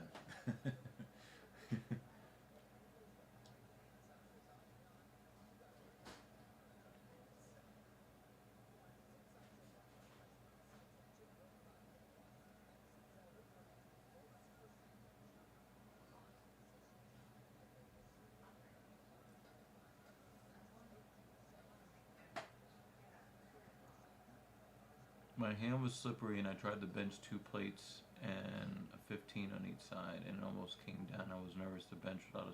You should always be nervous to bench without a spotter. What are you talking about?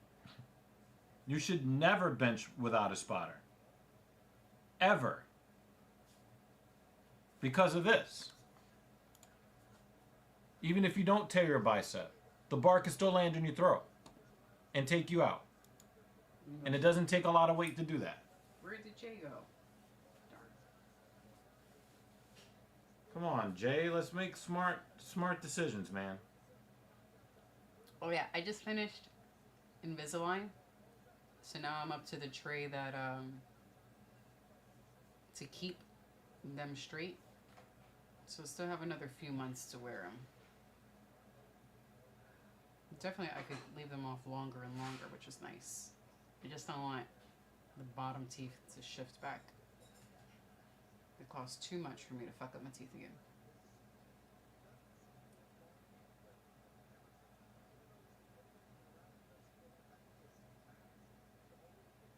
Wow, why does he look like an old hippie woman?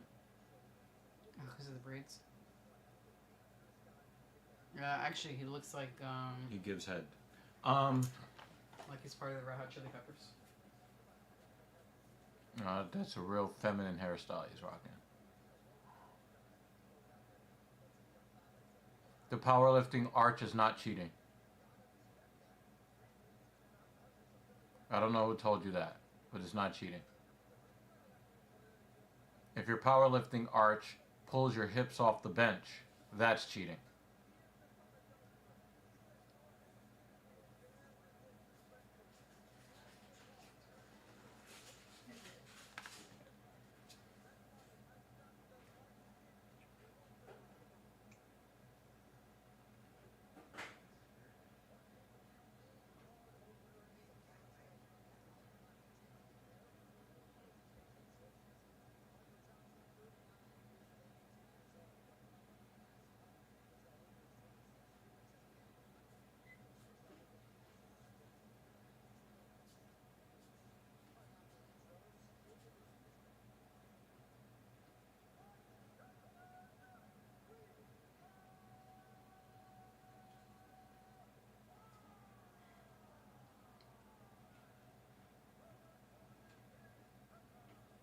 So you're not going to eat dinner tonight, okay?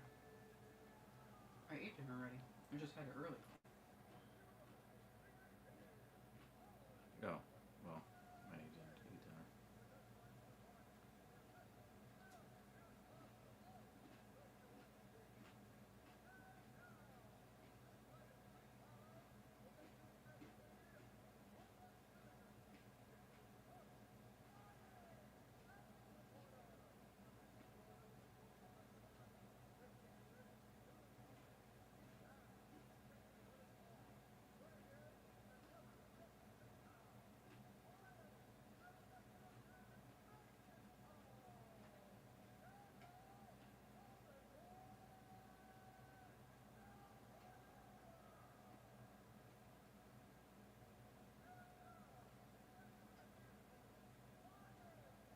Cameraman was like, look, boobs.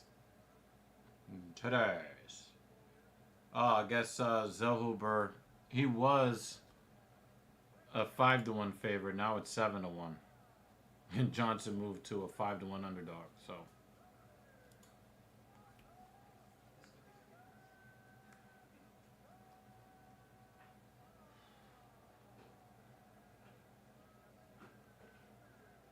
I will say that most of the designs of UFC t-shirts are really corny. I really don't like them. I like the one that I got. I like the ones that we got, but I saw a lot of them and I was like, nope, nope, nope, nope, nope.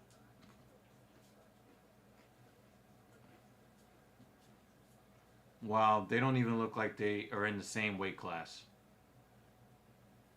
The material of the t-shirts also seem cheap. Yeah.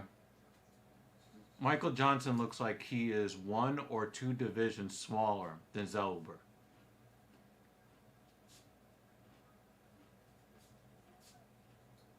Can I sit there? Like, Whichever chair, I don't care. oh, go.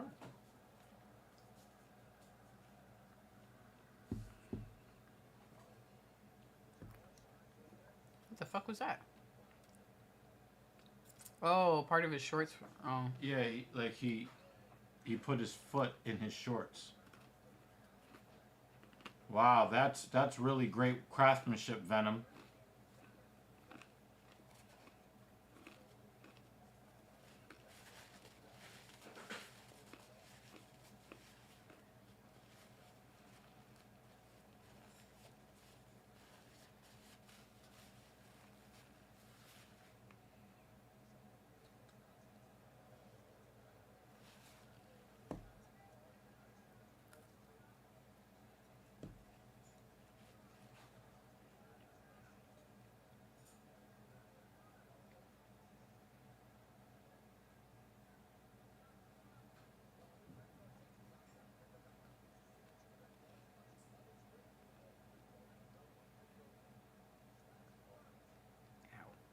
Man, that was a nice counter inside calf kick.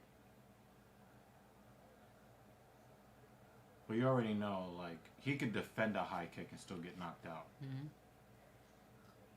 But I hope that he's able to pull off the impossible. Who? Johnson. Just to see what kind of shit Zellhuber will talk if he gets knocked out.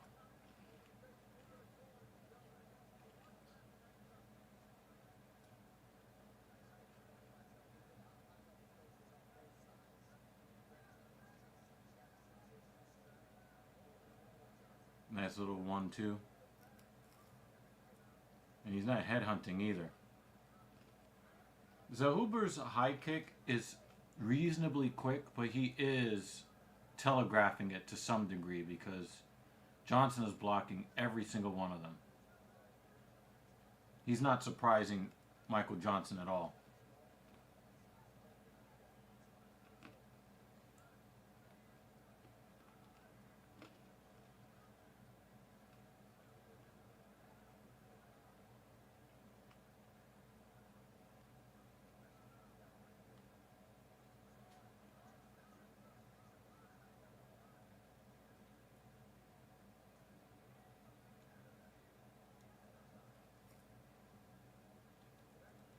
Oh!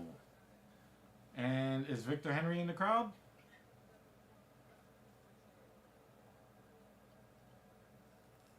But it looked like he hit the inside leg and it went up into the crowd. Oh, Yeah, no. nope. Straight up toes. Yep. Right in there.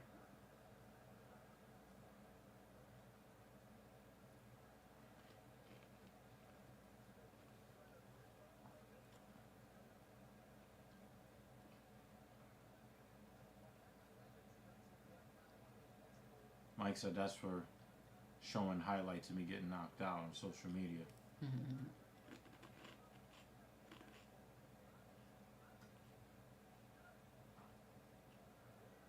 He climbed the ladder there. Got that overhand right to land. I got Johnson winning round 1.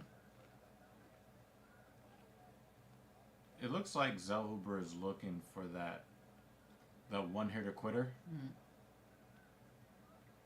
Johnson got a little over anxious there. He had a really good shot at a combo there. He just straight up missed. Victor and the Henrys. That could be our band. Victor and Henry's? Yeah. We can go and get Simplistics. He can be the front man. Victor and the Henrys. The chorus of the first song is really high pitched. No, it'll just be it was all Really kicking high balls. pitched. No, it'll just be it was all For digging like balls. the initial hit. The chorus will just, it was all digging balls.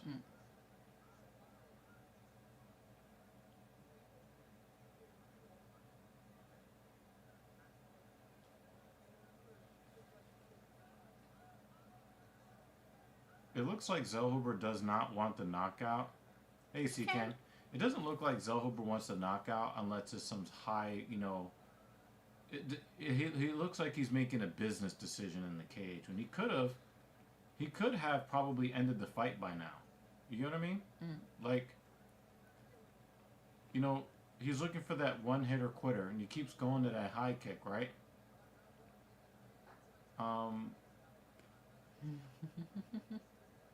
And the thing is, he's not landing the more effective shots,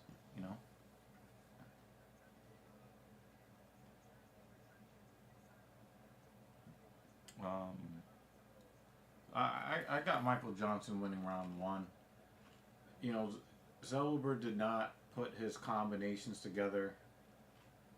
He didn't fight the way he knows how to fight, and I just think that part of that is his lack of respect for Michael Johnson, but they gave him new shorts. The issue is that if he goes another round not respecting Michael Johnson, well, that's 29-28. Even if he wins the 3rd round. So I can't see the judges giving him a lot of credit for a bunch of defended high kicks. I'm sure that they affected Michael in some way, negatively, but not to the point where I would even consider Zellhuber as winning the first round. I'd be shocked if any judge gave Daniel Zellhuber the first round.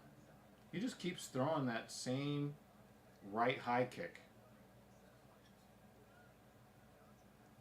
It's actually funnel cake in the shape of a French fry. Frozen funnel cake. I didn't put powdered sugar on it because, She doesn't want to be a fat ass. well, I'm fine with being a fat ass today. But No, I just like, didn't want to open. Talking about like real fat ass. Well, it's a brand new bag of powdered sugar, and I didn't want to open the whole thing just for like a little sprinkle.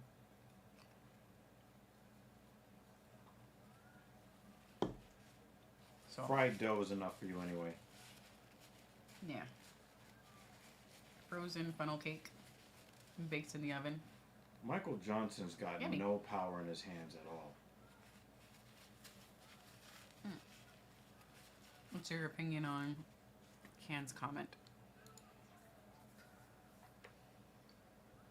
I mean, nobody can deny that. That's not deniable. He's got a lot of in-cage experience, but his bell has been rung way too many times. He's definitely in the CTE rankings. I think he's trying to fight a smart fight here, but I think the only reason why he is ahead on the scorecards is because Zellhuber is trying to get a highlight reel instead of going in there and doing his job. Oh!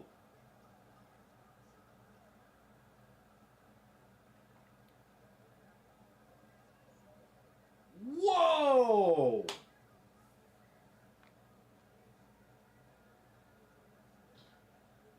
Mike needs to step back, step back, step back.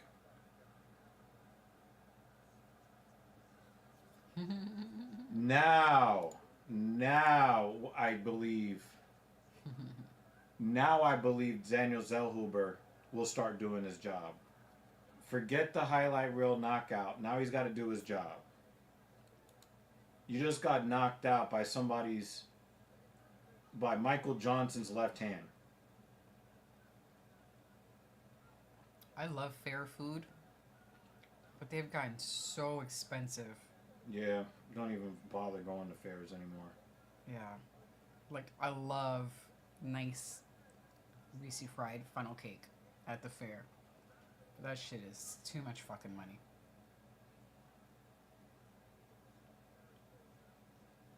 I haven't had deep fried green peppers. I have had a fried Oreo. That's yummy. I just kind of like my arteries. Even the mention of deep fried just makes me want to barf. Delicious.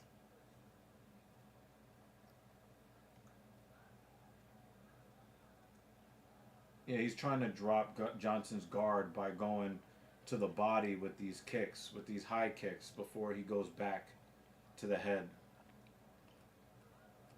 I mean, if he throws enough of those kicks, he might be able to break Michael's forearm from defending him.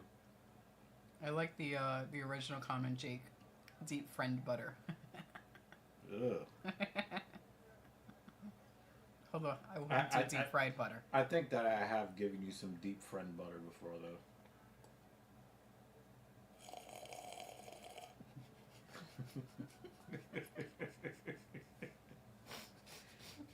That left hand lands again. Seemed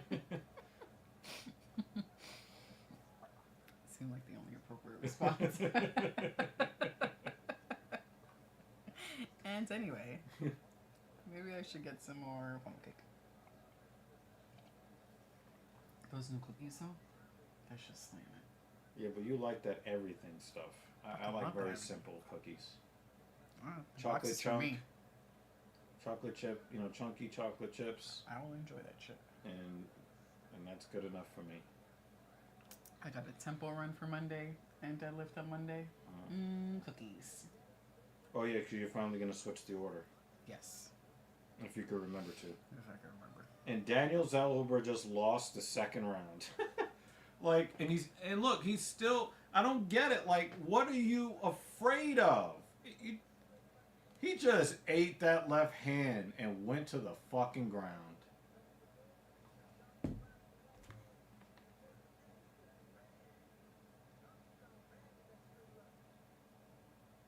It'd be really fucked up if Mike does all of this to win rounds 1 and 2 and still gets knocked out in round 3. That would be bad. I would be unhappy. It looks like Daniel is taking it more seriously in between rounds 2 and 3. When he was talking to the coach, I think that's Eric Nixick, right? When he was talking to him in between rounds, you look like, oh yeah, I'm just gonna. Nah, it's time to take it seriously because you lost rounds 1 and 2. You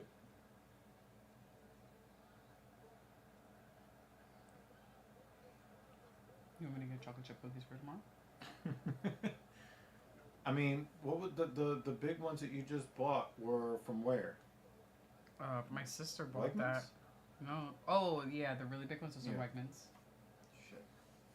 So unless you want to pop into Wegmans tomorrow, but I won't have time to do that. And you already know what cookies I have access to.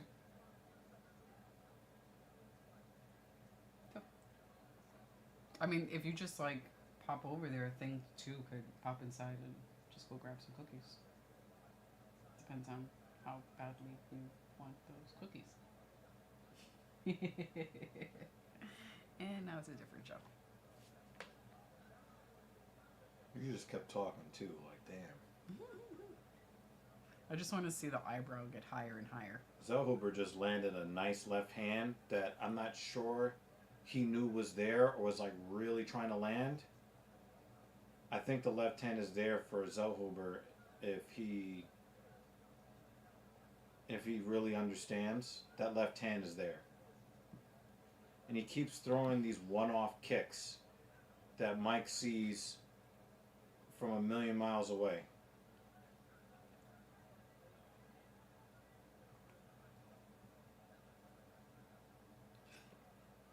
Excuse me.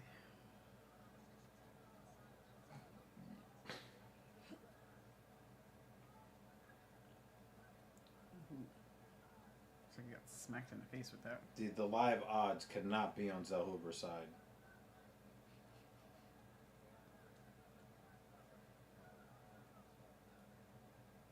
Do you agree with Jake's statement? I didn't see it. The last one? That you need fresh buns as well as cookies? Yep, I agree with that. Especially deadlifting buns. My buns hurt. My legs hurt. Everything hurts.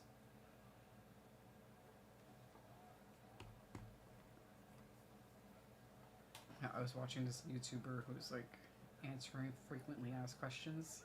Oh, he landed that left again. And one of the questions was, does running hurt?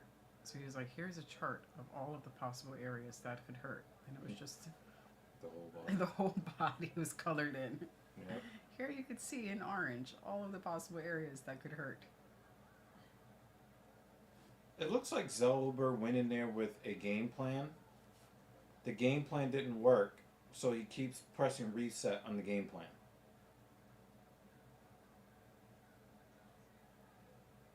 You know, Zellhuber is a very slick striker when he's on his game. He's clearly not on his game today. But I was kind of hoping that there would be a little bit of karma for the way that he went about trying to get this fight.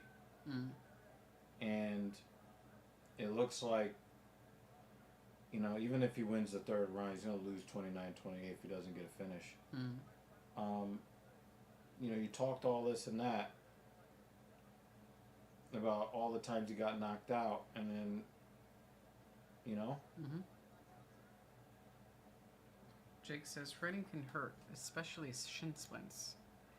Yeah, this is usually a running mechanics issue. Yeah, I think I have not had shin splints in a long time. Also because the muscles in your Thankfully. feet and in your calf and in your shins, they do their job. Yes, if something's going to hurt, I think all of us, or runners sort of have like their problem area for some shin splints. For me, it's my heel and my Achilles.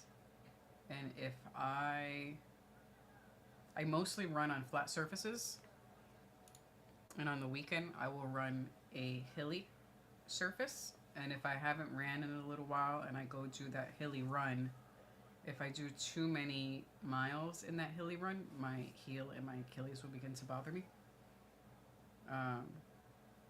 It's just something I've learned over the years about my feet. So I try to take that easy. That's part of the reason why I'm also doing like the multiple laps around Harlem Hill and just going at an easy pace. Because I don't think that my heel and my Achilles are yet ready for sprints up the hill. But I'm running up the entire hill. So that was ill-advised from Michael Johnson. That's where I know it can hurt. If it's going to hurt, it's going to hurt there. So I'm trying to be smarter about how I approach my training. Put your arms down, Zohuber. You lost the fight.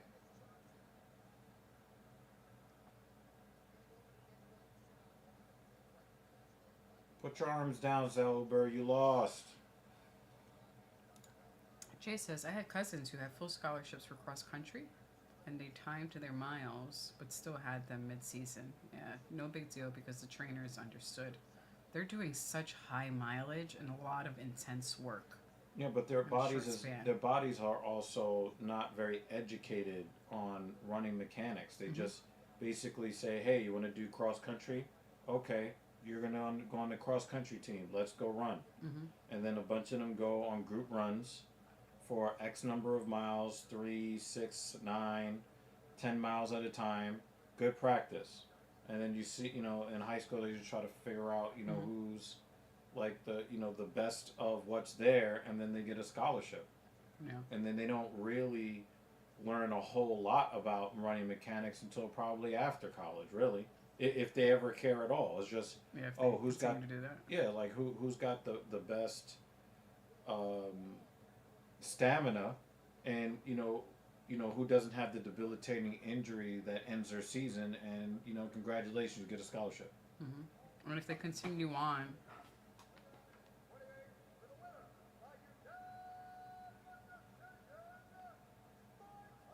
Yep. Yeah, talk that shit now.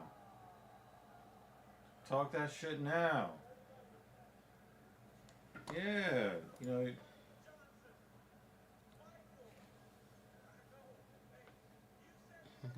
it's like no more blood on my jacket. On my shirt.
I just like the fact that Zohuber took the L.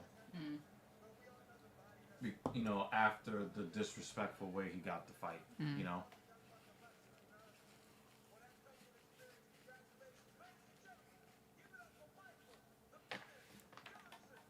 He did more damage to Johnson's shorts.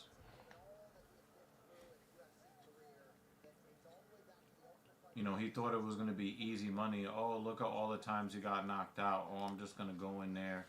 And the thing is, you can't just throw one kick at a time.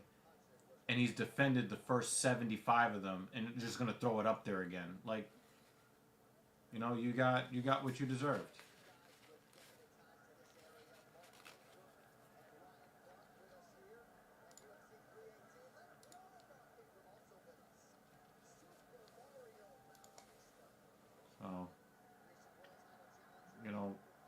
hopefully, I remember when Daniel Hernandez, not Daniel Hernandez, the other Hernandez, the smaller one, he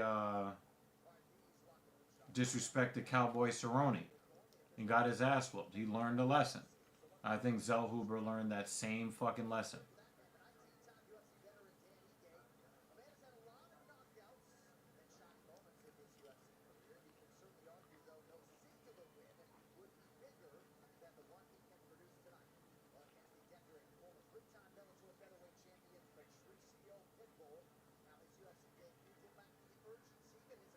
Yep. I know that's right, Jake.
New customers only.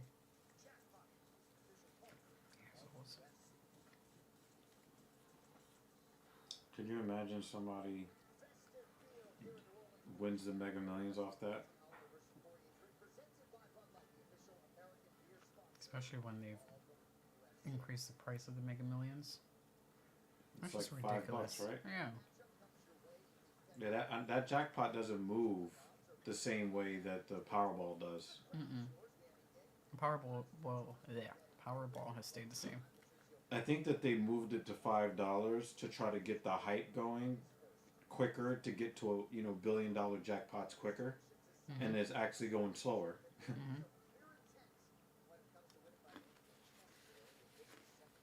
It's like, we're all poor. That's why we're playing. We're hoping this $1 or $2, saves us. $5? I mean, it's kind of like when you go shopping online and you see something that's free shipping versus like $4.99 shipping. Fuck that shit. Yeah. Now I magically don't have $5. Yeah. Yeah. It's not that I'm broke. I just don't have it for you. No.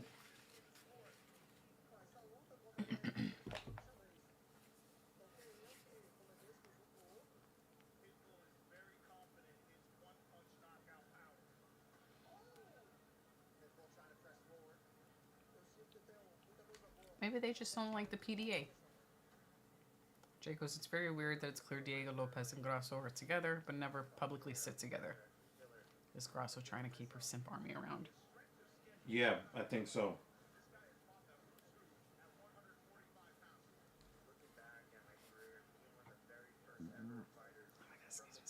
When I worked in different places, they wanted to make it where even if I was with someone, they didn't want the customers to know.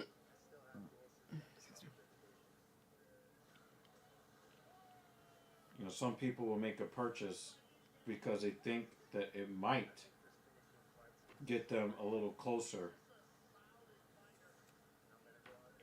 to some sort of connection with you. And if the company can make money off of that underlying threat of sexuality, they're going to try to do that. And when it comes to Grasso, she understands her position in the company now that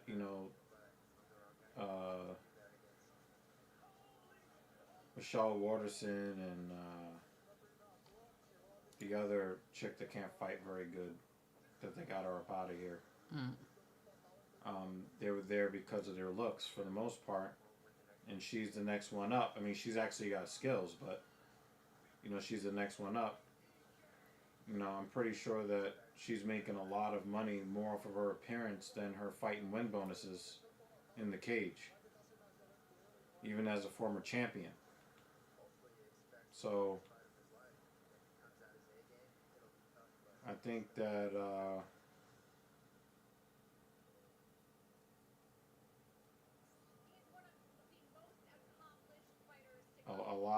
lot of people want to protect, and especially the modern woman of today. She always wants to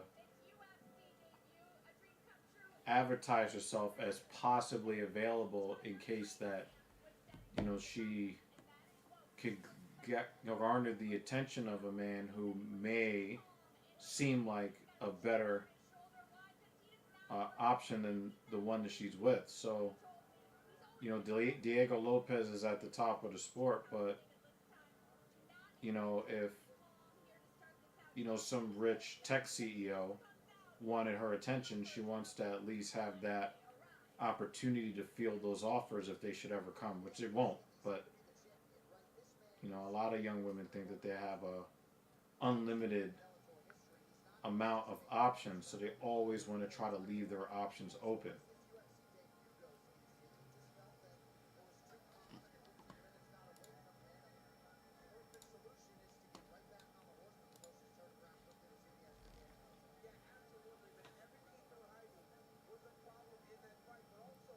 That's one thing about Mrs. Evil. She tries to make it very clear. Options are closed.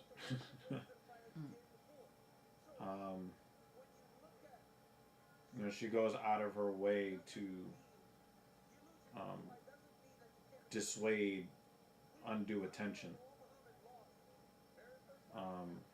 Likes her life pretty simple, but a lot of these girls out here, they like chaos. But also it's a big thing for their ego, for them to continue to field attention. Even if Alexa Grasso is not actively or even passively looking for a better option to monkey branch to, a lot of times, it's a huge ego boost for them to constantly get, direct messages, private messages, people calling out to her, people paying her attention, people, subscribing to, whatever channels that she might run or social media accounts are hitting. And then, she gets all of these people that follow her. Some of them follow her because she's an elite fighter, but some of them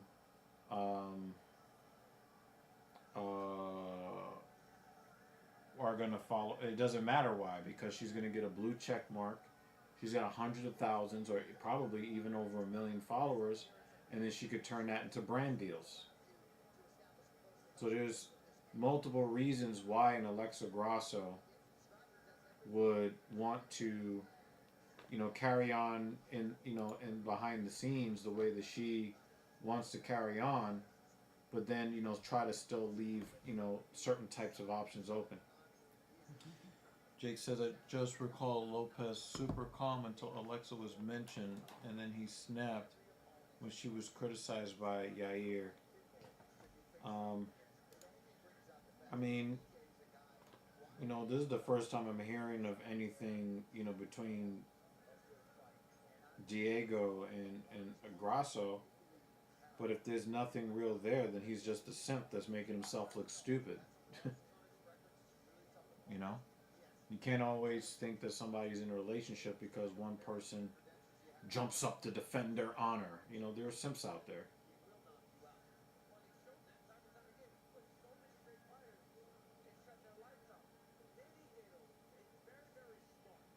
Dan Ige is battle worn.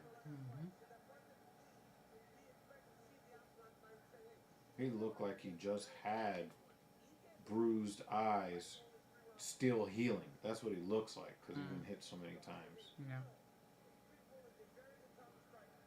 Yeah. maybe Alexa Grasso and Diego Lopez aren't together, and he's trying to get her attention through weak means because he doesn't know how to talk to women. That's a possibility. Wasn't Grasso involved with the piece of shit at 145 that likes to beat on people who aren't fighters? I thought that was someone else. Yeah, probably. That wasn't Watterson? No, Waterson's been married a long time.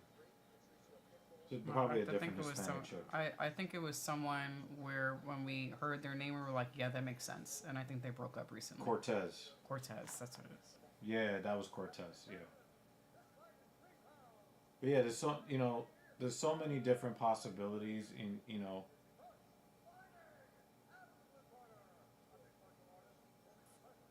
you can't really tell,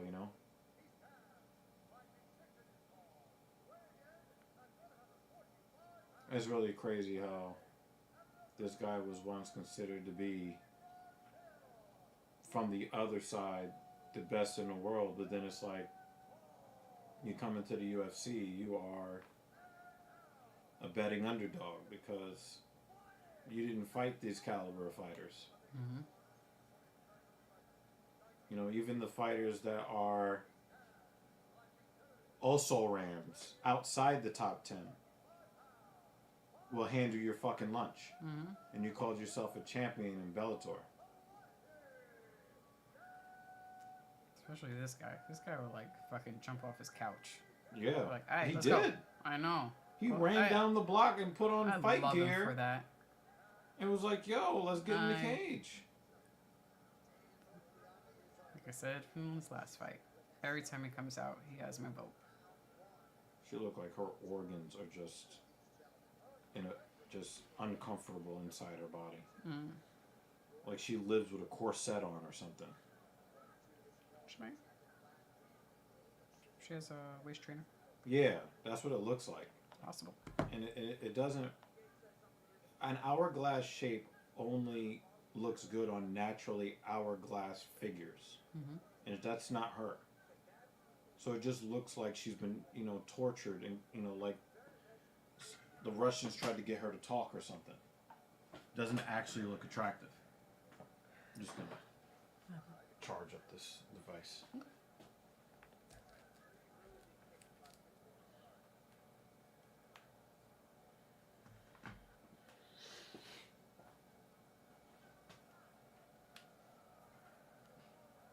After the Michael Chandler disappointment, I've been rooting for all these Bellator guys to get in to the octagon and get fucked up.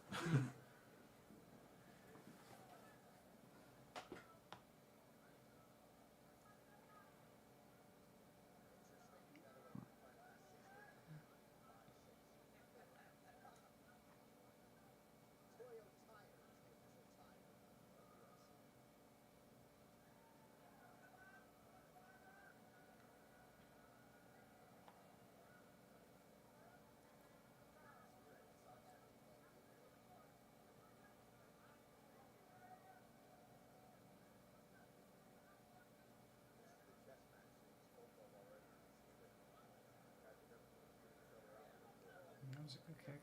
I thought it was going to be a leg kick. The way he Yeah. set it up. Yeah.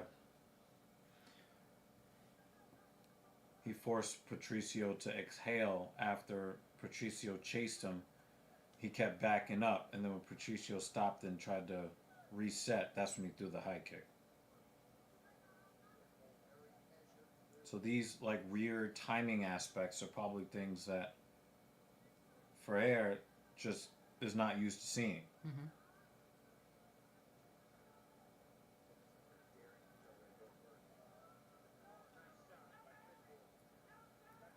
Come on, Dan.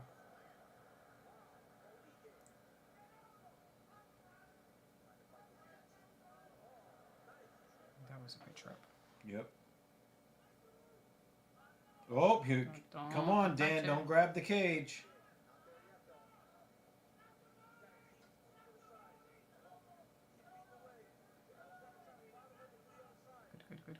good.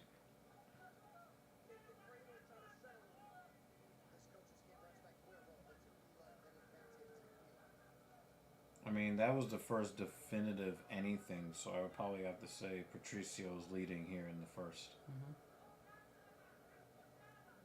Now he could punch. He was in such an awkward position. The only thing he could punch was the dick. He's much better now. He is punching kind of low.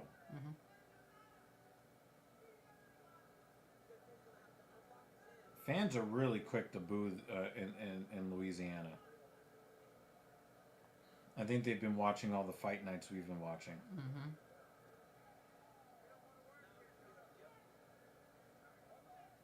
I tried to throw a nice elbow on the break and missed.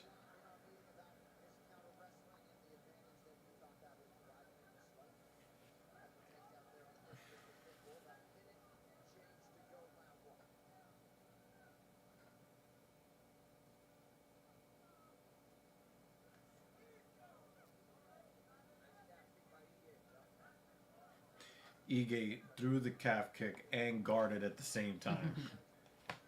He's like, nope, you're not going to counter me off that.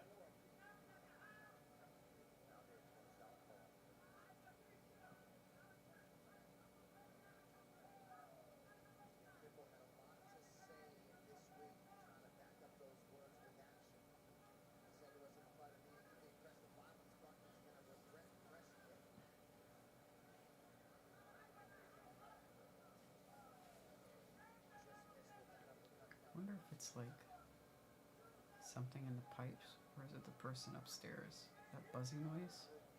Because I hear it throughout the day. It's hard to tell because there is a buzz from the refrigerator here, so. No, not that buzz. It's more like a hum.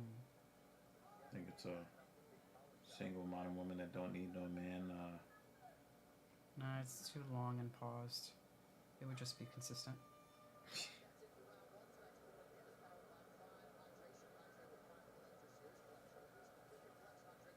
I think I'm forced to give Patricio round one because of the takedown. There really wasn't a whole lot going on there. Without the takedown, I probably would have said Ige.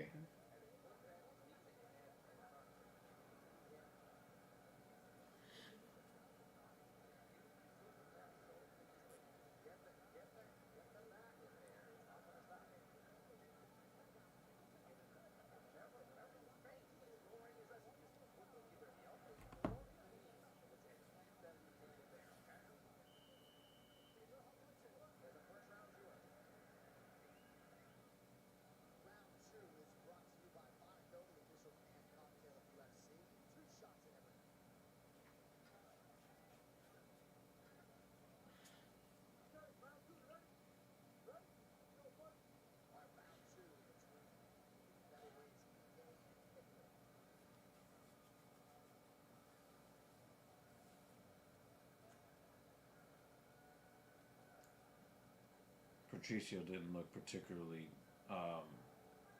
prepared for the start of this round. But this is the problem that we saw the first time. He's standing around waiting to do something, you know.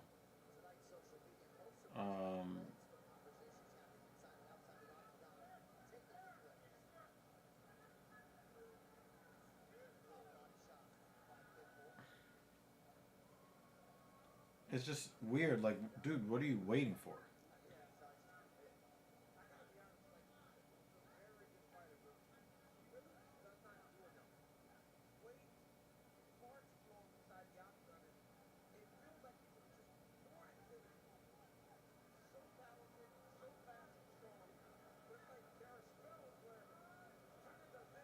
I think the boos are for Patricio.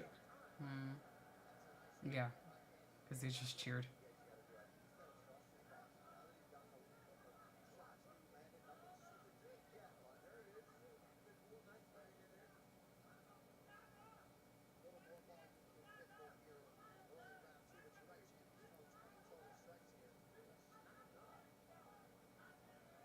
just like in round one, first half of this round, I got Ige, leading.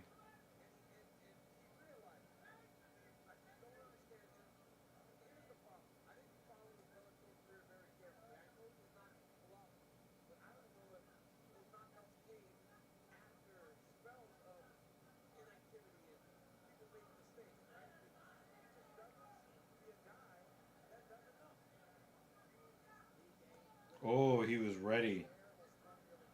Ige likes to counter strike too, but if Pitbull's not throwing, it's kind of hard for Ige to counter if Pitbull is not It's throwing. not been a counter, yeah. He'll throw some leg kicks, but Yeah. I mean, he really could throw some nasty leg kicks on Patricio because he is really, really hard on his. He's stepping really hard on his lead leg.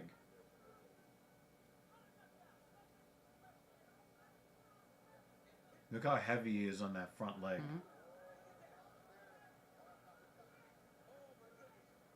Come on, Ige.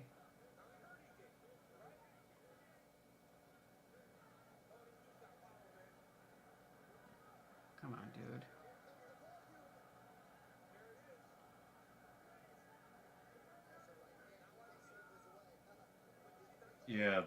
That stung. Ige's in a lot of trouble now.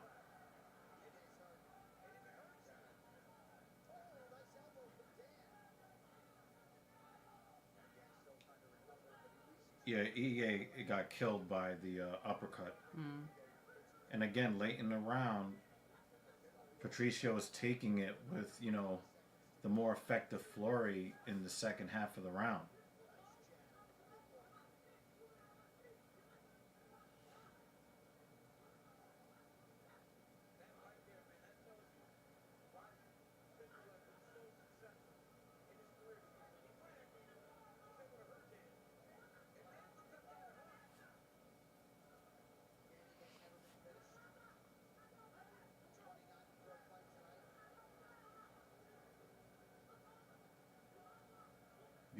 Even if you are close to finishing, Dan, you will still have to go into the fire to get him out.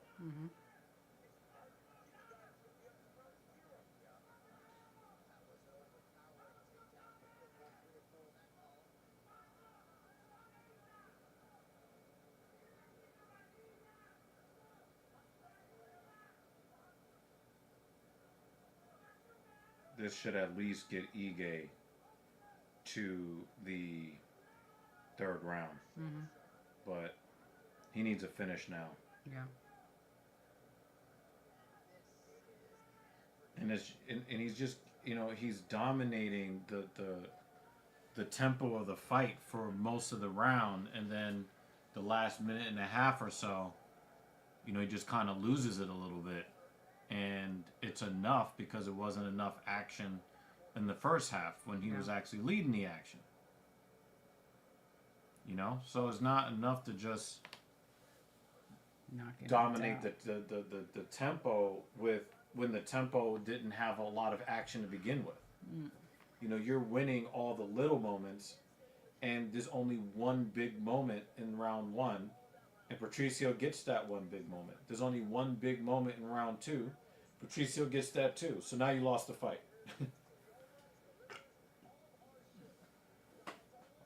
You controlled all the little moments, and he got both of the big moments, and he only needed 2 to win the fight.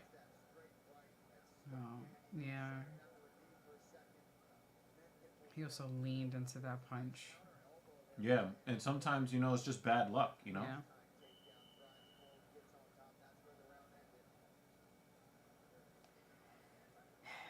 Okay.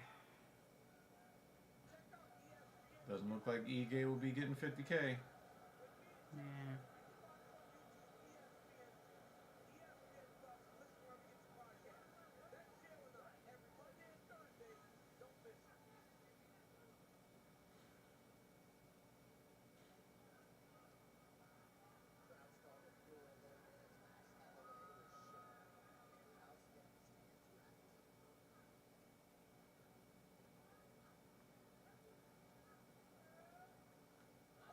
Oh!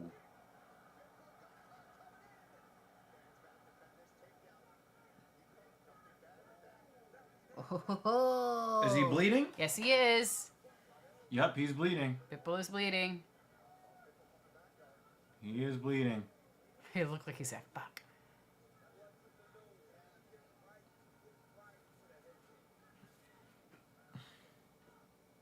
Yeah, he dropped that. Oh, it was gonna excellent. be. It was gonna be a body kick. Such perfect timing. Oh, Yes. shovel uppercut, left hand, Ige. I think that was gonna be a body kick, and again, just bad. Oh, come on, Ige. It was just bad luck. Bad luck. Good. Grab his ankle.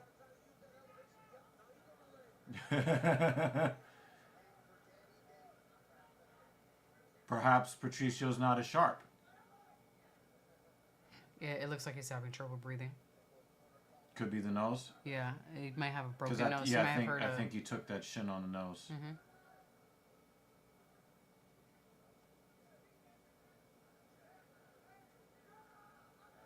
And if Ige can just land right on his face, a couple of lefts, if he fights behind the jab, he can take over this fight. We don't have time for this hesitation. 3 minutes.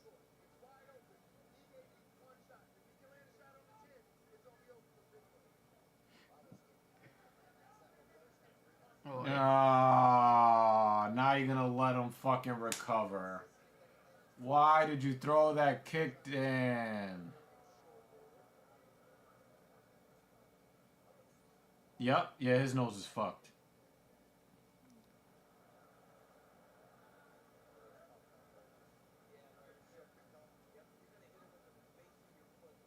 But even I think that the damage he did to his nose is so great that when he went back to his corner, it wasn't really the cup.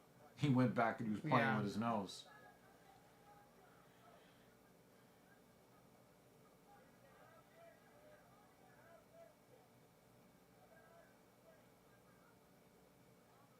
It's going to be 29-28.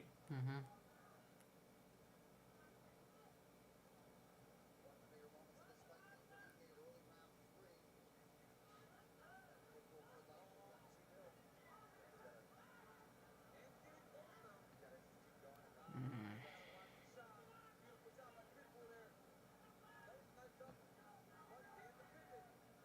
Good job on the defense, Dan.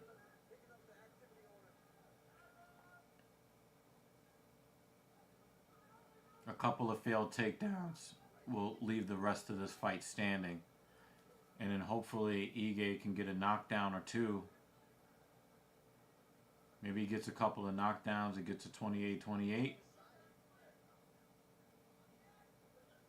Oh, here we go again.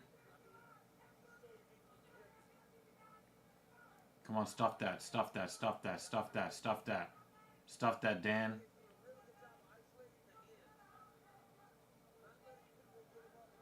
Yep, break that body lock. Break it, break it. Break it. Yeah, yeah. Yo, Patricio doesn't want to fight anymore. He's trying to avoid fighting now. He knows he won the first 2 rounds. And this is where, like, sometimes I hope for shitty judging. Maybe 2, could squeeze it for Ige in round 1. For, 2 bad fight, 2 bad cards. Mm-hmm. I don't like it when guys go to try to avoid fighting. Oh, he went for it. Oh. Take his leg. Take his fucking leg. I think he used it more as a trap. It looks like he's got it reversed. 34 seconds. He's not going to get the finish. It's a frustrating fight. Yeah, he's not going to get the finish. Patricio just wants to get out here and say that he got a UFC win.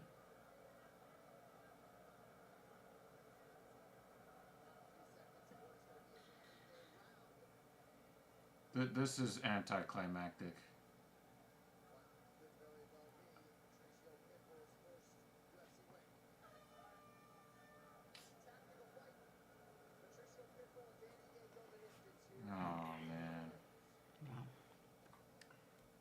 receive spec on?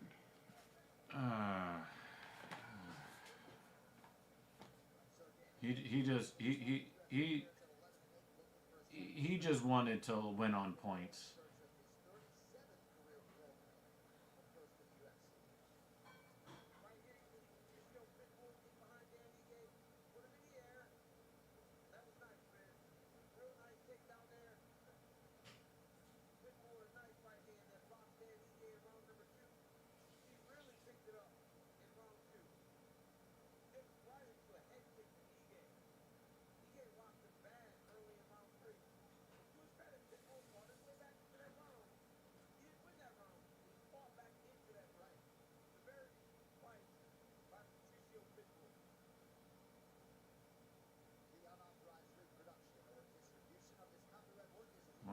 I really do hope that we get a shitty judge's scorecard here.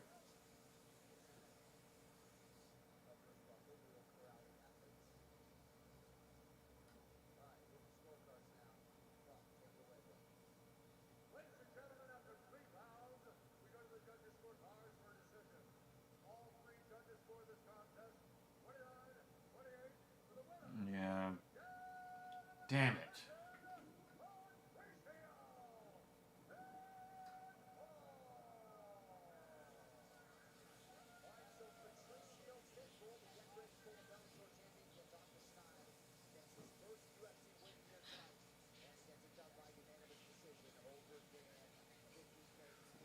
Oh, that was frustrating.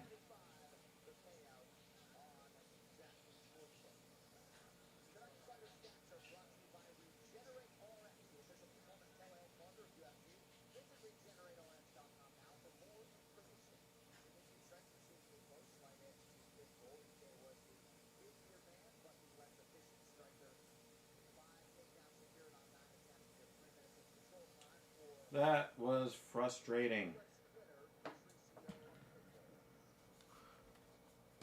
I like how they were like, yeah, we don't really want to hear from you.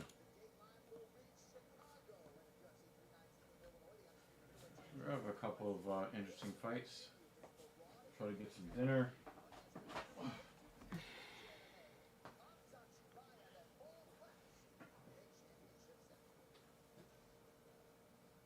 have to Showing Chicago. actually try to. Why are they showing Chicago?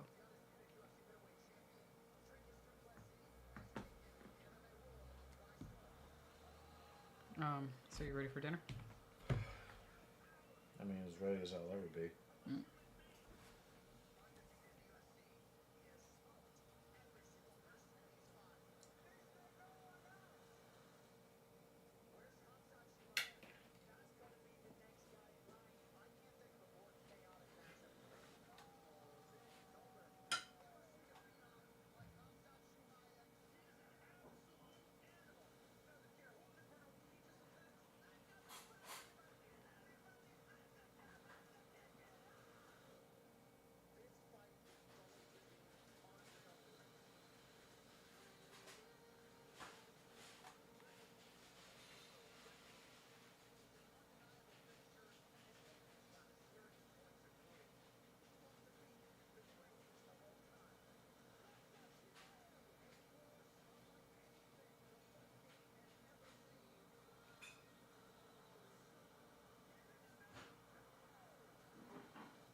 Obviously, I think that Kevin Holland has the advantage here, but I'll let you take the seat. Oh, cool. I think that Kevin Holland has the. Stay in the seat. Oh, no, I'm gonna not eat on the camera today. Okay. I think that Kevin Holland has the striking advantage. Obviously, with D-Rod being a brawler, I just think that he's not the most skilled fighter on the roster, and I think that that gives Holland an advantage. But Holland can be a little overconfident as well too, so he could certainly get caught. But I still expect Kevin Holland to win this fight. I shall return Okay. after I eat some barbecue chicken.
Seems like the ESPN app is failing for some people. Well, we're okay on the web. I don't know if it failed for anyone else.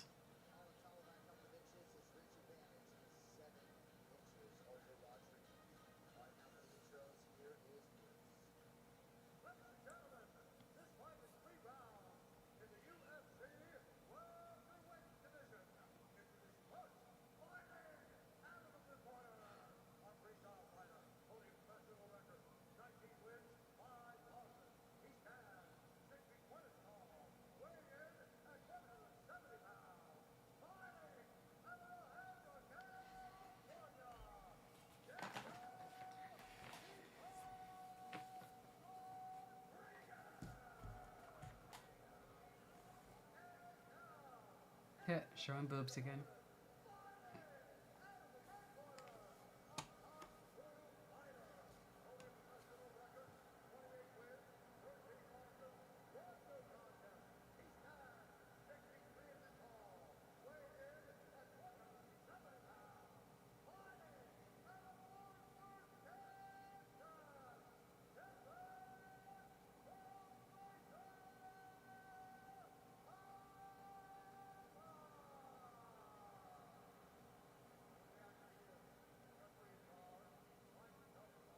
Mike Beltran.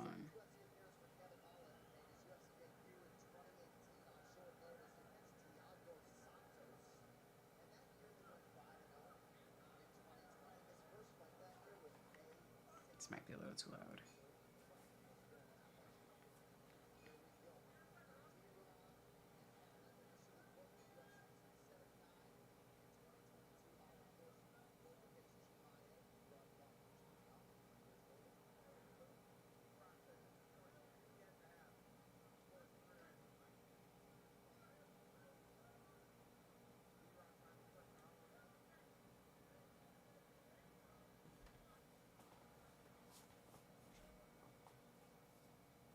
Nice leg kicks from Holland. Try to get Rodriguez to slow down. Looks like this dude is trying to finish it already.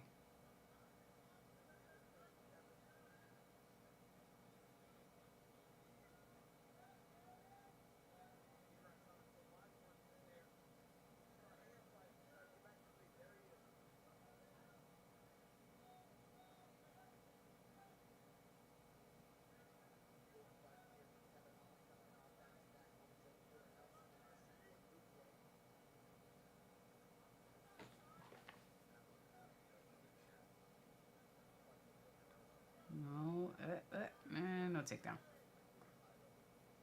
Good defense by D-Rod.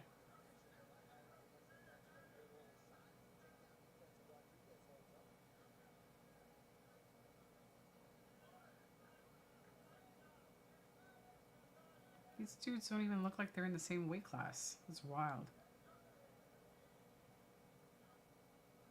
Is Rodriguez that much shorter than him? Looks so much larger.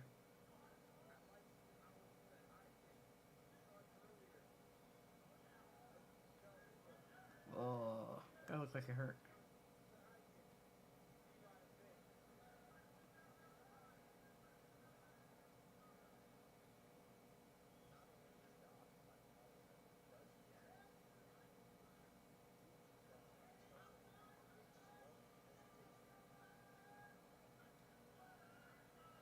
Mm-hmm.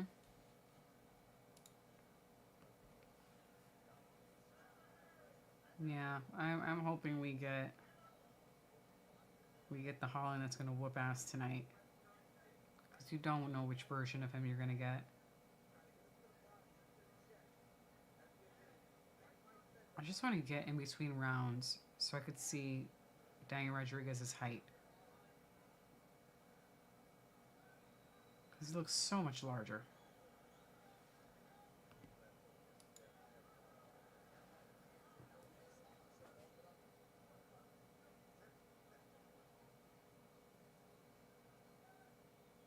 Don't kick him in the dick.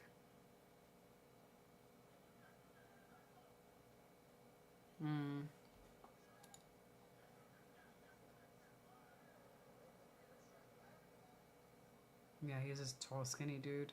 Is it 170, I think I saw? Rodriguez looks heavier than 170.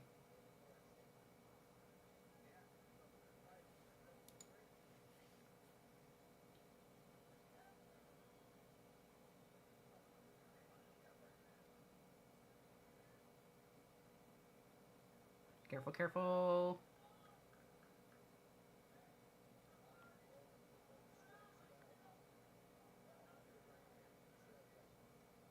Oh, he walked into that. Come on, Holland.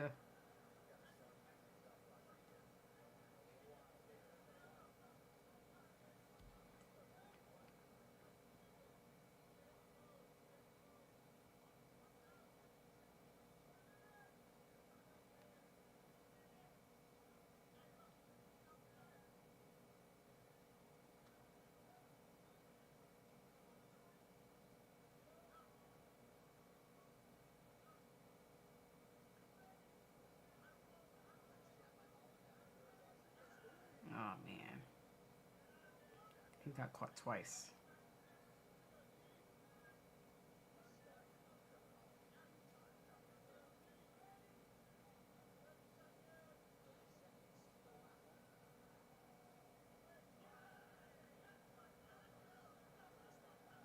I'm liking the fury of strikes landed by Holland.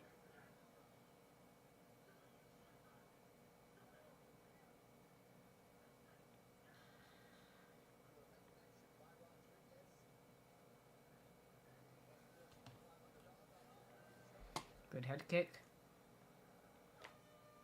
Good, good.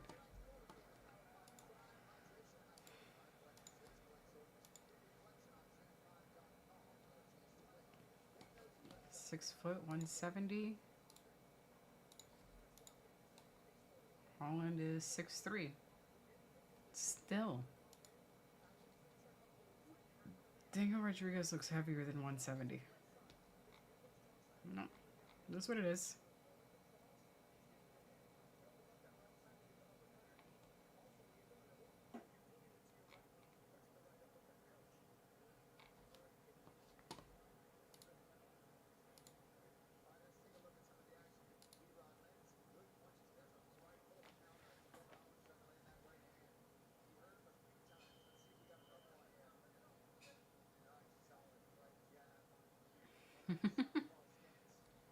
He seems a little more focused in this fight.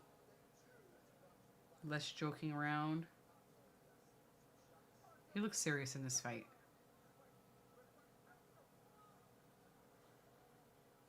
He just has to be careful he doesn't literally walk into punches like he did in the first round.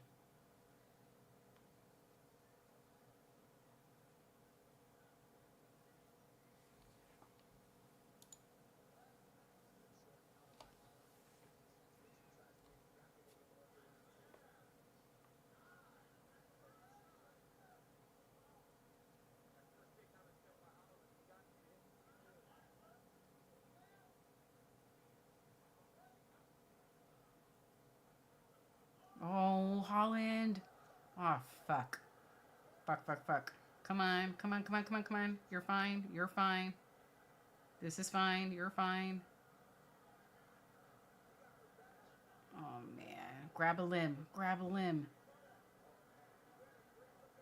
Oh, shit.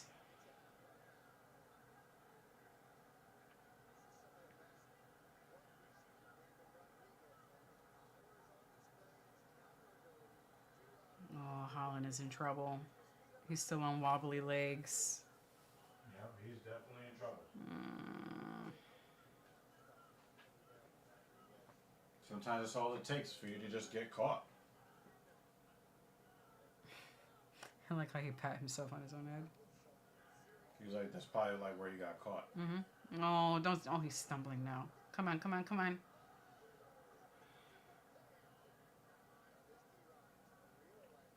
Oh, man. He just got caught.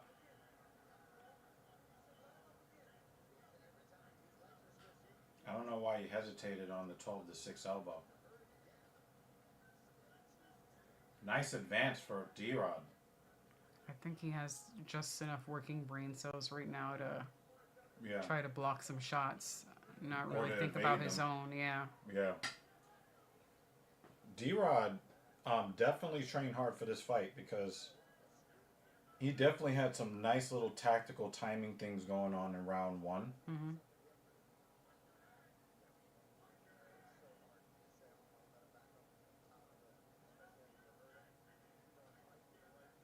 Obviously, this is not D-Rod's strength Mm-hmm. on the ground, but Yep. Take his arm. Ah, fuck. I don't think he had enough strength in that moment to do it. To hold the grasp.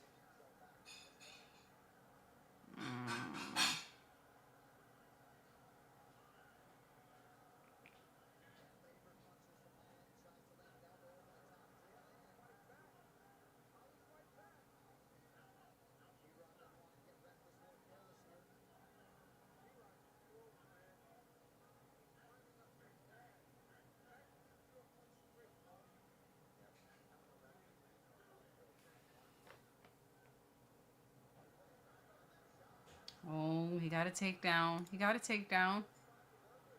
Hope is not lost yet. Jake.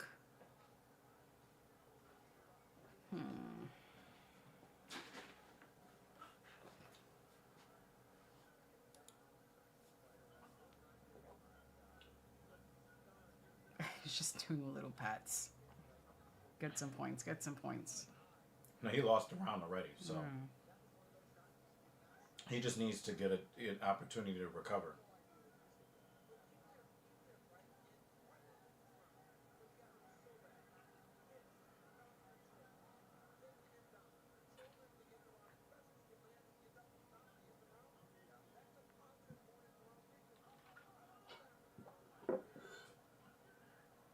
I thought he was going to knee him. Yeah, me too.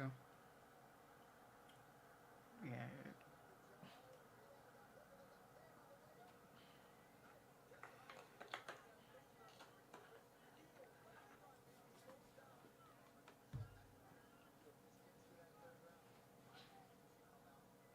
Oh, careful.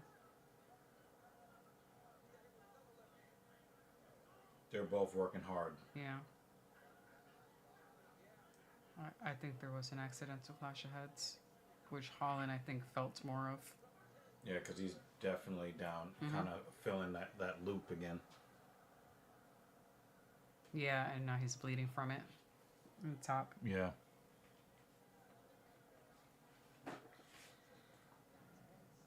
He's going to have to regroup here in the third. He's got to hope that 2 judges gave him round 1, which you probably will only get 1 judge. But that he definitely lost round 2. I think he's also still too loopy in order to get a good grip. Yeah, because you can tell he's loopy because everything that he's trying is like 0.3 of a second too late. Like he attempted the guillotine and he missed him because D-Rod had already kind of backed up. He missed him by almost a full second. So he's moving in slow-mo right now. Yeah, he got caught at the left hook.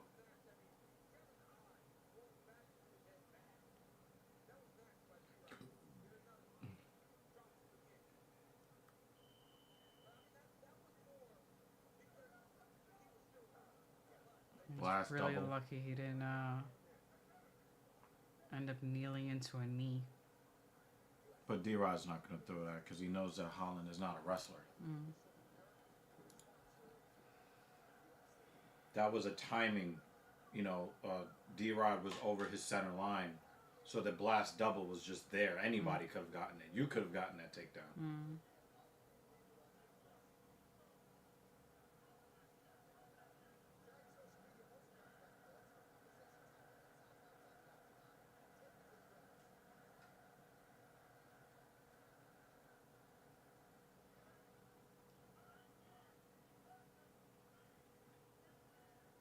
Yeah, so most people think that Rodriguez got this on points.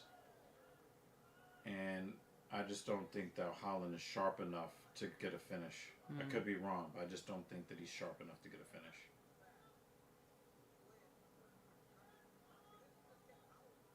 It's a little sharper this round. Yeah, I just don't think that he's sharp enough to get the pinpoint accuracy and the timing that he needs to get a guy out of there that doesn't get knocked out.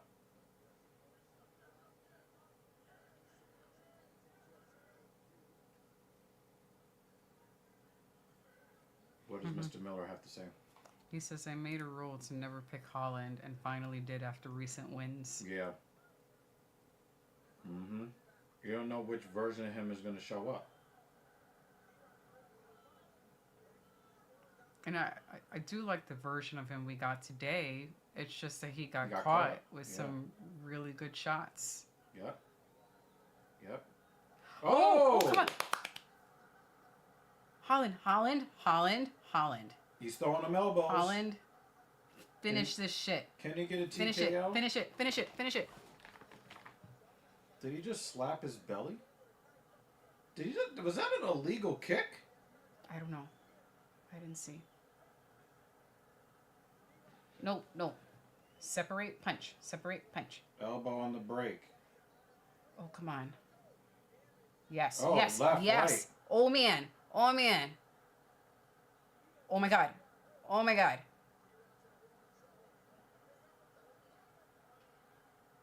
D-Rod is in a lot of trouble. Come on, Holland. The shovel uppercut.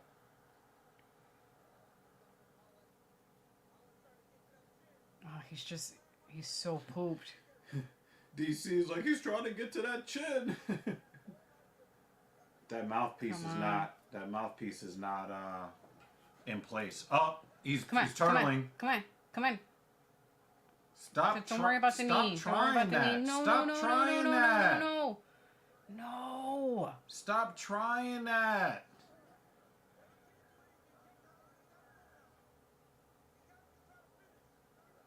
He's got to try to finish this right here.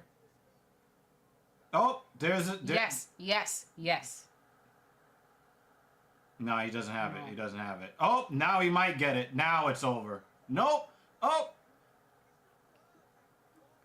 Oh, he fucked it up. Dude, how'd you fuck that up? Oh, man. Dude. Literally yours to win right now. He's trying to get a triangle. Oh. Does he have it? Oh, he's grabbing the fence. Come on. Only a minute.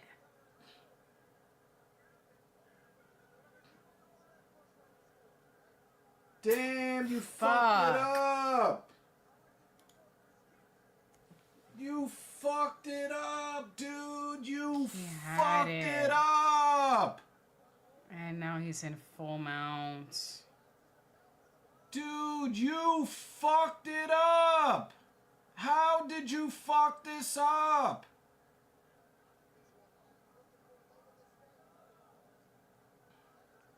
Holland, how did you fuck this up? And then the recovery. Oh. He's got the choke. No, I think he doesn't. Yeah. Man. Damn, you fucked it up, Holland. He gave up. No, I don't think he gave up. I just think that he's dead fucking tired. Yeah, he definitely fucked up. Fuck. Damn, man. He had Rodriguez on Dream Street. Wow. Yo, I'm sorry. This main card is annoying the shit out of me. Oh my god, that was so annoying.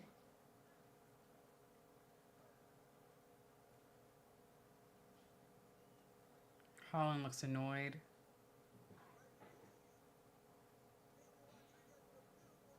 Again, you don't know which version of Kevin Holland you're gonna get. You know? So Jake has it as a draw. Miller, I understand your frustration. No, it's gonna be 30-27. It's gonna be 30-27 or 29-28. Or a mixture of the two.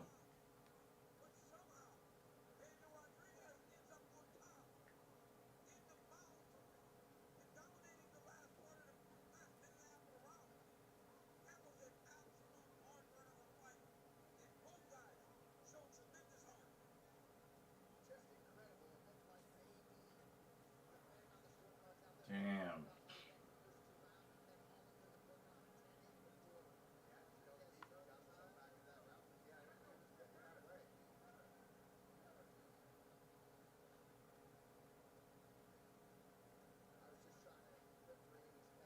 Yeah, there's gonna probably be two 30-27s and a 29-28 or something like that. Damn, man. Come on, Kev.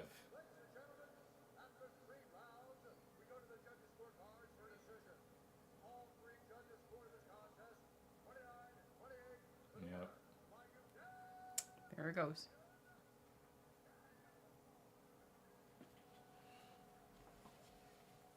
Not a draw. 29-28.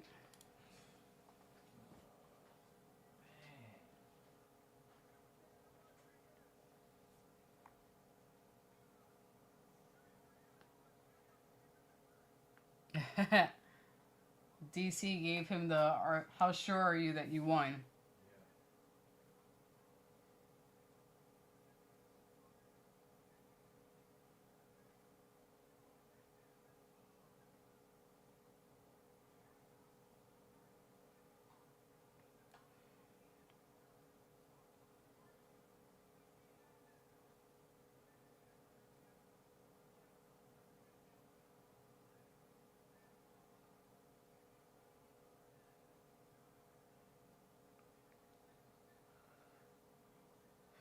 Two fights left.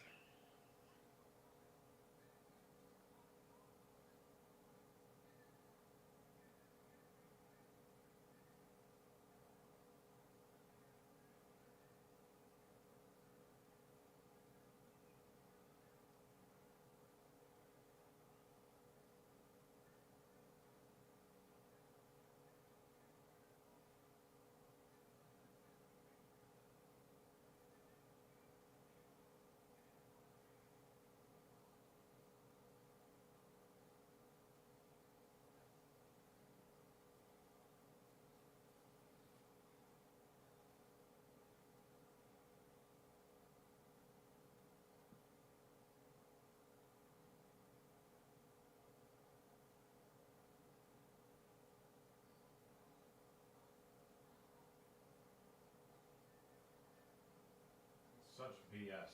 The official water. Water is water, motherfucker. I know. The official water of the UFC.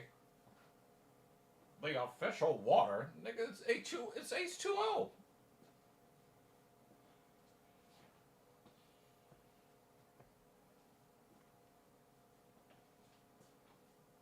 Trader Joe's. The official water of the UFC. Trader Joe's.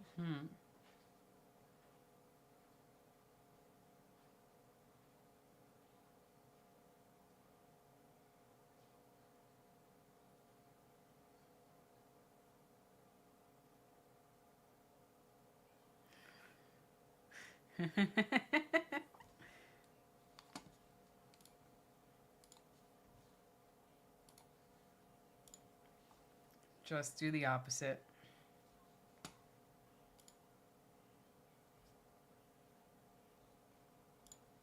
Yeah. Yep. Jumbo Chase Hooper.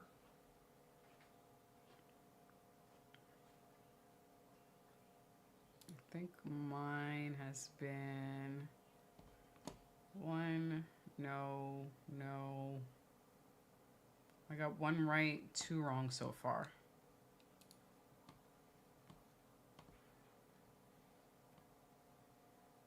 Nope. Damn. Well, depending on the next fight, I have the same choice as you, Dan, for this one coming up. Might be a bad omen for Dan. This is what he's saying. He has to go in reverse order. Not having a good night. Yep. That's how we're all feeling today, Dan. That's how we're all feeling.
Someone posted online, congrats to D-Rod for being the first Daniel to win tonight.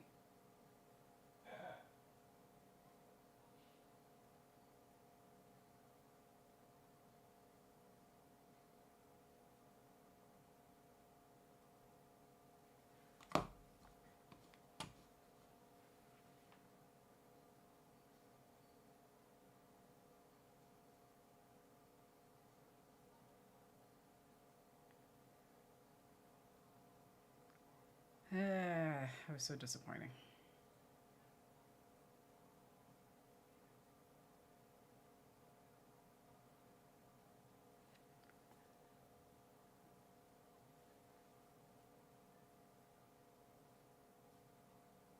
So, for our poll, looks like we got one more for What the Fuck Man.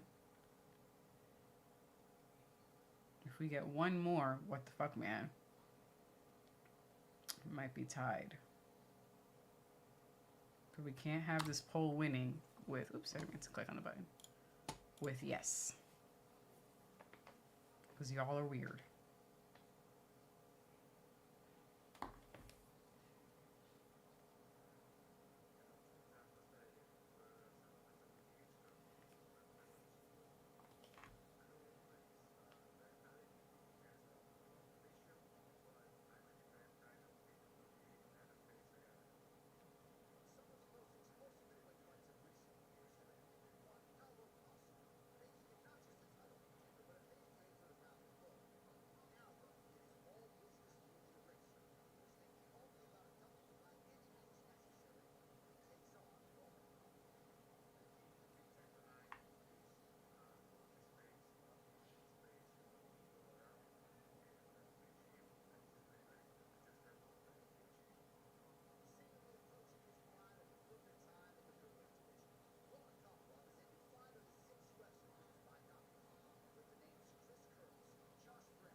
Dean.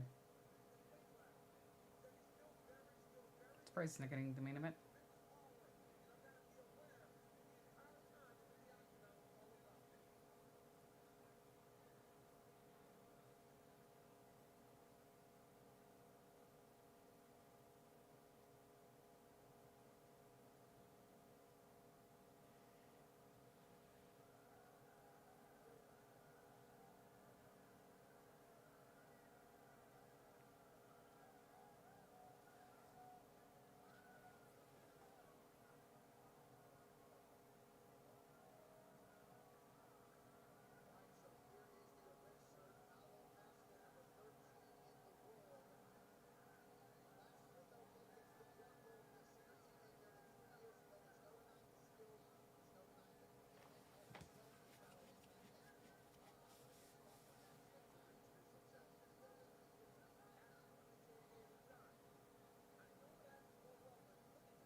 So angry tonight.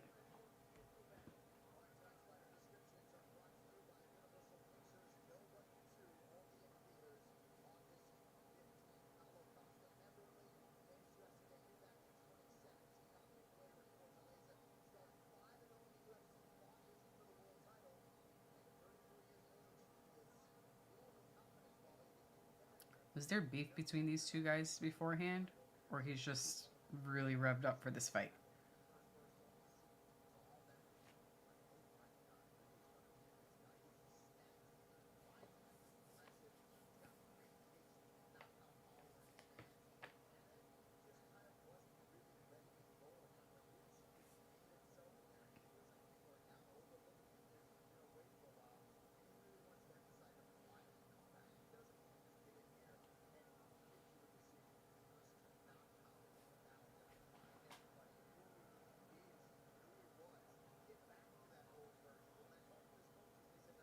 You're talking about it a bit now, but I don't want to raise the volume too high.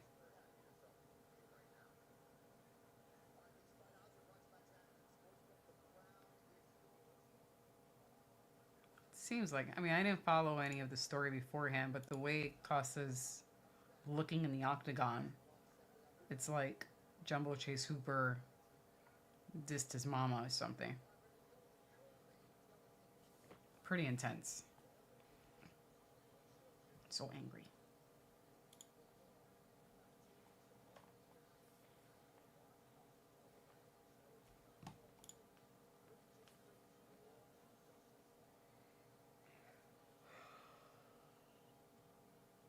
Excuse me.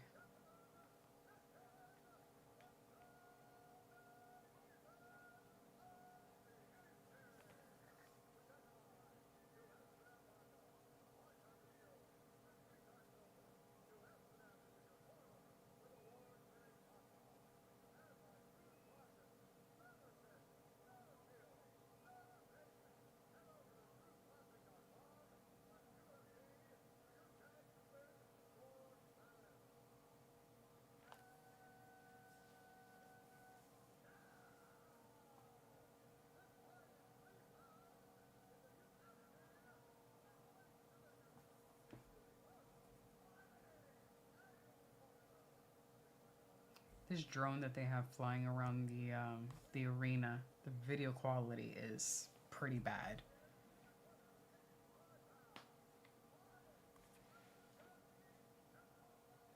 They have one of those drones for WWE. The video quality is way better. But the one here, or maybe they have multiple drones. One of them has really bad video quality.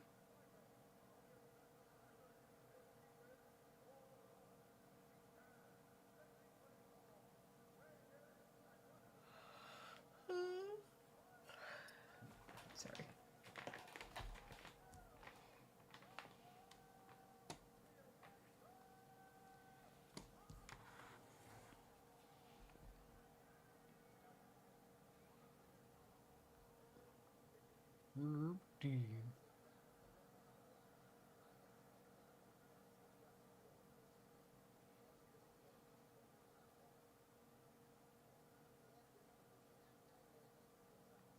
Why are you saying no already? Don't say, if it's over already, don't say anything. Shh, Dan. Shh. It just started for me. I'm 5 seconds in. You're probably way ahead of me.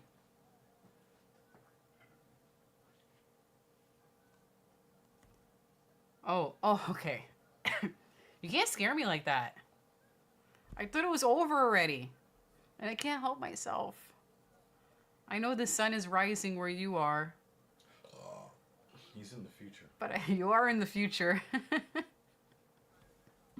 This is the second time he'll put a comment, and I'm like, the fight is over already. He's ahead of me. I know.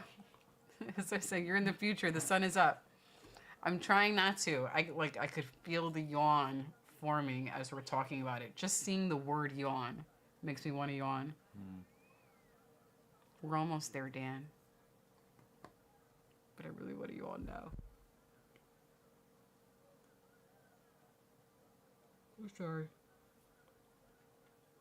I think Paulo Costa is the most skilled, unskilled fighter I've ever seen.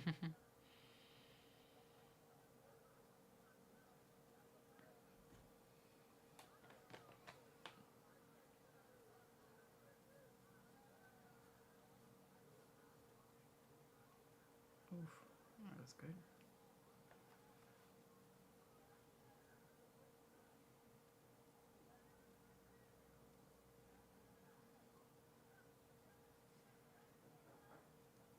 Nice body kick.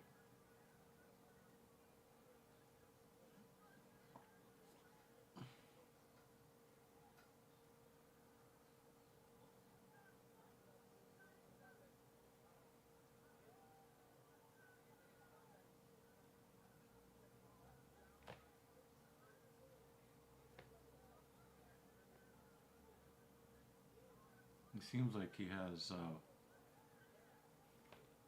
He seems like he has the range down.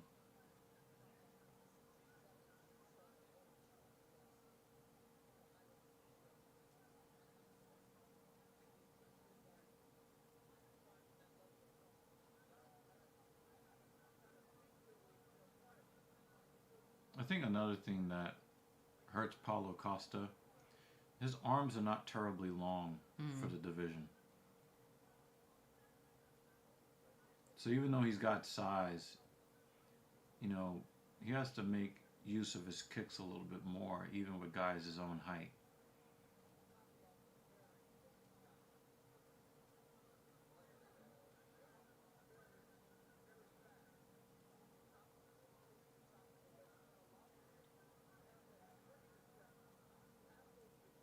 He did say he was going to throw a lot of shots to the body, and he is doing that.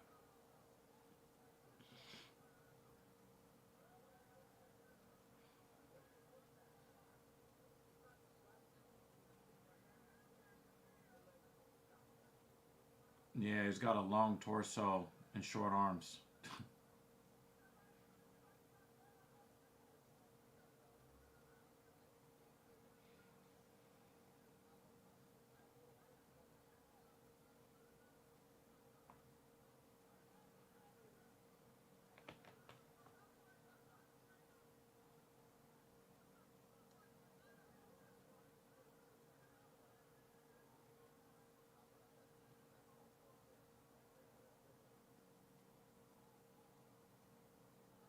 He showed that shovel uppercut there.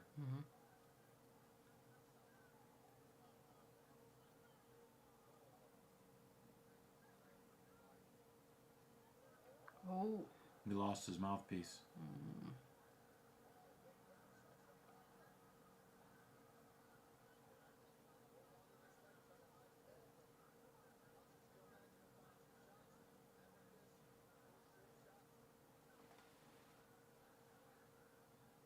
Herb Dean, his mouthpiece. Doesn't see it. Maybe he didn't see it pop out. He might have it in his hand now.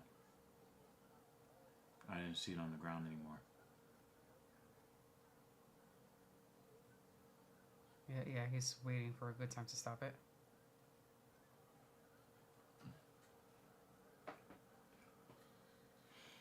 So Costa definitely got round one.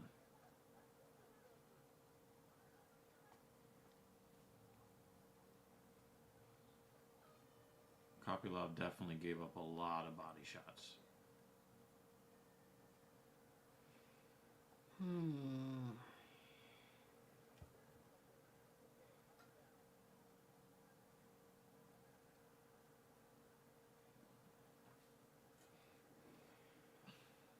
This looks like one of those fights that Kopylov is going to need a finish.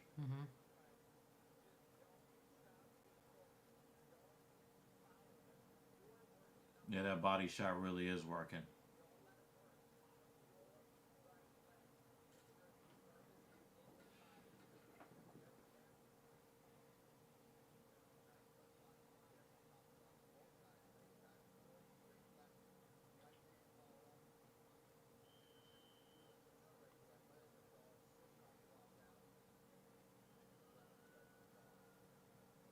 That was a good recovery for Kopylov, but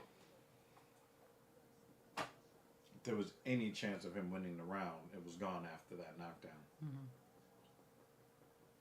Not enough for a 10-8, but Costa definitely got round one.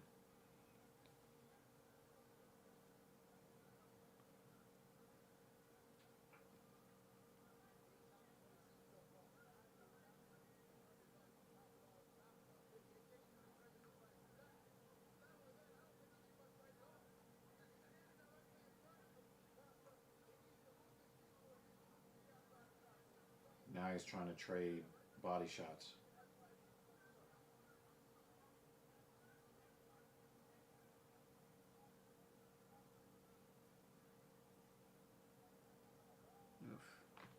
Body kick.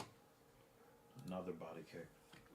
Yeah, so that's his whole thing, is to attack to the body in this fight. No headhunting.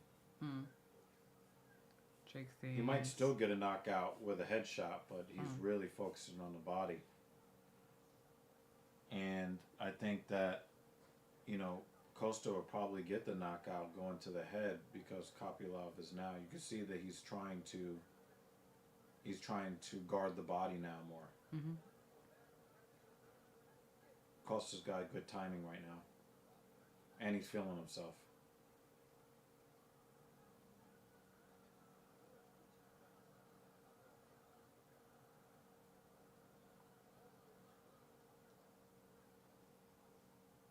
Nice to see Roman let his hands go there.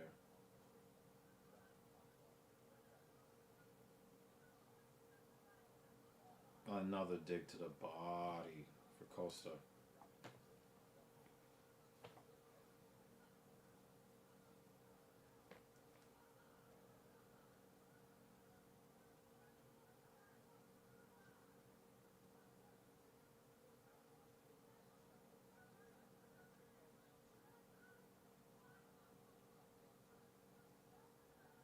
Another dig to the body. He's just breaking him down.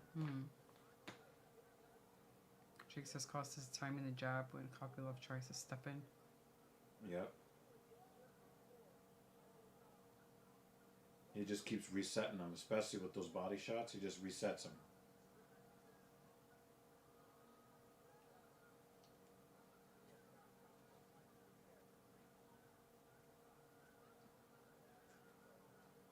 And I think that he sees that Kopylov has a very shrimpy defense. So every time he goes to curl in, That was a he good just one. throws the body shot behind it. Kopylov is in massive amounts of trouble.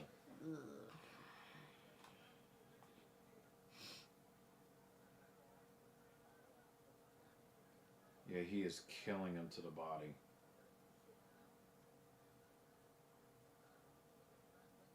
Needed a body. His body is all bruised up. And he's going to go with that overhand right. See? There it is. I knew it. I knew that overhand right was coming.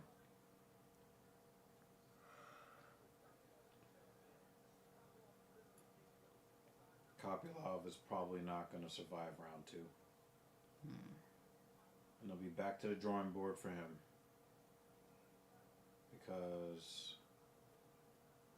You're not going to get a higher rank fighter. Nope. Nope. He might drop out of the top 15 with a loss like this. Mm-hmm. Probably end up getting someone who's making their debut. Yeah. And the thing is, like, one loss can really just derail everywhere you're going. You know, he could have been 2 fights from the belt, or now, you know, up and coming prospects. You know, now he's fighting on the prelims, early prelims. You know, this is a co-main event spot. Yeah. On a pay-per-view. And he could find himself in the early prelims or the prelims of a fight night now. Getting knocked out here.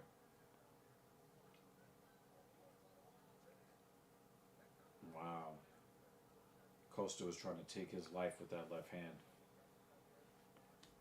Jake asks, who's a better matchup for Roman? He can't grapple his this was his style of fight and lost. Right. Yeah. Yeah. I mean, he's taken out some really tough guys, though. I just think that maybe his game plan just wasn't right. I mean, Costa already said what he was going to do, and Kopylov let him do it. Mm-hmm. So, and you can tell that like he is really worried about those body shots, and the shots that he's throwing are just not accurate. We're used to seeing him be very accurate. It could just be the fact that Kopylov is just having a bad night. We've seen that happen with a bunch of good fighters and great fighters. Mm-hmm. They were just off that night. Unfortunately, Jumbo Chase Hooper is looking like Jumbo Shrimp. Yeah.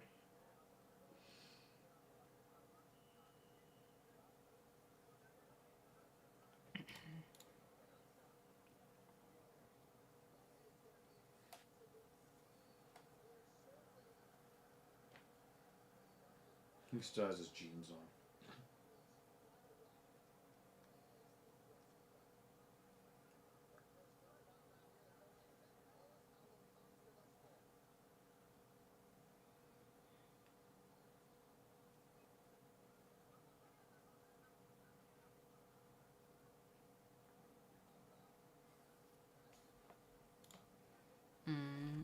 Jumbo Costa can Chase. just salt this away.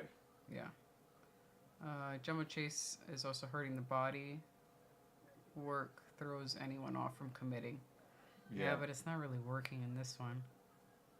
No, I'm saying, no, he's saying Kopylov is also hurting. Mm-hmm. The body work throws off anyone. Yeah. That's what I gotcha. I mean, you know, punctuation marks help a lot, Jake Miller. Well, I thought not, because he's also getting hit with body shots, so that's how I interpreted. I mean, he's trying, but he's hit him with like 7. He's gotten hit with 70. Mm-hmm.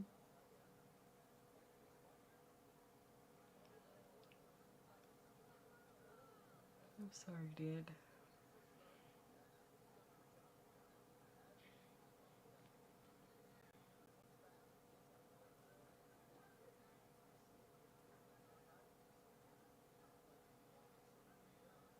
I think Paulo Costa's losing his hair. Mm-hmm. He goes to great lengths to disguise that. Yeah, I noticed that his last fight.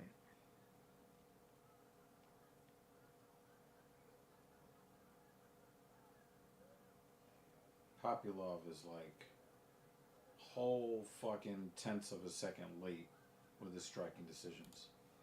And I think it's just because he's been beat up to the body so much that he's having a lot of trouble just doing anything. Mm-hmm.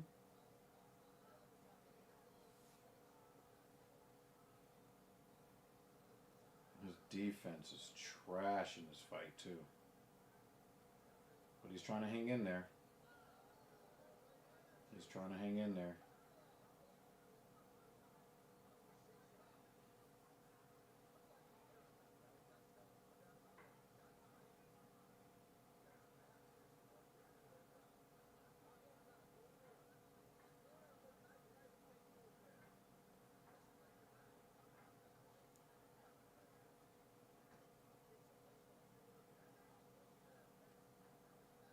It would be really unfortunate if Kopylov remembered how to fight with 2 minutes left of the fight. Yeah.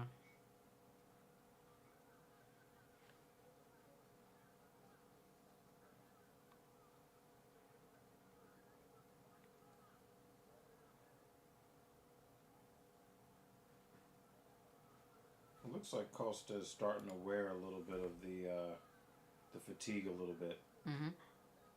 He goes, maybe Costa gets transplants every year, so he can only fight once a year. 5 fights since 2020 is low activity. But he said he had some health problems, which could be the health, the hair. He's that vain to be like, yeah, I had some really bad health problems. Yeah, I had to go to Turkey.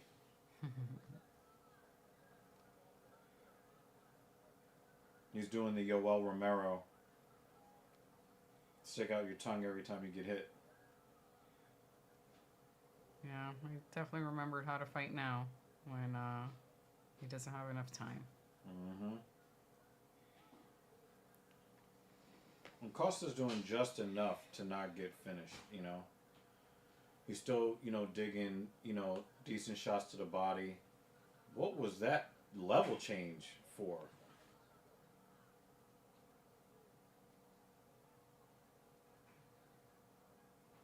It was like Nate Diaz. Oh, so you're a wrestler now.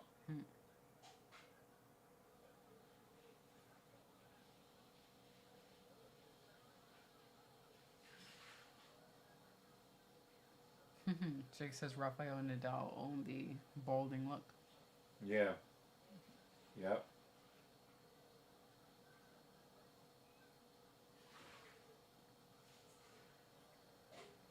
Yeah, he definitely wants to clinch his way to the end of this fight.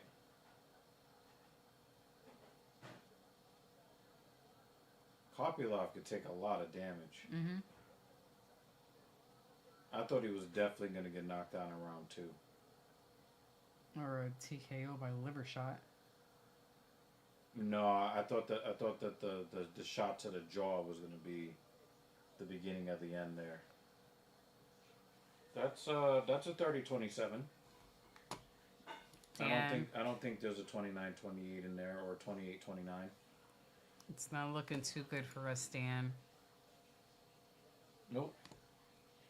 Oh, I put jump chase instead of jumbo. Whatever.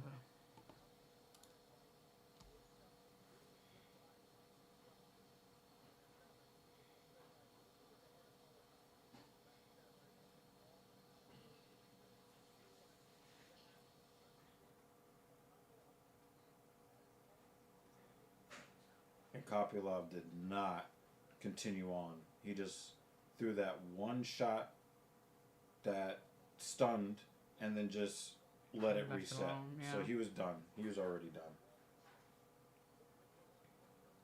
And that's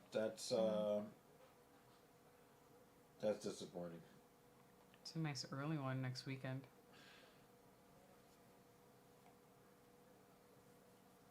Probably going to be the end of Whitaker there. I have to do my run on Friday for that one.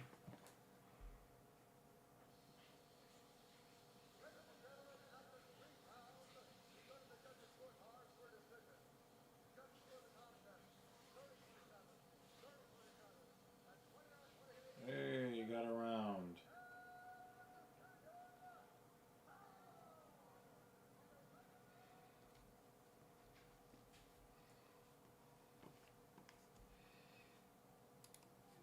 What was I looking at? Yeah, so next week prelims start at noon. That means you're probably going to have to open the show. We'll see. Yeah, probably. You don't get home till about noon anyway.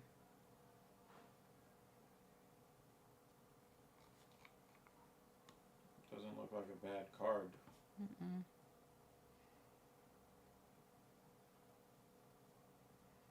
Was that at the Apex? No. It's got to be like somewhere out of the country because you have It's a a bunch lot of Muslim fighters. It's got to be. and it's early too, so. Oh, UAE. Abu Dhabi. Yeah. That makes sense. Dan says there should be a prize to us. There are 100% wrong picks. And we had the same picks. Yeah. Our prize is shame. Oh, now I understand why they were showing Chicago. Because the next pay-per-view is in Chicago. We have the volume low, so I don't really catch anything anyone's saying. Oh shit, there's a 4 a.m. one. August 23rd. China. Oh, it's tough. Prelims at 4. Well, this one's going to be perfect for you, Dan. August 23rd, they're going to be in China. Prelims starts 4 a.m. our time, so I think that's 10 a.m. for you. And then main card, 7 a.m. our time.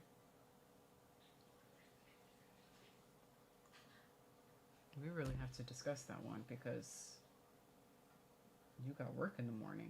Well, I'll see if I can move that session. Perhaps. Maybe. I don't know.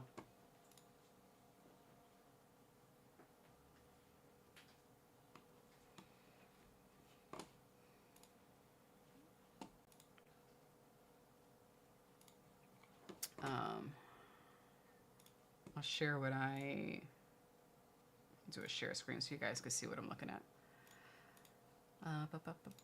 This one, yes. So I'm just, let me move this out the way. Let me move that out the way. And Mason, we will get to your comment as soon as he comes back. But I do see that you have a question for DEG. But this is what I'm looking at. So,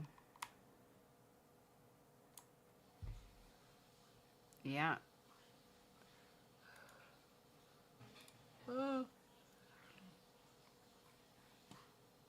Prelims are at noon. Main are at 3 next week. And then we have normal time. Well, this one's kind of early. The 9th, 4 p.m. That's not so bad. 7, 6. These are all pretty normal. I'm not paying attention to Dana White Contender Series. I just want the regular. And this is the one that I was just mentioning. 4 a.m. Eastern, 7 a.m. Eastern. Ouch, ouch, ouch. That's gonna be a tough one. Ugh. And they're gonna have us up early in the morning so we could look at a fighter with some shit on the back of his head. Ugh. Makes me want to stay asleep. And how many Asian fighters do they actually have on this card? Doesn't seem like too many.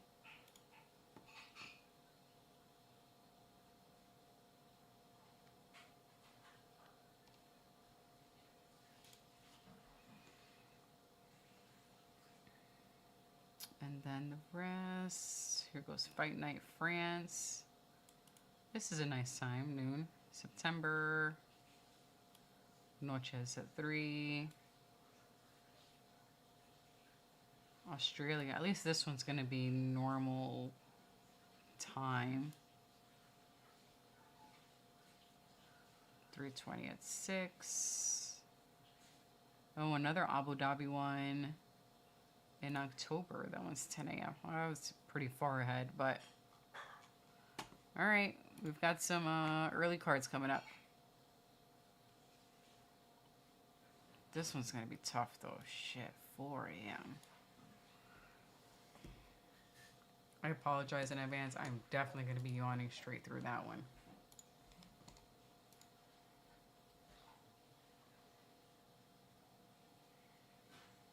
And then I'll be going straight to bed after that.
Mason has a question for you.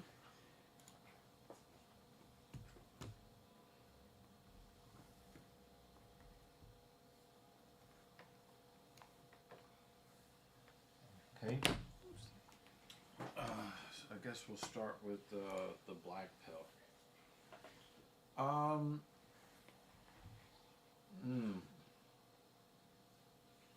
I don't think that it is the healthiest approach to life, but it could be the safest approach. It could be an approach that you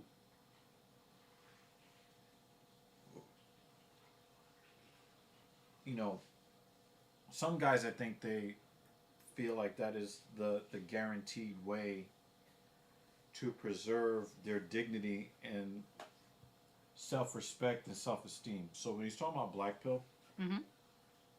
you know, red pill is, you know, dealing with women as they are, Okay. and seeing them for who they are instead of for how society sells them as blameless, perfect creatures that are always victims and never perpetrators and never do anything wrong and never lie and never do, you know, that's what we were taught as young boys. But, you know, reality is much different than that. So that's the red pill.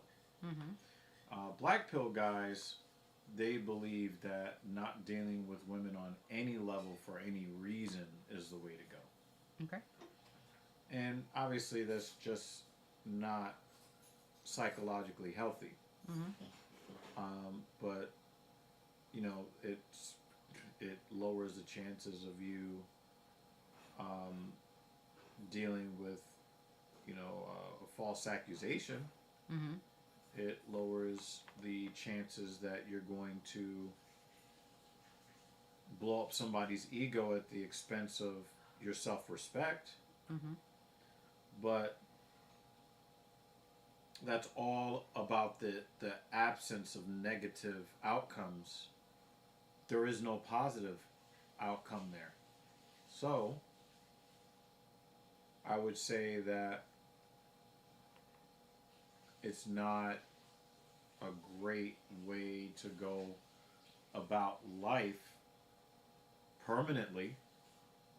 I think that in today's environment, if a lot of guys go black pill, we would get to a more balanced society with the sexes, because I think that a lot of guys give women too much attention that they have not earned and do not deserve.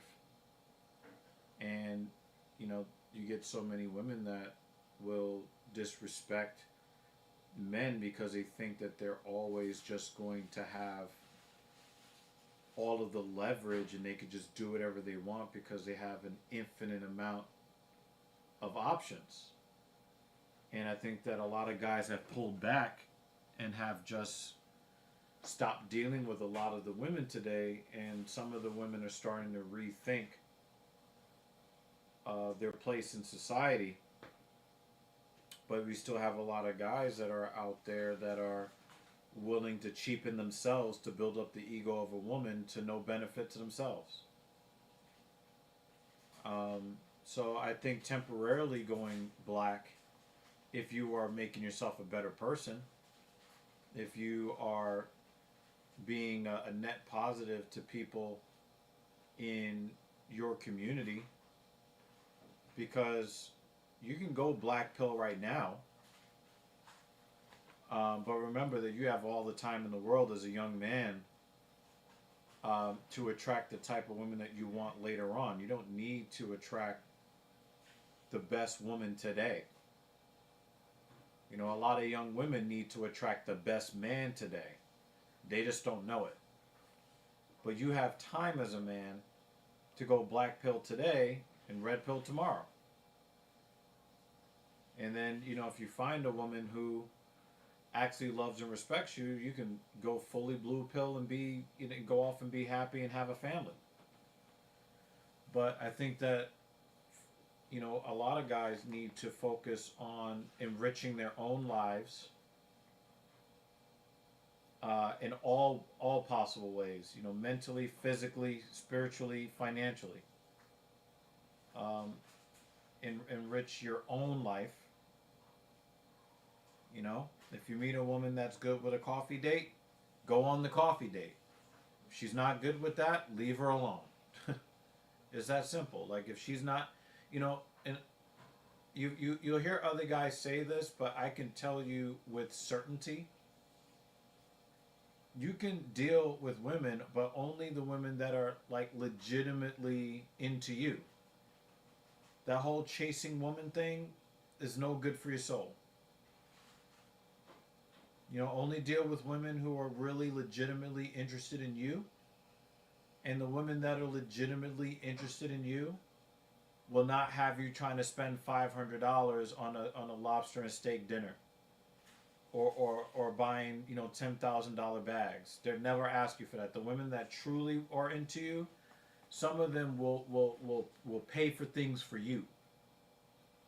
So, you know, only give the attention to the women who There goes the drone with the shitty camera.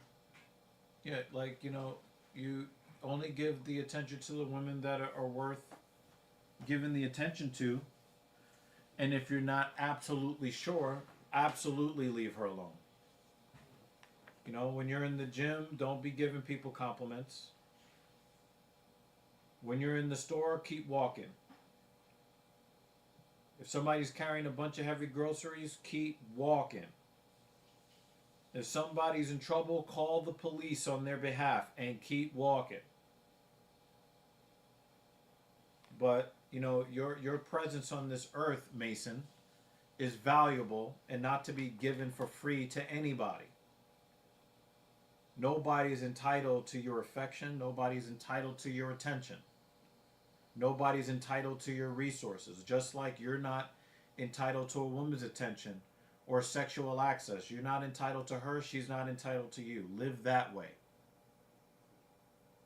But if she shows that she actually gives a shit about you, you'd be a goddamn fool to just be like, well, I'm black pill. I'm going full monk mode. You know, if you meet somebody that's really into you a little bit earlier than you anticipated, you go on and you make that move. But until you meet a woman that actually respects you as a human being, leave them alone. If they don't respect you, leave them alone.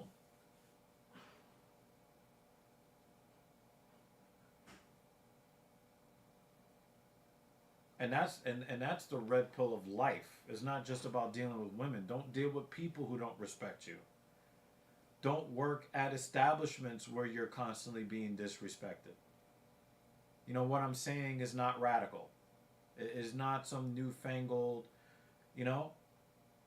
And, you know, some people might, you know, retort to me, well, you know, your advice, that must mean you hate women. Well, if my advice means that I hate women, then that means that you hate women. If you think that what I'm saying is hateful towards women, what you're saying is you believe that women are horrible human beings by default, and that we have to all deal with the horribleness by default. And we don't have to deal with that. And there are good women out there. There are plenty of good women out there. So we don't like shitty behavior. We don't like being treated with disrespect, disregard. We don't like being treated dismissively.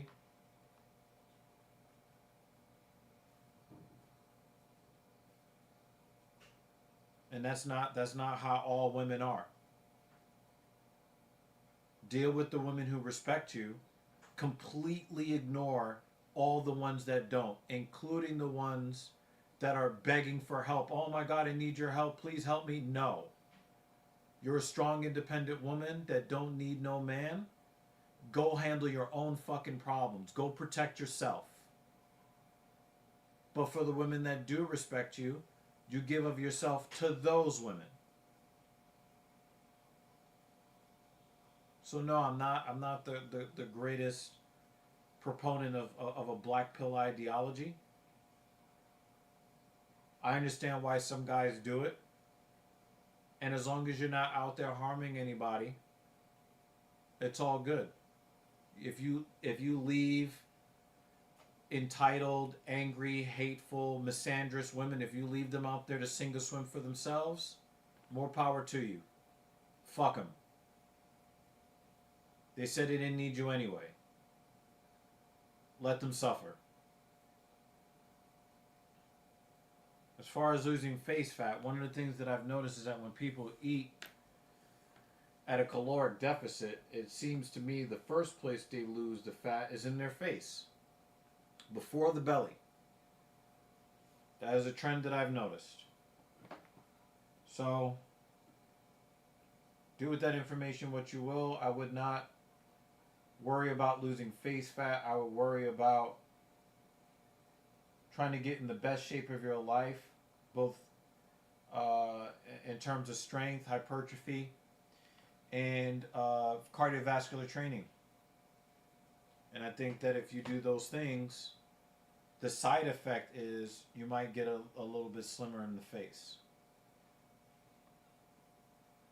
So I've been at a caloric deficit for a few months.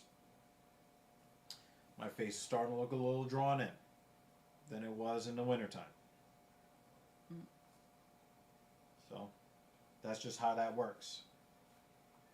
So be fit, lift heavy, work hard, get your cardio in, don't eat like an asshole, and you might see that face slim out a little bit. Obviously, there's a genetic component to that. You might be predisposed to having, maybe you have a very lean body and, you know, the cheeks are cherubic. If that's your situation, well, just live with it. Chicks are going to pinch your cheeks. And it's okay. But yeah, I wouldn't, you know... We like pinching things. Yeah, I wouldn't... I would only go so-called black pill for women that are either overtly or covertly showing disrespect to you and or other men. And if you're around women that show respect to them. And if women that show respect to you, show interest in you, and you find them attractive, go and make that move.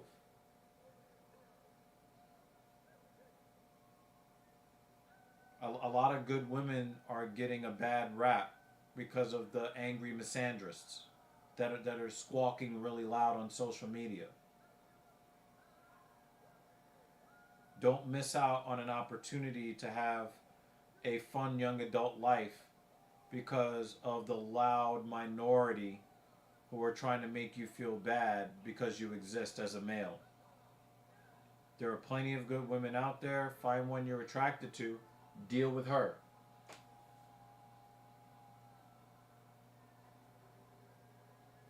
But don't try to convince somebody that doesn't respect you to like or respect you. Leave them alone.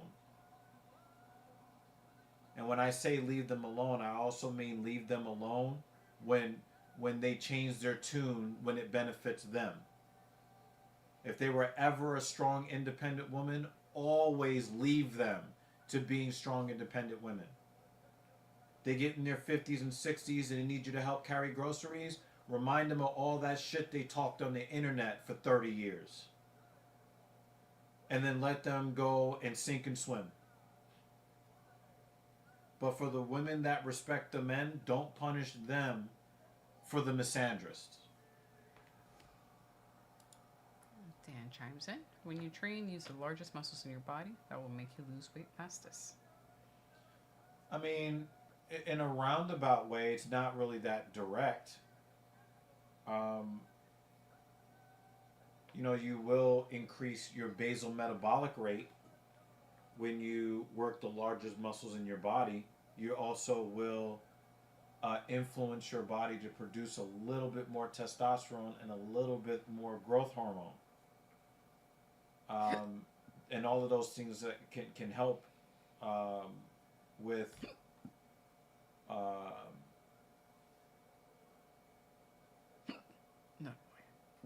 helping you with more male features, and of course, burning more calories and building more muscle will be among those things. So Again, train hard every day. Lift heavy. Train hard. Get your cardio in. Don't skip leg day. Don't skip leg And day. that would be where Dan, where Dan comes in. Largest muscles in your body: glutes, hamstrings, quads. Not necessarily in that order, but make sure you train them. Train your legs, your lower body at least twice a week. Be consistent, and you can be lean, strong, aesthetic. That's one of the best parts of going back to StreamYard. Yeah. Nice and quick. I'm surprised that the spam didn't start until the main event started. I know. All right, here we go. So for those that don't know, Mrs. Evil is wearing the Poirier shirt, and I'm wearing the Max shirt. And we love both fighters. And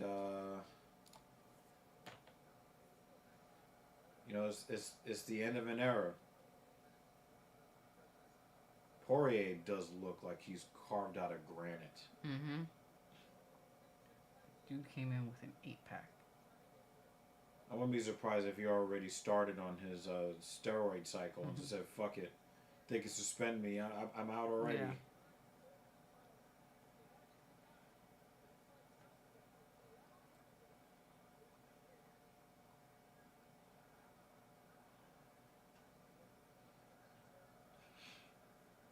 Poirier still has that power advantage.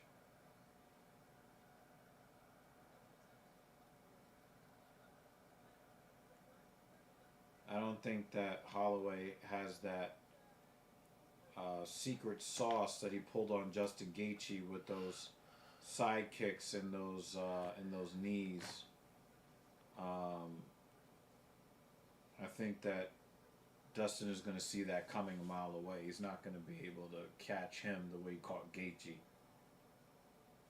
So I'm pretty sure he had to find a new game plan. But also, Holloway, he...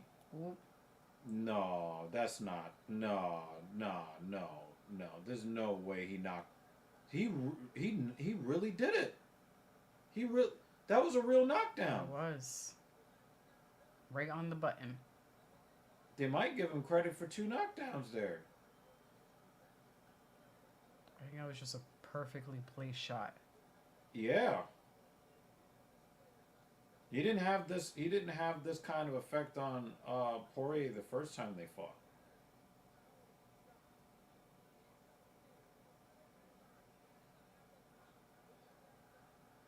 Good combo. Yep. Each time one of them gets the upper hand, I'm like, ooh, ooh, ooh, Yeah. Yeah.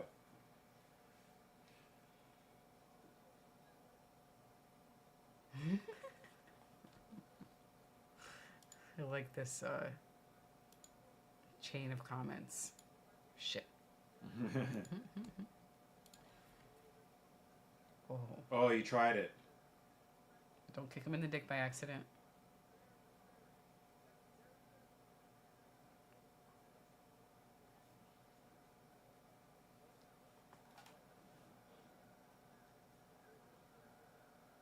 That got in. And I think that did damage. That right hand from Max. I guess to be careful with that spinning back Back kick because kick, it's yeah, a little 'cause low. Yeah, and also, he's so off with it that Poirier could take his back. Mm-hmm. We saw what happened to Valentina Mm-hmm. when she fucked around and found out. Oh! He came with that slugging overhand right and then the check left hook.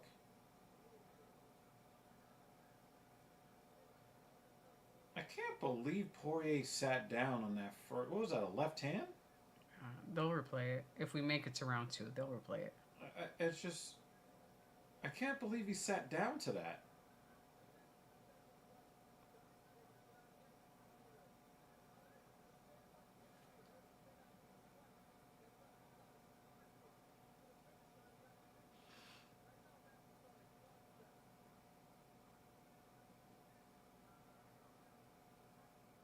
Nice inside leg kick for Poirier.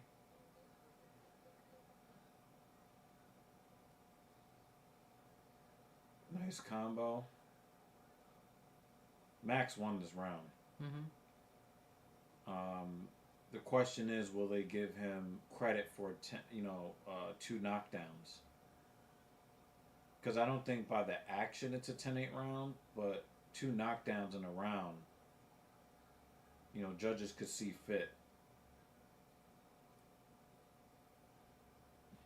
It's one more fight. And if the last one's over, don't say anything per usual. It's not all done. As per usual. Shh. We're on the last one.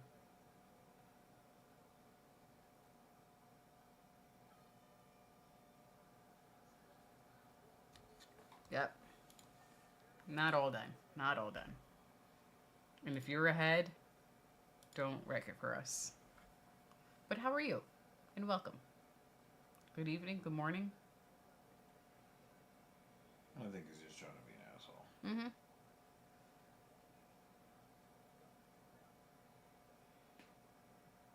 He's already taken some bruising. He looks super young, doesn't he? Yeah.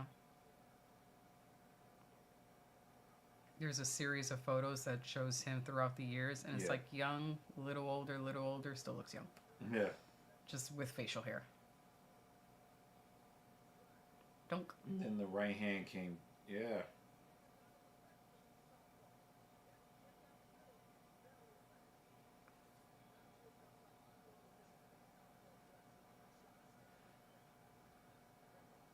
Looks like he's recovered though. Poirier still got heat in those gloves, Mm-hmm.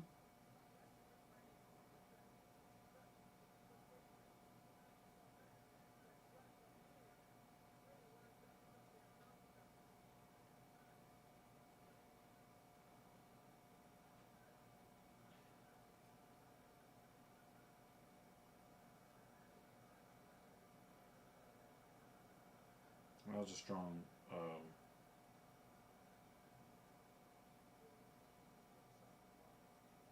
That was a strong shot from Poirier.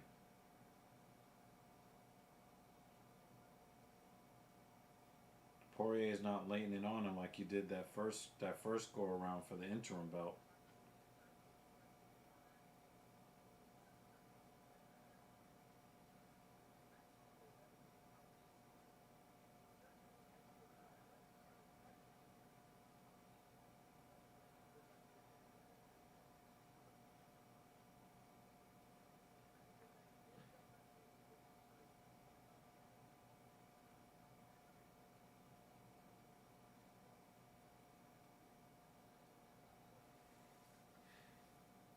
Max is going to the body a little bit.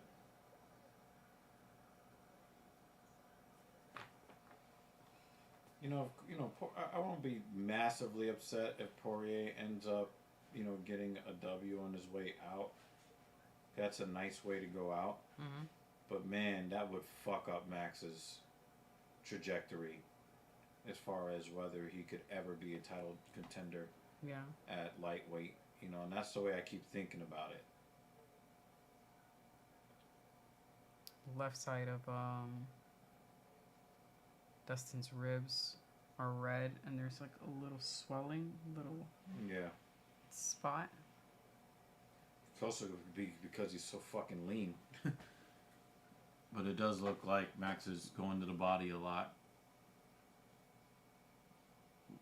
with a variety of strikes.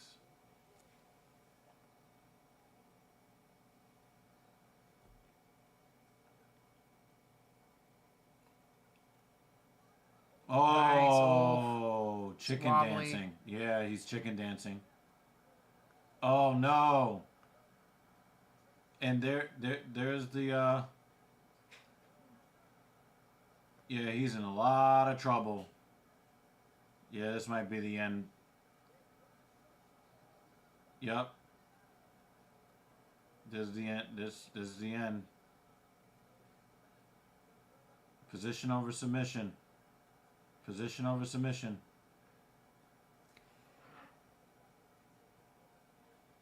Damn, that's another knockdown, I think, right? Mm-hmm.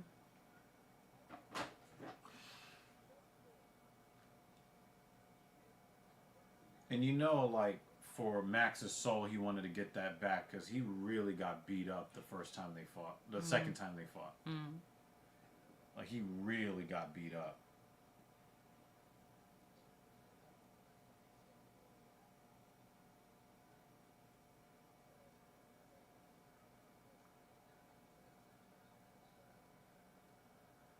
And it looks like Holloway's got a little bit more power here at lightweight. Mm-hmm. Now that he's like a real lightweight. Yeah. You know, he didn't just eat junk food to get his weight up Mm-hmm. like he did when he fought Dustin the first time, you know? Yeah, because in the past, he would just throw a lot of shots, but I never expected him to get Yeah. But now he's really... a knockout. Yeah. Don't get upkick knocked out. What is that, 3 knockdowns now?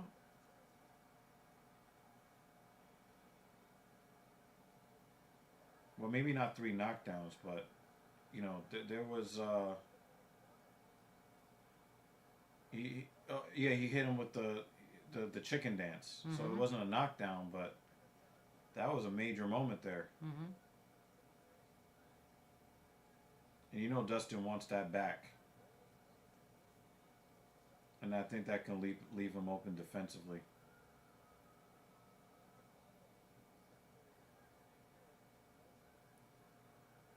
Now he's starting to get his boxing on. Oh. Oh. And he went with he jumped guillotine. He loves jumping guillotine. Yeah, he's not gonna get that one. Oh wow. Oh, he might get this. He might get this right here. Over. It's over.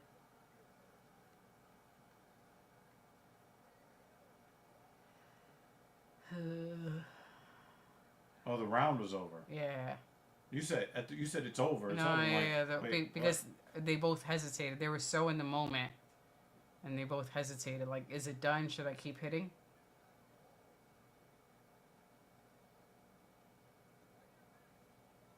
it's kind of hard to see who's going to win the round then, because they both.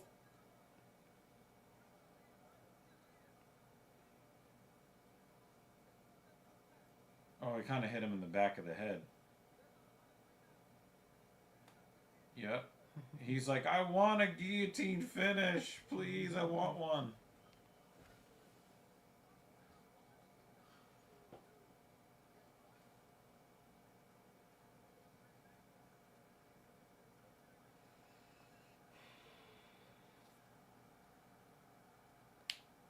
Wow.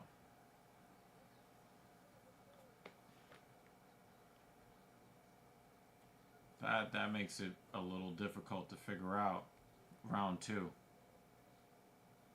I mean, damn, round 2 might have gone to Poirier.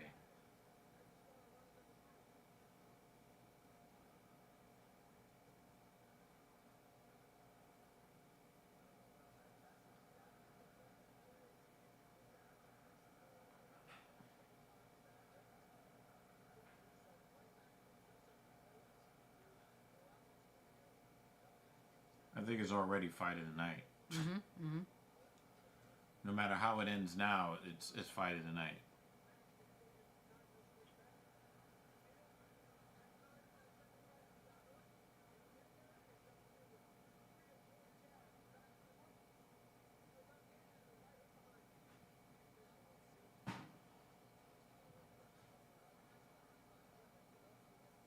The thing is, if Poirier misses, Max is making him pay every time he misses.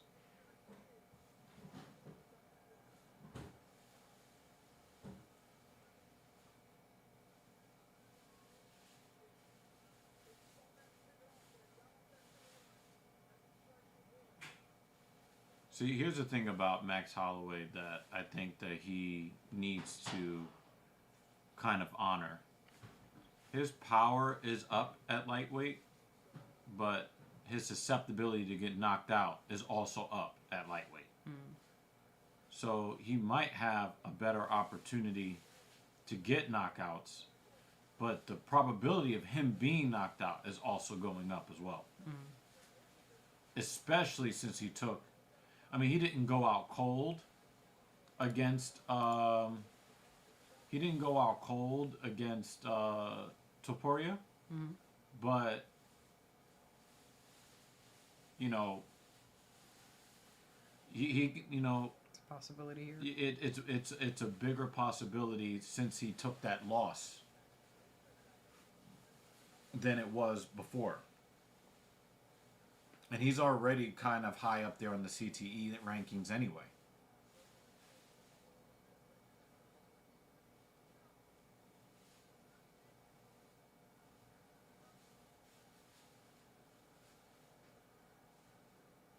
But, you know, Poirier's approach to this fight, I think he definitely respects Max's power more than he did when they fought for the interim belt. I don't know what year that was, 2018, 2019, something like that.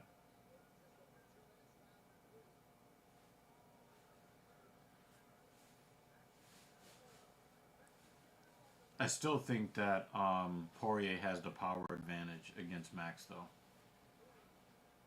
But Max still has the speed and accuracy, but his power is a little closer. So the shots that Poirier ate the last time is not going to go as well if he's eating them the same shots now. And also Poirier also had that crazy knockout, that head kick knockout he took when he lost to Justin Gaethje. So his ability to take medium to high damage shots is also compromised to a certain degree. I thought Benoit Saint Denis was going to really put a hurting on him, but Saint Denis had the staph infection. And then, you know, Dustin ended up knocking him out. But that was not the best Benoit Saint Denis in any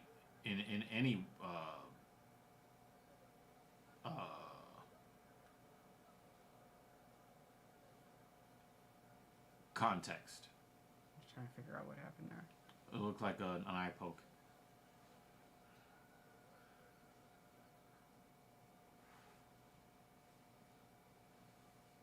Yep. Oopsies. Possible knuckle, though. Yeah, it seemed more like a knuckle No, like this. It didn't seem like a rake. Yeah. Just wasn't able to get in with the full fist. I hit him with this.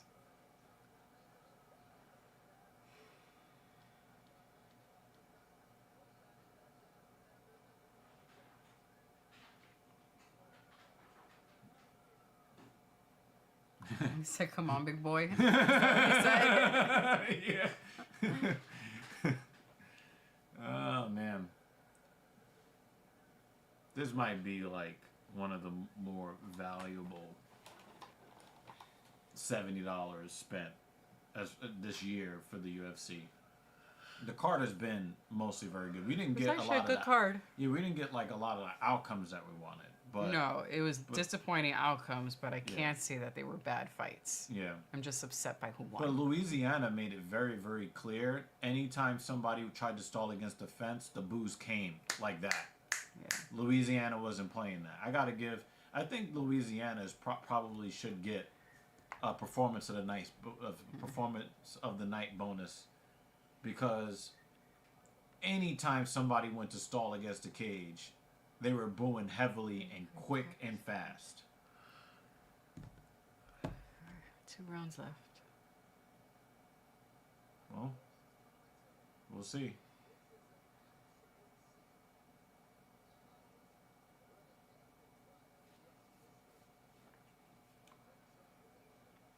I don't think this is sticking out as much as it is now on Holloway. In the beginning, he had like some sticking out, like like if his ribs Bottom were poking ribs. out. Yeah. But that seems a little larger now. I'm pointing to the bulge. Yeah, at the the bottom, like bulge where the on his floating right rib, side. Yeah, would be. could have happened in the scramble exchanges. Mm-hmm.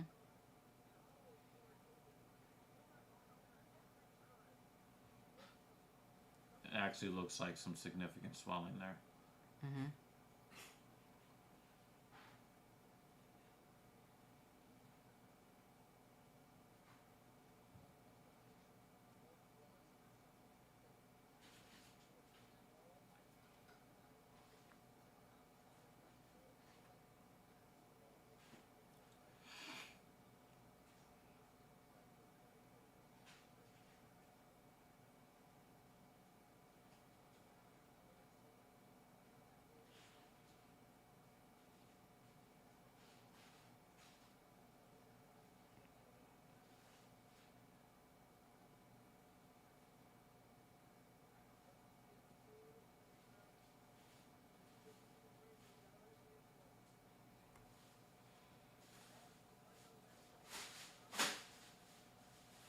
I have to say, just from a fighter readiness, preparedness, and ability standpoint, this might be the second most disappointing retirement behind Habib.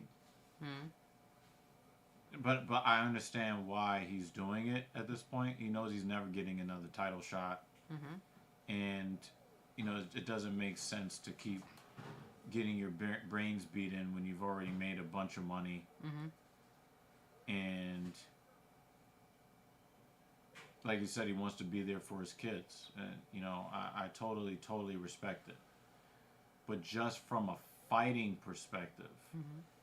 he could do it 5-6 more years at a high level Mm-hmm. if he chose to do so. You know what I mean? Yeah. He's starting to pour it on a little bit on Max.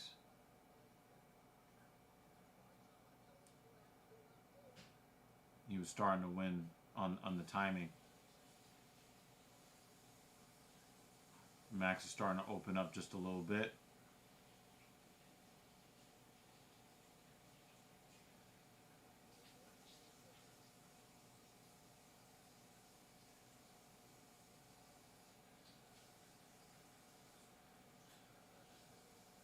It's you almost kind of want like a WWE ending in that. Just me. I'll speak for myself. Okay. The WWE ending where Holloway gets his hand raised, but Poirier looks strong. Right.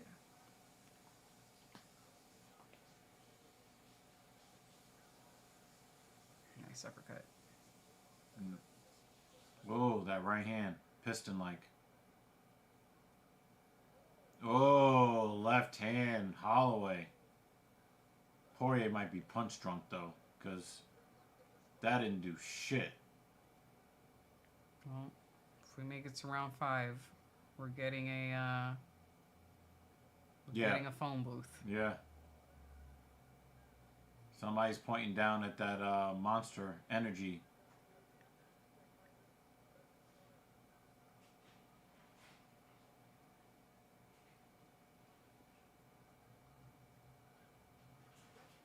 He's very punch drunk. Yep. Holloway did the right thing. When you see a guy is starting to eat shots that he was wobbling on before, just start going to the body. Take the oxygen away. Yep, take that oxygen away.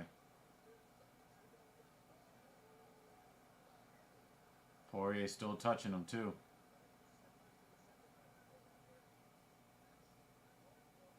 And even though it's 40-24, it feels very even. Yeah. Because again, Poirier has the power advantage.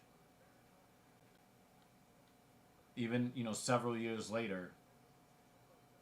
Oh, he caught him in the throat. That was well timed. Oh, wow. It depends on who you are. Yeah. He caught that foot in the throat. Ooh. Ugh. It's one of the few times I'm not upset it didn't end in the first round.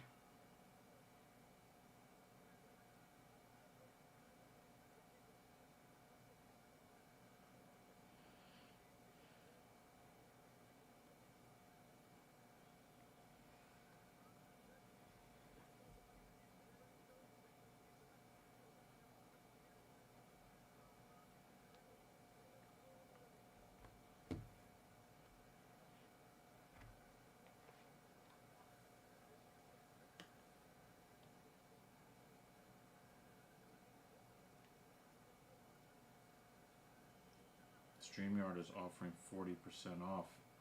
Maybe that's our cue. We gotta talk to Cap. Yeah.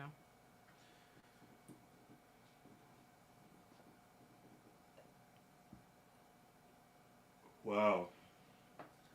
I really didn't think it was gonna make it to round 5 with all the knockdowns and the staggers and Mm-hmm. you know, they definitely they delivered in this fight. It probably won't be the fight of the year like we had a couple weeks ago, but it's definitely fight of the night, and it'll probably be a finalist for fight of the year. Mm-hmm.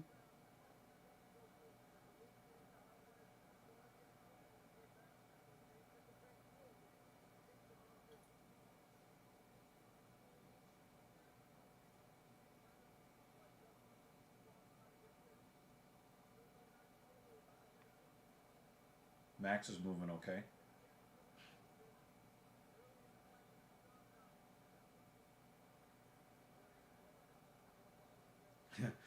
Have you noticed that Max's striking defense is like way better than it was against Topuria?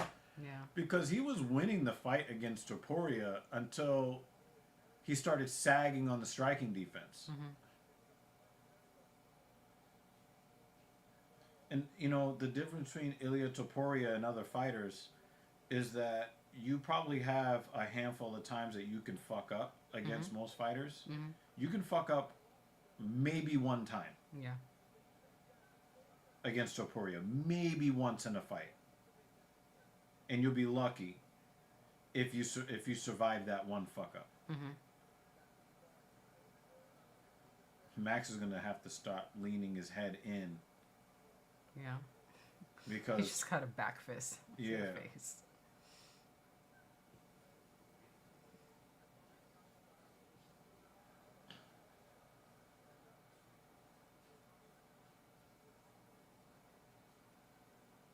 he's getting walked down right now. He's got to do something to stop the forward pressure from Poirier.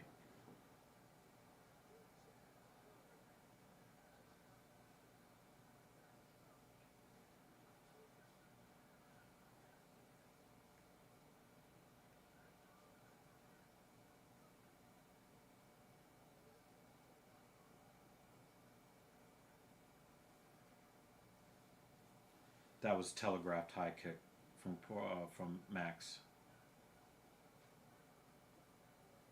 Maybe he just wanted to show it. Mm-hmm.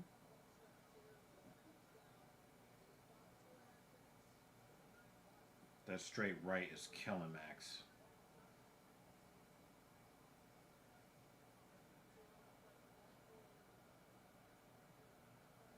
He's getting close to low blow with that body shot, though. Yeah.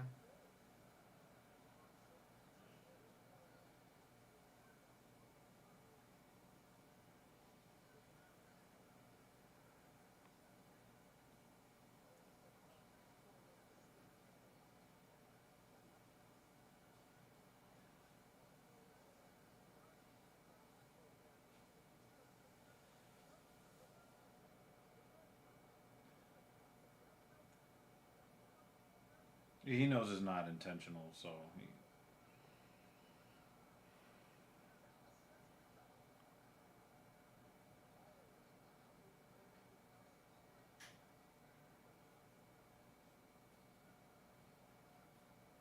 I feel like a spinning back kick is going to come from Max Probably. any second now.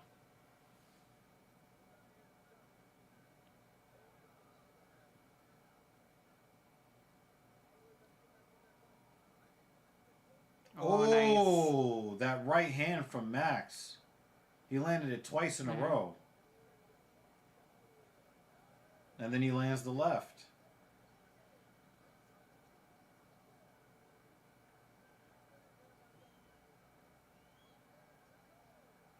Wow, he had Poirier in his back foot, and then he just stopped, and then Poirier hit him with that left.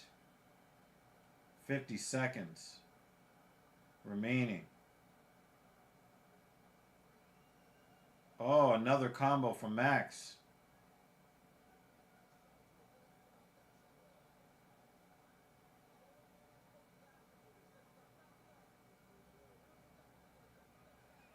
20 seconds before the invitation. Mm-hmm.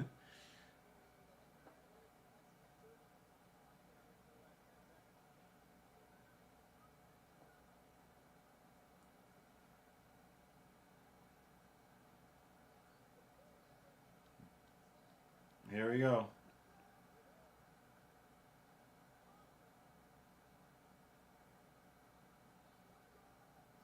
Don't hug. Poirier couldn't handle. He couldn't handle the last it's flurry. like- He was like right here. He was like right here. He was like, okay, He was like- never mind. I think Max got that one, Mm-hmm. but Poirier didn't go out like no fucking chump. Look, yo, you could tell her heart is like in Yeah. her throat. But I think Max got that one. I think he did enough to get the victory.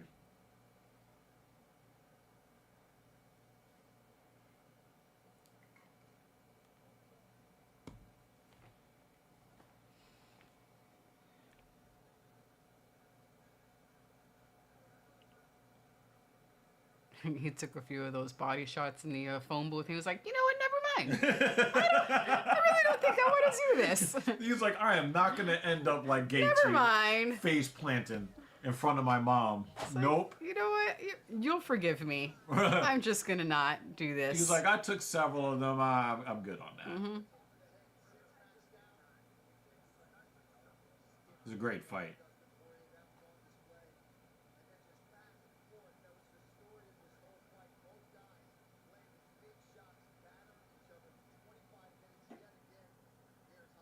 At least Holloway showed that that his chin is not completely gone. Mm-hmm.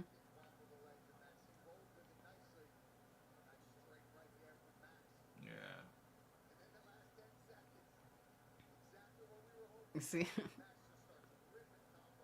Yep. Yeah. He's like, oh, no, I'm good. I'm good. It's like- He's it's like, like- no, I'm good. I know I agreed, but you see Max was like slightly disappointed, like, ah, damn it. But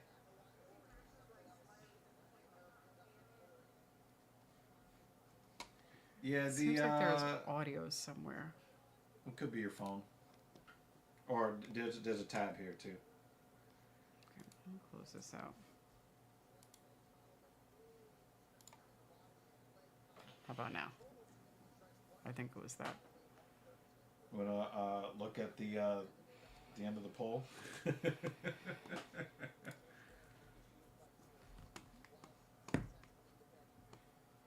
Let's do this first. And then I'll close it out.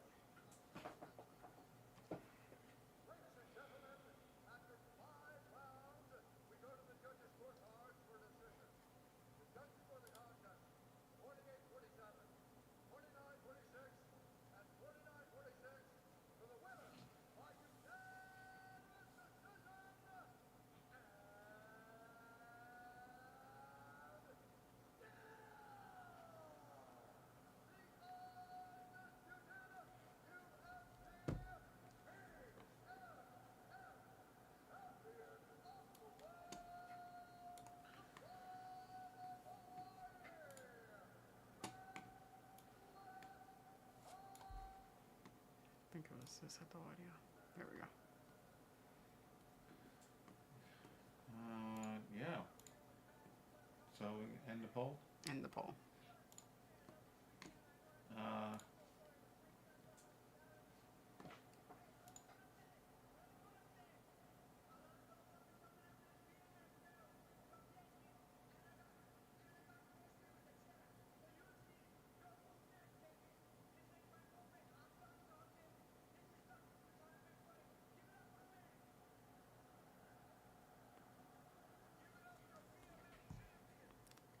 I don't want to say it out loud before the fight started, but he had this fucker in his corner. And you know when people start bringing...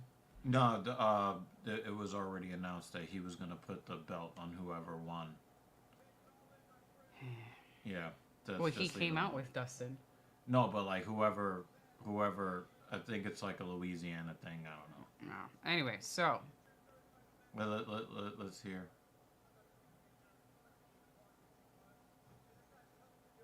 Yeah, it was definitely a good card, Dan. Finally.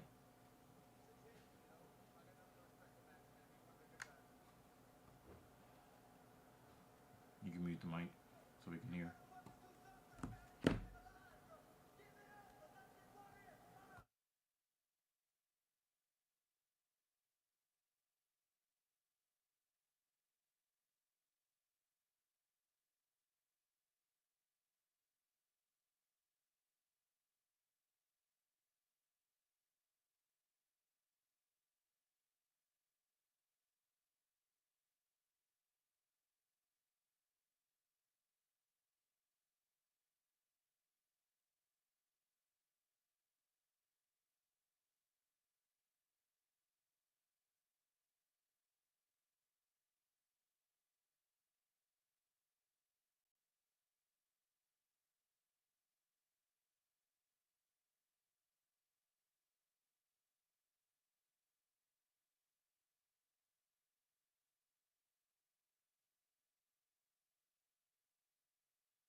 Alrighty.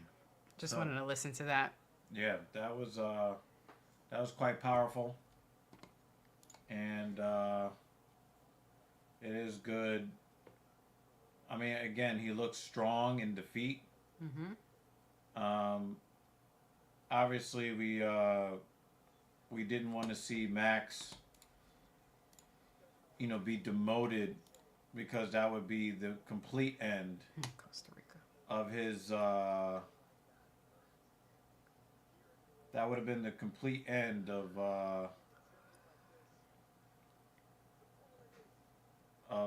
Max's tenure at the top of the UFC.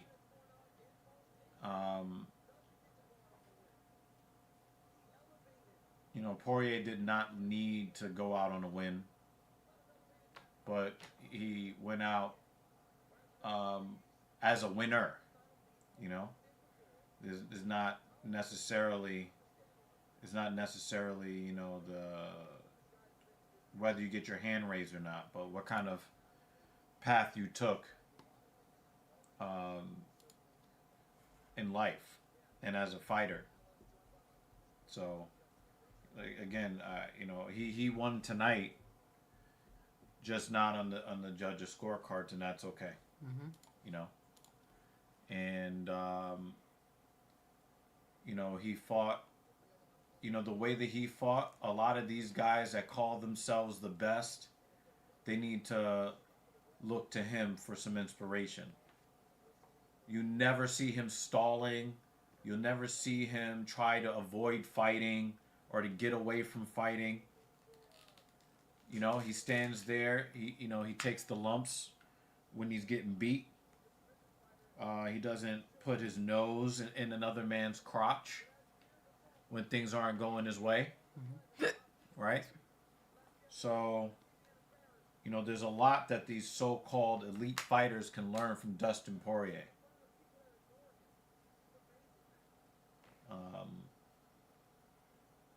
Max survives another fight as one of the elites. It just sucks that it had to be at the expense of a guy like Dustin Poirier. Mm. And I know that we say this a lot, but there really will never be another one of him. And when Max is all done and Poirier is retired, and the Dan Iges of the world are gone, we're gonna be left with a bunch of fucking dick sniffers, and people are gonna stop watching the UFC. Like, this is really the end of an era. Losing a fighter with the fucking cojones of a Poirier. Because we're getting a lot of combat athletes that I'm going to implement my wrestling because I can't strike. Okay, let me hold you down so you can't hit me anymore. We're getting so many more of those guys, and we're losing these guys. This ilk of fighter.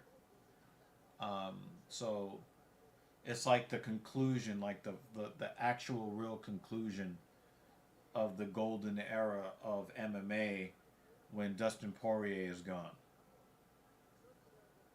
So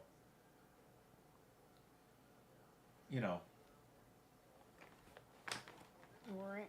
Well, thank you guys for staying up late with us. Yeah, because we both have shit that we got to do. Work in the morning. Well, good morning to you, Dan. And this is good news. I'm happy to hear this. Yeah, of course. So, I hope you can get lots of rest. So if we don't see you next week, at least we know why.